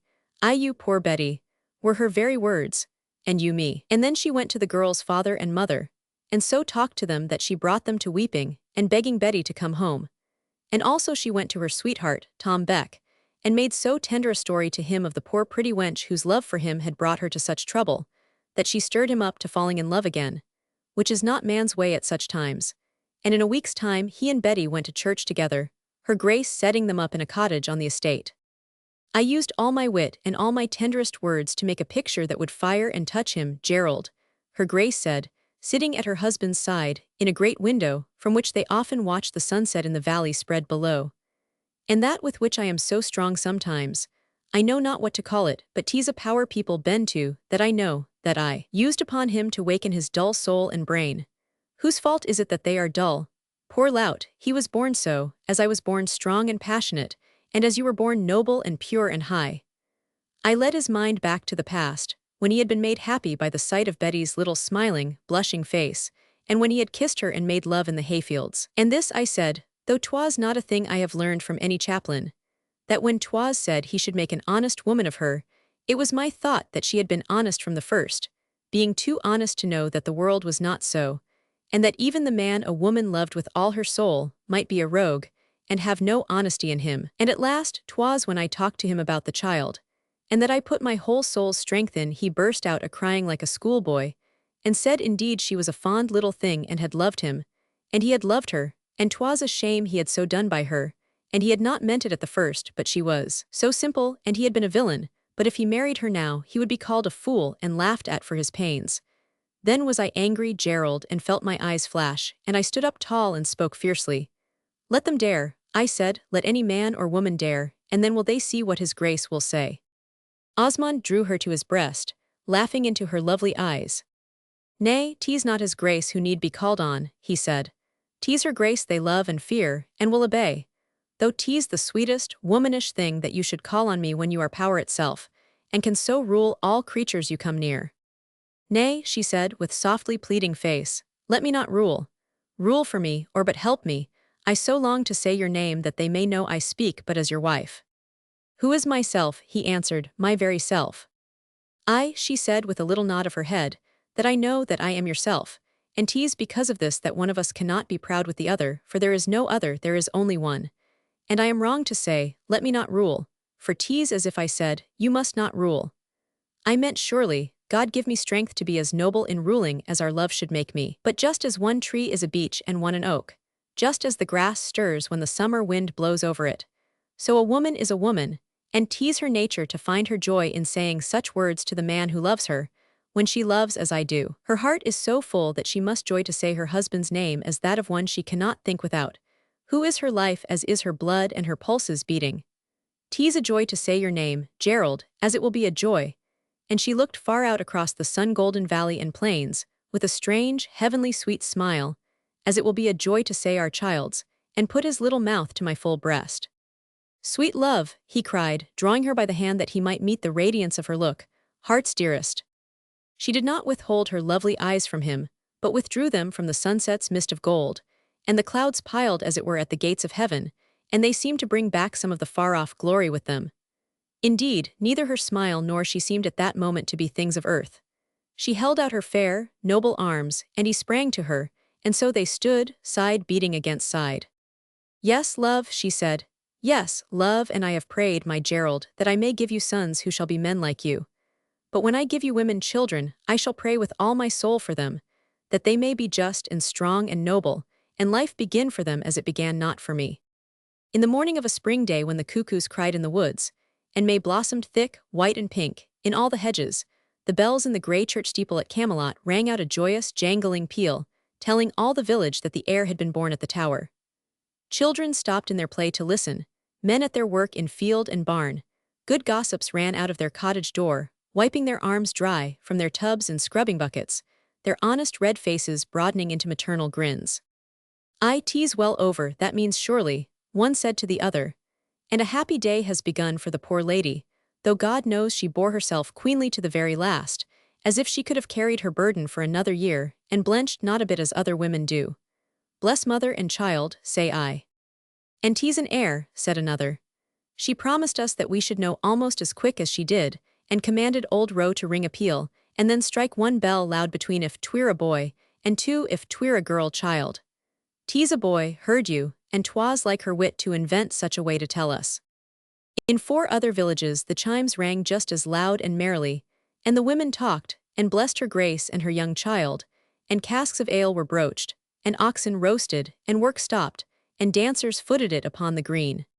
"Surely the new-born thing comes here to happiness," 'twas said everywhere, for never yet was woman loved as is his mother. In her stately bed her grace the Duchess lay, with the face of the Mother Mary, and her man-child drinking from her breast. The Duke walked softly up and down, so full of joy that he could not sit still. When he had entered first, it was his wife's self who had sate upright in her bed, and herself laid his son within his arms. "None other shall lay him there," she said. "I have given him to you. He is a great child, but he has not taken from me my strength." He was indeed a great child, even at his first hour, of limbs and countenance so noble that nurses and physicians regarded him amazed. He was the offspring of a great love, of noble bodies and great souls. Did such powers alone create human beings, the earth would be peopled with a race of giants. Amid the veiled spring sunshine and the flower-scented silence, broken only by the twittering of birds nesting in the ivy, her grace lay soft asleep, her son resting on her arm, when Anne stole to look at her and her child. Through the night she had knelt praying in her chamber, and now she knelt again. She kissed the newborn thing's curled rose-leaf hand and the lace frill of his mother's nightrail. She dared not further disturb them. Sure God forgives, she breathed, for Christ's sake. He would not give this little tender thing a punishment to bear. Chapter 22, Mother Anne. There was no punishment. The tender little creature grew as a blossom grows from bud to fairest bloom. His mother flowered as he, and spent her days in noble cherishing of him and tender care. Such motherhood and wifehood as were hers were as fair statues raised to nature's self. Once I thought that I was under ban, she said to her lord in one of their sweetest hours, but I have been given love and a life, and so I know it cannot be. Do I fill all your being, Gerald? All, he cried, my sweet, sweet woman. Leave I no longing unfulfilled, no duty undone, to you, dear love, to the world, to human suffering I might aid. I pray Christ with all passionate humbleness that I may not. He grants your prayer, he answered, his eyes moist with worshipping tenderness. And this white soul given to me from the outer bounds we know not, it has no stain, and the little human body it wakened to life in, think you that Christ will help me to fold them in love high and pure enough, and teach the human body to do honor to its soul? 'Tis not monkish scorn of itself that I would teach the body. It is so beautiful and noble a thing, and so full of the power of joy. Surely that which made it in his own image would not that it should despise itself and its own wonders, but do them reverence and rejoice in them nobly, knowing all their seasons and their changes, counting not youth folly and manhood sinful or age aught but gentle ripeness passing onward. I pray for a great soul and great wit and greater power to help this fair human thing to grow and love and live. These had been born and had rested hid within her when she lay a babe struggling, 'neath her dead mother's corpse. Through the darkness of untaught years they had grown but slowly, being so unfitly and unfairly nourished. But life's sun but falling on her, they seemed to strive to fair fruition with her days. 'Twas not mere love she gave her offspring, for she bore others as years passed, until she was the mother of 4 sons and 2 girls, children of strength and beauty as noted as her own. She gave them of her constant thought, and an honor of their humanity such as taught them reverence, of themselves as of all other human things. Their love for her was such a passion as their father bore her. She was the noblest creature that they knew. Her beauty, her great unswerving love, her truth, were things bearing to their child eyes the unchangingness of God's stars in heaven. Why is she not the queen? A younger one asked his father once, having been to London and seen the court. The queen is not so beautiful and grand as she, and she could so well reign over the people. She is always just and honorable and fears nothing. From her side Mistress Anne was rarely parted. In her fair retreat at Camelot, she had lived a life all undisturbed by outward things. When the children were born strange joy came to her. Be his mother also, the Duchess had said when she had drawn the clothes aside to show her firstborn sleeping in her arm. You were made to be the mother of things, Anne. Nay, or they had been given to me, Anne had answered. Mine I will share with you, her grace had said, lifting her Madonna face. Kiss me, sister, kiss him too, and bless him. Your life has been so innocent it must be good that you should love and guard him. 'Twas sweet to see the wit she showed in giving to poor Anne the feeling that she shared her motherhood. She shared her tenderest cares and duties with her. Together they bathed and clad the child in the morning, this being their high festival, in which the nurses shared, but in the performance of small duties. Each day they played with him and laughed as women will at such dear times, kissing his grand round limbs, crying out at their growth, worshipping his little rosy feet, and smothering him with caresses. And then they put him to sleep, Anne sitting close while his mother fed him from her breast, until his small red mouth parted and slowly released her. When he could toddle about and was beginning to say words, there was a morning when she bore him to Anne's tower that they might joy in him together, as was their way. It was a beautiful thing to see her walk carrying him in the strong and lovely curve of her arm, as if his sturdy babyhood were of no more weight than a rose, and he cuddling against her, clinging and crowing, his wide brown eyes shining with delight. He has come to pay thee court, Anne, she said. He is a great gallant, and knows how we are his loving slaves. He comes to say his new word that I have taught him. She set him down where he stood holding to Anne's knee, and showing his new pearl teeth in a rosy grin. His mother knelt beside him, beginning her coaxing. Who is she? she said, pointing with her finger at Anne's face, her own full of lovely fear lest the child should not speak rightly his lesson. "What is her name?" Mammy's man say, and she mumbled softly with her crimson mouth at his ear. The child looked up at Anne, with baby wit and laughter in his face, and stammered sweetly. Muzzer Anne," he said, and then being pleased with his cleverness, danced on his little feet and said it over and over. Clorinda caught him up, and set him on Anne's lap. "Know you what he calls you?" she said. "'Tis but a mumble, his little tongue is not nimble enough for clearness, but he says it his pretty best. 'Tis Mother Anne, he says, 'tis Mother Anne." And then they were in each other's arms, the child between them, he kissing both and clasping both, with little laughs of joy as if they were but one creature. Each child born they clasped and kissed so, and were so clasped and kissed by, each one calling the tender, unwed woman Mother Anne, and having a special lovingness for her, she being the creature each one seemed to hover about with innocent protection and companionship. The wonder of Anne's life grew deeper to her hour by hour, and where she had before loved, she learned to worship, for 'twas indeed worship that her soul was filled with. She could not look back and believe that she had not dreamed a dream of all the fears gone by, and that they held. This was true, the beauty of these days, the love of them, the generous deeds, the sweet courtesies and gentle words spoken. This beauteous woman dwelling in her husband's heart, giving him all joy of life and love, ruling queenly and gracious in his house, bearing him noble children, and tending them with the very genius of tenderness and wisdom.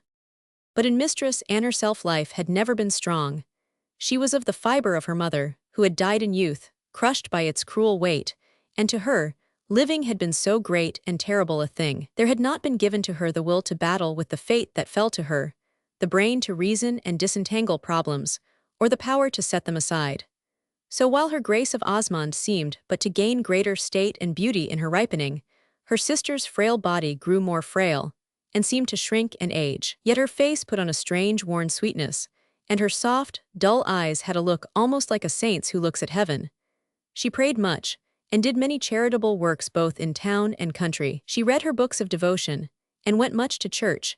Sitting with a reverent face through many a dull and lengthy sermon, she would have felt it sacrilegious to think of with aught but pious admiration. In the middle of the night, it was her custom to rise and offer up prayers through the dark hours. She was an humble soul, who greatly feared and trembled before her God. "I waken in the night sometimes," the fair, tall child Daphne said once to her mother, "and Mother Anne is there. She kneels and prays beside my bed. She kneels and prays so by each one of us many a night. 'Tis because she is so pious a woman and so loves us," said young John, in his stately, generous way. The house of Osmond had never had so fine and handsome a creature for its heir.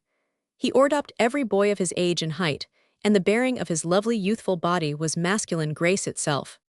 The town and the court knew these children, and talked of their beauty and growth as they had talked of their mother S.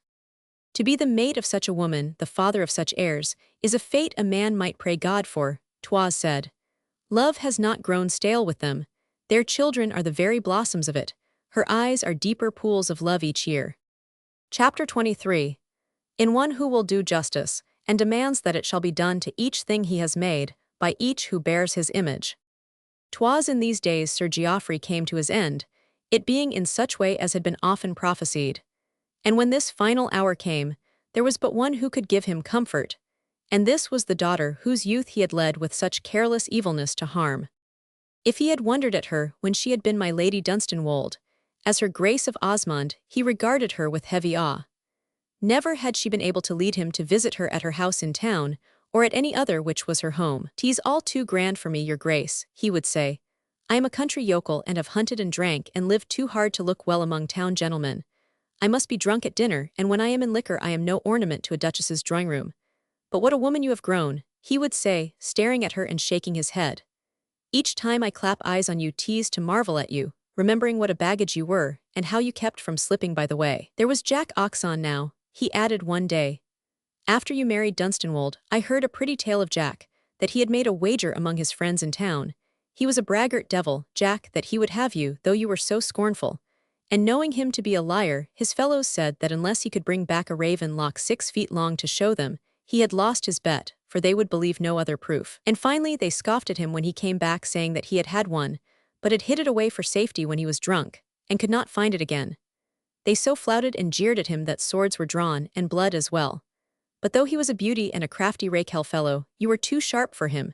Had you not had so shrewd a wit and strong a will, you would not have been the greatest duchess in England, Chloe, as well as the finest woman. Nay, she answered, in those days, nay, let us not speak of them, I would blot them out. As time went by, and the years spent in drink and debauchery began to tell even on the big, strong body, which should have served any other man bravely long past his 70, Sir Geoffrey drank harder and lived more wildly, sometimes being driven desperate by dullness, his coarse pleasures having lost their potency. Liquor is not as strong as it once was, he used to grumble, and there are fewer things to stir a man to frolic. Lord, what roaring days and nights a man could have 30 years ago. So in his efforts to emulate such nights and days, he plunged deeper and deeper into new orgies. And one night, after a heavy day's hunting, sitting at the head of his table with his old companions, he suddenly leaned forward, staring with starting eyes at an empty chair in a dark corner. His face grew purple, and he gasped and gurgled. "What is, Geoff?" old Eldershaw cried, touching his shoulder with a shaking hand. "What's the man staring at, as if he had gone mad?" "Jack," cried Sir Geoffrey, his eyes still farther starting from their sockets. "Jack, what say you? I cannot hear." The next instant he sprang up, shrieking and thrusting with his hands, as if warding something off. "Keep back," he yelled, "there is green mold on thee. Where hast thou been to grow mouldy? Keep back, where hast thou been?" His friends at table started up, staring at him and losing color. He shrieked so loud and strangely, he clutched his hair with his hands, and fell into his chair, raving, clutching, and staring, or dashing his head down upon the table to hide his face, and then raising it as if he could not resist being drawn in his affright to gaze again. There was no soothing him. He shouted and struggled with those who would have held him. 'Twas Jack Hodgson who was there, he swore. Jack, who kept stealing slowly nearer to him, his face and his fine clothes damp and green, he beat at the air with mad hands, and at last fell upon the floor and rolled, foaming at the mouth. They contrived, after great strugglings, to bear him to his chamber, but it took the united strength of all who would stay near him to keep him from making an end of himself. By the dawn of day his boon companions stood by him with their garments torn to tatters, their faces drenched with sweat, and their own eyes almost starting from their sockets. The doctor who had been sent for, coming in no hurry, but scowled and shook his head when he beheld him. "He is a dead man," he said, "and the wonder is that this has not come before. He is sodden with drink and rotten with ill living, besides being past all the strength of youth. He dies of the life he has lived." 'Twas little to be expected that his boon companions could desert their homes and pleasures, and tend his horrors longer than a night. Such a sight as he presented did not inspire them to cheerful spirits. "Lord," said Sir Chris Crowell, "to see him clutch his flesh and shriek and mouth is enough to make a man live sober for his remaining days," and he shook his big shoulders with a shudder. He said, "God grant I may make a better end. He writhes as in hell-fire." "There is but one on earth who will do aught for him," said Eldershaw. "'Tis handsome Chloe, who is a duchess, but she will come and tend him, I could swear. Even when she was a lawless devil of a child, she had a way of standing by her friends and fearing naught." So after taking counsel together they sent for her, and in as many hours as it took to drive from London, her coach stood before the door. By this time all the household was panic-stricken, and in hopeless disorder, the women servants scattered and shuddering in far corners of the house, such men as could get out of the way having found work to do afield or in the kennels, for none had nerve to stay where they could hear the madman's shrieks and howls. Her Grace, entering the house, went with her woman straight to her chamber, and shortly emerged therefrom, stripped of her rich apparel, and clad in a gown of strong blue linen, her hair wound close, her white hands bare of any ornament, save the band of gold which was her wedding ring. A serving woman might have been clad so, but the plainness of her garb but made her height and strength so reveal themselves, that the mere sight of her woke somewhat that was like to awe in the eyes of the servants who beheld her as she passed. She needed not to be led, but straightway followed the awful sounds, until she reached the chamber behind whose door they were shut. Upon the huge disordered bed, Sir Geoffrey writhed, and tried to tear himself, his great sinewy and hairy body almost stark. 2 of the stable men were striving to hold him. The Duchess went to his bedside and stood there, laying her strong white hand upon his shuddering shoulder. "Father," she said, in a voice so clear, and with such a ring of steady command, as the men said later, might have reached a dead man's ear. "Father," teased Chloe. Sir Geoffrey writhed his head round and glared at her, with starting eyes and foaming mouth. "Who says tease Chloe?" he shouted. "Tease a lie, she was ever a bigger devil than any other, though she was but a handsome wench. Jack himself could not manage her. She beat him and would beat him now. Tease a lie." All through that day and night the power of her Grace's white arm was the thing which saved him from dashing out his brains. The two men could not have held him, and at his greatest frenzy, they observed that now and then his bloodshot eye would glance aside at the beauteous face above him. The sound of the word "Chloe" had struck upon his brain and wakened an echo. She sent away the men to rest, calling for others in their places, but leave the bedside herself she would not. 'Twas a strange thing to see her strength and bravery, which could not be beaten down. When the doctor came again he found her there, and changed his surly and reluctant manner in the presence of a duchess, and one who in her close linen gown wore such a mien. "You should not have left him," she said to him unbendingly, "even though I myself can see there is little help that can be given. Thought you his Grace, and I would brook that he should die alone if we could not have reached him." Those words, his Grace and I, put a new face upon the matter, and all was done that lay within the man's skill. But most was he disturbed concerning the lady, who would not be sent to rest, and whose noble consort would be justly angered if she were allowed to injure her superb health. "His Grace knew what I came to do and how I should do it," the Duchess said, unbending still. "But for affairs of state which held him, he would have been here at my side." She held her place throughout the second night, and that was worse than the first, the paroxysms growing more and more awful, for Jack was within a yard, and stretched out a green and mouldy hand, the finger bones showing through the flesh, the while he smiled awfully. At last one pealing scream rang out after another, until after making his shuddering body into an arc resting on heels and head, the madman fell exhausted, his flesh all quaking before the eye. Then the Duchess waved the men who helped away. She sat upon the bed's edge close to her father's body, putting her two firm hands on either of his shoulders, holding him so, and bent down, looking into his wild face, as if she fixed upon his very soul all the power of her wondrous will. "Father," she said, "look at my face. Thou canst if thou wilt, look at my face. Then wilt thou see tease Chloe, and she will stand by thee." She kept her gaze upon his very pupils, and though 'twas at first as if his eyes strove to break away from her look, their effort was controlled by her steadfastness, and they wandered back at last, and her great orbs held them. He heaved a long breath, half a big, broken sob, and lay still, staring up at her.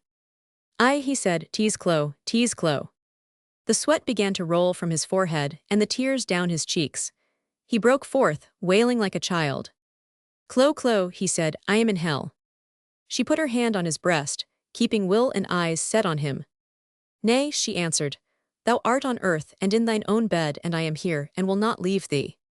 She made another sign to the men who stood and stared aghast in wonder at her, but feeling in the very air about her the spell to which the madness had given way. "'Twas not mere human woman who sat there," they said afterwards in the stables among their fellows. "'Twas somewhat more. Had such a will been in an evil thing, a man's hair would have risen on his skull at the seeing of it. Go now," she said to them, "and send women to set the place in order." She had seen delirium and death enough in the doings of her deeds of mercy, to know that his strength had gone and death was coming. His bed and room were made orderly, and at last he lay in clean linen, with all made straight. Soon his eyes seemed to sink into his head and stare from hollows, and his skin grew gray, but ever he stared only at his daughter's face. "Chloe," he said at last, "stay by me, Chloe, go not away." "I shall not go," she answered. She drew a seat close to his bed and took his hand. It lay knotted and gnarled and swollen-veined upon her smooth palm, and with her other hand she stroked it. His breath came weak and quick, and fear grew in his eyes. "What is it, Chloe?" he said, "what is't?" "'Tis weakness," replied she, soothing him. "Soon you will sleep." "Aye," he said with a breath like a sob, "'tis over." His big body seemed to collapse, he shrank so in the bedclothes. "What day o' the year is it?" he asked. "The 10th of August," was her answer. 69 years from this day was I born," he said, "and now 'tis done." "Nay," said she, "nay, God grant." "Aye," he said, "done, would there were 69 more. What a man I was at 20. I want not to die, Chloe, I want to live live and be young, gulping, with strong muscle and moist flesh. 69 years and they are gone. He clung to her hand and stared at her with awful eyes. Through all his life he had been but a great, strong human carcass, and he was now but the same carcass worn out and at death's door. Of not one human thing but of himself had he ever thought, not one creature but himself had he ever loved, and now he lay at the end, harking back only to the wicked years gone by. None can bring them back, he shuddered. Not even thou, Chloe, who art so strong. None canst pray, Chloe, with the gasp of a craven. Not as chaplains do, she answered. I believe not in a God who clamors but for praise. What dost believe in then? In one who will do justice, and demands that it shall be done to each thing he has made, by each who bears his image, aye, and mercy too, but justice always, for justice is mercy's highest self. Who knows the mysteries of the human soul, who knows the workings of the human brain? The God who is just alone. In this man's mind, which was so near a simple beast, in all its movings, some remote, unborn consciousness was surely reached and vaguely set astir by the clear words thus spoken. Chloe, he cried, Chloe, in terror clutching her the closer, what dost thou mean, in all my 69 years, and rolled his head in agony.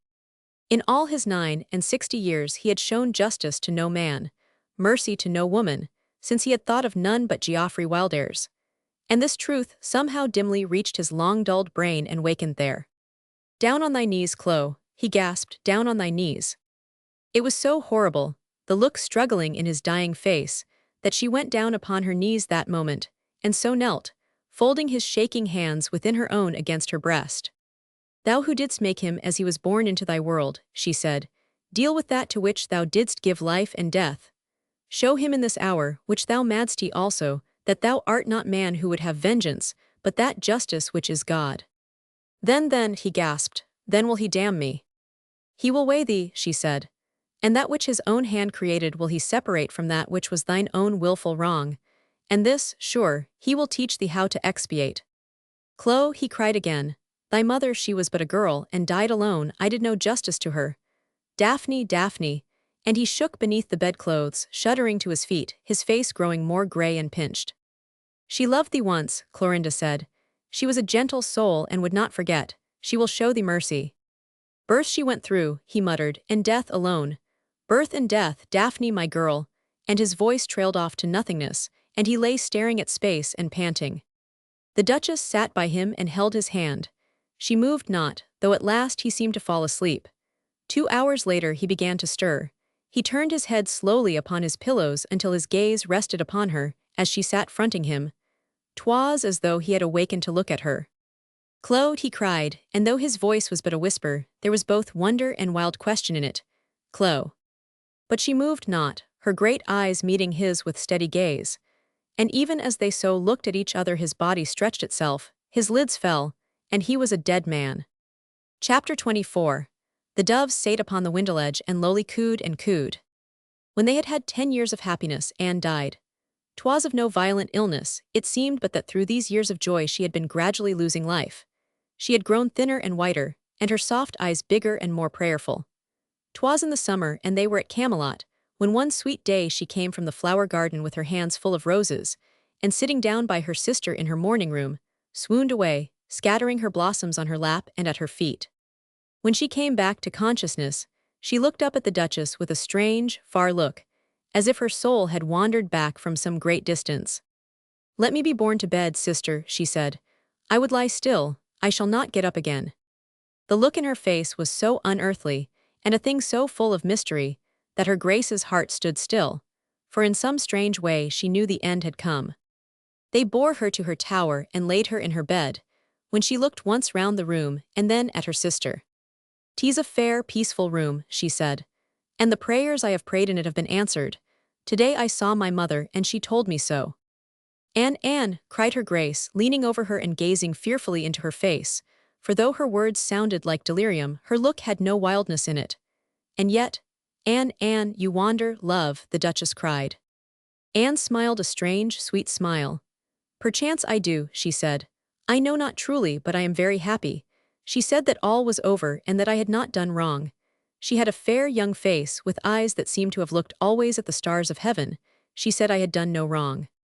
The Duchess's face laid itself down upon the pillow, a river of clear tears running down her cheeks. Wrong, she said, you, dear one, woman of Christ's heart if ever lived one. You were so weak and I so strong, and yet as I look back it seems that all of good that made me worthy to be wife and mother I learned from your simplicity. Through the tower window and the ivy closing round it, the blueness of the summer sky was heavenly fair, soft, and light white clouds floated across the clearness of its sapphire. On this, Anne's eyes were fixed with an uplifted tenderness until she broke her silence. Soon I shall be away, she said. Soon all will be left behind, and I would tell you that my prayers were answered, and so sure yours will be. No man could tell what made the Duchess then fall on her knees, but she herself knew. 'Twas that she saw in the exalted dying face that turned to hers concealing nothing more. Anne, Anne, she cried, Sister Anne, Mother Anne of my children, you have known all the years and kept it hid. She dropped her queenly head, and shielded the whiteness of her face in the coverlid's folds. I, sister, Anne said, coming a little back to earth, and from the first. I found a letter near the sundial. I guessed I loved you, and could do naught else but guard you. Many a day have I watched within the rose garden, many a day and night, God pardon me and night. When I knew a letter was hid, 'twas my wont to linger near, knowing that my presence would keep others away. And when you approached, or he, I slipped aside and waited beyond the rose hedge, that if I heard a step I might make some sound of warning. Sister, I was your sentinel, and being so, knelt while on my guard and prayed. My sentinel, Clorinda cried. And knowing all, you so guarded me night and day, and prayed God's pity on my poor madness and girl's frenzy. And she gazed at her in amaze, and with humblest, burning tears. For my own poor self as well as for you, sister, did I pray God's pity as I knelt, said Anne. For long I knew it not being so ignorant, but alas, I loved him too. I loved him too, I have loved no man other all my days. He was unworthy any woman's love, and I was too lowly for him to cast a glance on, but I was a woman, and God made us so. Clorinda clutched her pallid hand. Dear God, she cried, you loved him. Anne moved upon her pillow, drawing weakly, slowly near until her white lips were close upon her sister's ear. The night, she panted, the night you bore him in your arms. Then did the other woman give a shuddering start and lift her head, staring with a frozen face. What, she cried. Down the dark stairway, the panting voice went on, to the far cellar I kept watch again. You kept watch, you, the Duchess gasped. Upon the stair which led to the servants' place, that I might stop them if aught disturbed them, and they oped their doors, that I might send them back, telling them, it was I. Then stooped the Duchess nearer to her, her hands clutching the coverlid, her eyes widening. Anne, she cried, you knew the awful thing that I would hide, that too, you knew that he was there. Anne lay upon her pillow, her own eyes gazing out through the ivy-hung window of her tower at the blue sky, and the fair, fleecy clouds. A flock of snow-white doves were flying back and forth across it, and one sate upon the window's deep ledge and cooed. All was warm and perfumed with summer's sweetness. There seemed naught between her and the uplifting blueness, and naught of the earth was near but the dove's deep-throated cooing, and the laughter of her grace's children floating upward from the garden of flowers below. I lie upon the brink, she said, upon the brink, sister, and methinks my soul is too near to God's pure justice to fear as human things fear, and judge as earth does. She said I did no wrong. Yes, I knew. And knowing, her sister cried, you came to me that afternoon. To stand by that which lay hidden, that I might keep the rest away, being a poor creature and timorous and weak. Weak, the Duchess cried amid a greater flood of streaming tears. I have dared to call you so, who have the heart of a great lioness. Oh, sweet Anne, weak. 'Twas love, Anne whispered. Your love was strong and so was mine. That other love was not for me. I knew that my long woman's life would pass without it, for woman's life is long, alas, if love comes not. But you were love's self, and I worshipped you in it. And to myself I said, praying forgiveness on my knees, that one woman should know love if I did not. And being so poor and imperfect a thing, what mattered if I gave my soul for you and love which is so great and rules the world? Look at the doves, sister, look at them, flying past the heavenly blueness, and she said I did no wrong. Her hand was wet with tears fallen upon it, as her Duchess sister knelt, and held and kissed it, sobbing. You knew, poor love, you knew, she cried. All of it I knew, Anne said, his torture of you and the madness of your horror. And when he forced himself within the paneled parlor that day of fate, I knew he came to strike some deadly blow. And in such anguish I waited in my chamber for the end, that when it came not, I crept down, praying that somehow I might come between, and I went in the room. And there what saw you? Quoth the Duchess, shuddering. Somewhat you must have seen, or you could not have known. I, said Anne, and heard, and her chest heaved. Heard, cried Clorinda, great God of mercy! The room was empty, and I stood alone. It was so still I was afraid, it seemed so like the silence of the grave, and then there came a sound, a long and shuddering breath, but one, and then. The memory brought itself too keenly back, and she fell a-shivering. I heard a slipping sound, and a dead hand fell on the floor lying outstretched, its palm turned upwards, showing beneath the valance of the couch. She threw her frail arms round her sister's neck, and as Clorinda clasped her own, breathing gaspingly, they swayed together. What did you then? The Duchess cried in a wild whisper. I prayed God keep me sane and knelt and looked below. I thrust it back, the dead hand saying aloud, soon you must not, soon you must not, soon you shall not, God help, God help. And I saw, the purple mark, his eyes upturned, his fair curls spread, and I lost strength and fell upon my side, and for a minute lay there, knowing that shudder of breath had been the very last expelling of his being, and his hand had fallen by its own weight. O God, O God, O God! Clorinda cried, and over said the word, and over again. How wast, how wast? Anne shuddered, clinging to her. How wast 'twas done, I have so suffered, being weak I have so prayed. God will have mercy, but it has done me to death, this knowledge, and before I die I pray you tell me, that I may speak truly at God's throne. O God, O God, O God! Clorinda groaned, O God! And having cried so, looking up, was blanched as a thing struck with death, her eyes like a great stag's that stands at bay. Stay, stay, she cried, with a sudden shock of horror, for a new thought had come to her which, strangely, she had not had before. You thought I murdered him. Convulsive sobs heaved Anne's poor chest, tears sweeping her hollow cheeks, her thin, soft hands clinging piteously to her sister's. Through all these years I have known nothing, she wept. Sister, I have known nothing but that I found him hidden there, a dead man, whom you so hated and so feared. Her hands resting upon the bed's edge, Clorinda held her body upright.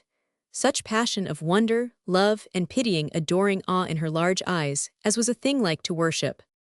You thought I murdered him and loved me still, she said.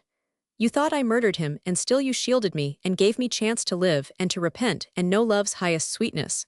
You thought I murdered him and yet your soul had mercy. Now do I believe in God, for only a God could make a heart so noble. And you did not, cried out Anne, and raised upon her elbow, her breast panting, but her eyes growing wide with light as from stars from heaven.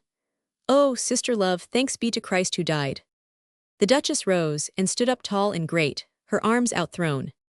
I think 'twas God himself who did it, she said, though 'twas I who struck the blow. He drove me mad and blind, he tortured me and thrust to my heart's core. He taunted me with that vile thing nature will not let women bear, and did it in my Gerald's name, calling on him. And then I struck with my whip, knowing nothing, not seeing, only striking like a goaded, dying thing. He fell and lay there, and all was done. But not with murderous thought, only through frenzy and a cruel chance, a cruel, cruel chance. And of your own will blood is not upon your hand, Anne panted, and sank back upon her pillow. With deepest oaths I swear, Clorinda said, and she spoke through her clenched teeth, if I had not loved, if Gerald had not been my soul's life and I his, I would have stood upright and laughed in his face at the devil's threats. Should I have feared? You know me. Was there a thing on earth or in heaven or hell I feared until love rent me? 'Twould but have fired my blood and made me mad with fury that dares all. Spread it abroad, I would have cried to him. Tell it to all the world, craven and outcast, whose vileness all men know, and see how I shall bear myself, and how I shall drive through the town with head erect. As I bore myself when I set the rose crown on my head, so shall I bear myself then. And you shall see what comes. This would I have said, and held to it, and gloried. But I knew love, and there was an anguish that I could not endure, that my Gerald should look at me with changed eyes, feeling that somewhat of his rightful meed was gone. And I was all distraught and conquered. Of ending his base life I never thought, never at my wildest, though I had thought to end my own. But when fate struck the blow for me, then I swore that carrion should not taint my whole life through. It should not, for 'twas fate's self had doomed me to my ruin. And there it lay until the night. For this I planned, that being of such great strength for a woman, I could bear his body in my arms to the farthest of that labyrinth of cellars I had commanded to be cut off from the rest and closed. And so I did when all were sleeping. But you, poor Anne, but you. And there I laid him, and there he lies today, an evil thing turned to a handful of dust. "It was not murder," whispered Anne. "No, it was not." She lifted to her sister's gaze a quivering lip. "And yet once I had loved him, years I had loved him," she said, whispering still. "And in a woman there is ever somewhat that the mother creature feels." The hand which held her sister's shook as with an ague, and her poor lip quivered. "Sister, I saw him again." The Duchess drew closer as she gasped, "Again." "I could not rest," the poor voice said. "He had been so base, he was so beautiful and so unworthy love, and he was dead, none knowing, untouched by any hand that even pitied him that he was so base a thing, for that indeed is piteous when death comes and none can be repentant. And he lay so hard upon the stones." Her teeth were chattering, and with a breath drawn like a wild sob of terror, the Duchess threw her arm about her and drew her nearer. "Sweet Anne," she shuddered, "sweet Anne, come back, you wander." "Nay, 'tis not wandering," Anne said. "'Tis true, sister. There is no night these years gone by I have not remembered it again and seen. In the night after that you bore him there, I prayed until the mid-hours when all were sleeping fast, and then I stole down in my bare feet that none could hear me, and at last I found my way in the black dark, feeling the walls until I reached that farthest door in the stone, and then I lighted my taper and oped it." "Anne," cried the Duchess. "Anne, look through the tower window at the blueness of the sky, at the blueness, Anne." But drops of cold water had started out and stood upon her brow. "He lay there in his grave, it was a little black place with its stone walls, his fair locks were tumbled." Anne went on, whispering. "The spot was black upon his brow, and methought he had stopped mocking, and surely looked upon some great and awful thing which asked of him a question. I knelt, and laid his curls straight and his hands, and tried to shut his eyes, but close they would not, but stared at that which questioned. And having loved him so, I kissed his poor cheek as his mother might have done, that he might not stand outside, having carried not one tender human thought with him. And oh, I prayed, sister, I prayed for his poor soul with all my own. If there is one noble or gentle thing he has ever done through all his life, I prayed, Jesus remember it, Christ do not forget. We who are human do so few things that are noble, oh, surely one must count."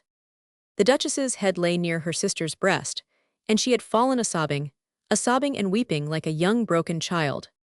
"O brave and noble, pitiful, strong, fair soul," she cried. "As Christ loved you have loved, and he would hear your praying.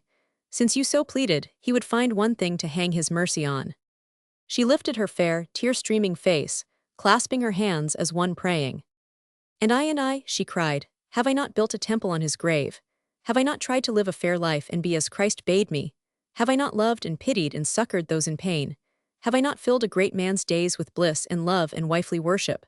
Have I not given him noble children, bred in high lovingness and taught to love all things God made, even the very beasts that perish, since they, too, suffer as all do? Have I left aught undone? O sister, I have so prayed that I left naught. Even though I could not believe that there was one who, ruling all, could yet be pitiless as he is to some, I have prayed that, which sure it seems must be, though we comprehend it not, to teach me faith in something greater than my poor self and not of earth. Say this to Christ's self when you are face to face. Say this to him, I pray you. Anne, look not so strangely through the window at the blueness of the sky, sweet soul, but look at me." For Anne lay upon her pillow so smiling that 'twas a strange thing to behold. It seemed as she were smiling at the whiteness of the doves against the blue. A moment her sister stood up watching her, and then she stirred, meaning to go to call one of the servants waiting outside. But though she moved not her gaze from the tower window, Mistress Anne faintly spoke. "Nay, stay," she breathed. "I go softly, stay." Clorinda fell upon her knees again and bent her lips close to her ear. This was death, and yet she feared it not. This was the passing of a soul, and while it went it seemed so fair and loving a thing that she could ask it her last question, her greatest, knowing it was so near to God that its answer must be rest. Anne, she whispered, "must he know my Gerald, must I tell him all? If so I must, I will upon my knees." The doves came flying downward from the blue, and lighted on the window stone, and cooed. Anne's answer was as low as her soft breath, and her still eyes were filled with joy at that she saw but which another could not. "Nay," she breathed, "tell him not. What need? Wait and let God tell him who understands." Then did her soft breath stop, and she lay still, her eyes yet open and smiling at the blossoms, and the doves who sate upon the window ledge and lowly cooed and cooed. 'Twas her Duchess sister who clad her for her last sleeping, and made her chamber fair. The hand of no other touched her. And while 'twas done, the tower chamber was full of the golden sunshine, and the doves ceased not to flutter about the window, and coo as if they spoke lovingly to each other of what lay within the room. Then the children came to look, their arms full of blossoms and flowering sprays. They had been told only fair things of death, and knowing but these fair things, thought of it but as the opening of a golden door. They entered softly, as entering the chamber of a queen, and moving tenderly with low and gentle speech, spread all their flowers about the bed, laying them round her head, on her breast, and in her hands, and strewing them thick everywhere. She lies in a bower and smiles at us, one said. She hath grown beautiful like you, mother, and her face seems like a white star in the morning. She loves us as she ever did, the fair child Daphne said. She will never cease to love us and will be our angel. Now have we an angel of our own. When the Duke returned, who had been absent since the day before, the Duchess led him to the tower chamber, and they stood together hand in hand and gazed at her piece. Gerald, the Duchess said in her tender voice, she smiles, does not she? Yes, was Osmond's answer. Yes, love as if at God who has smiled at herself, faithful, tender woman heart.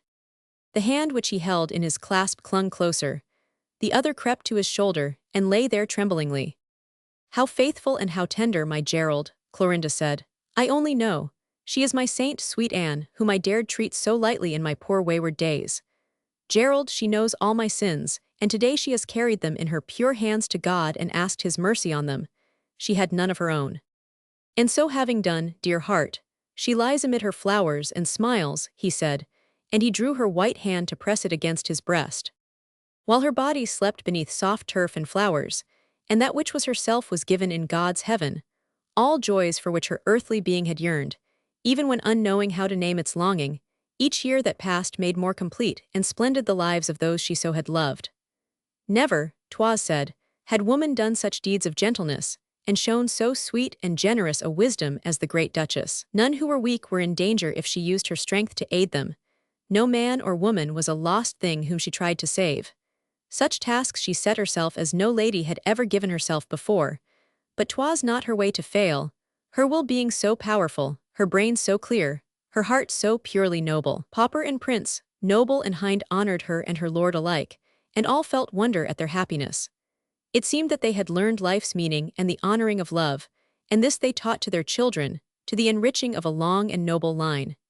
In the ripeness of years, they passed from earth in as beauteous peace as the sun sets, and upon a tablet above the resting place of their ancestors there are inscribed lines like these. Here sleeps by her husband the purest and noblest lady God e'er loved, yet the high and gentle deeds of her chaste sweet life sleep not, but live and grow, and so will do so long as earth is earth.